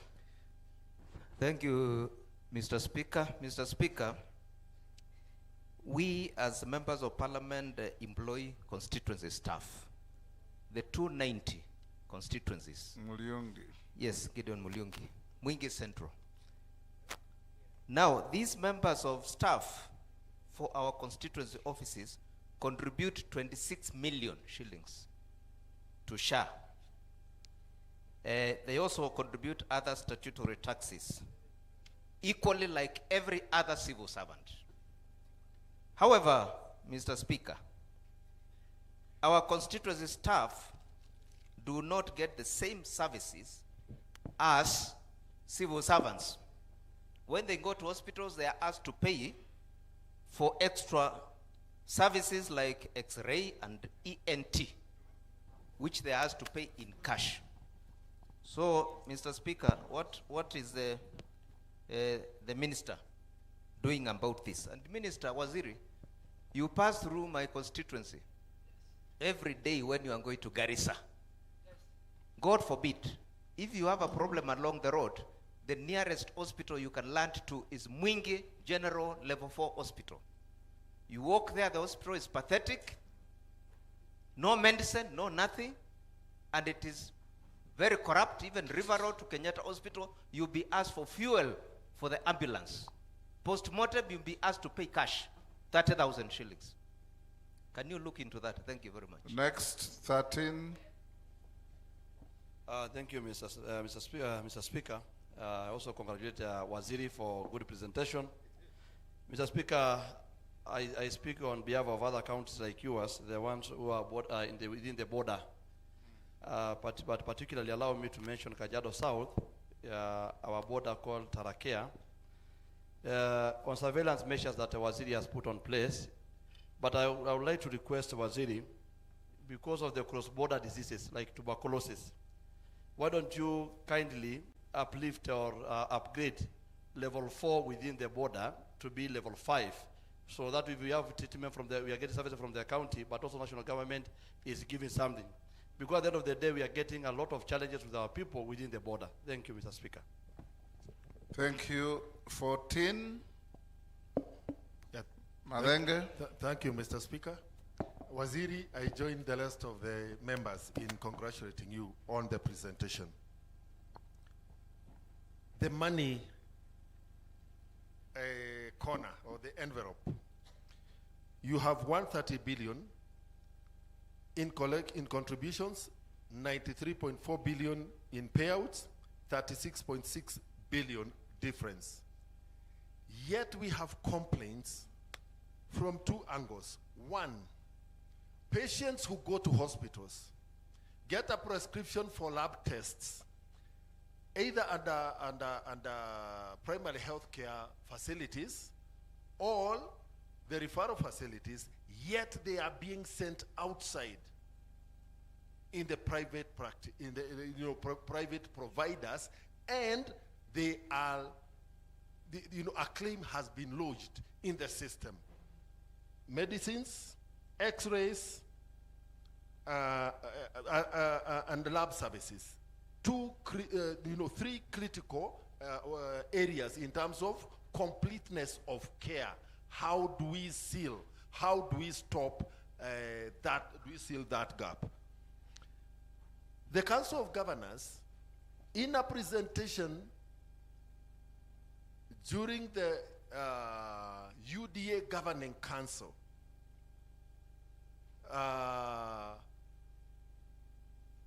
Embu Governor, Her Excellency Cecil Barire, said that the remittances by SHA to county facilities is at 60%. Your presentation here has told us overall 73%, a 13% point difference. Where is the truth? 15. Thank you. Thank you, Speaker. Martin. Yes, Owino. Martin Owino. CS, kudos for your leadership and your team. We believe if you sustain your foot on the gas pedal, we'll get healthcare right. The Speaker, I have an observation.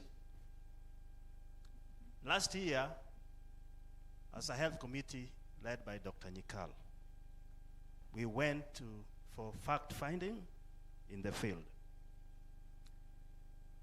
To single out one facility called Nyandiwa. We were so happy with Nyandiwa because the claim office was capacitated.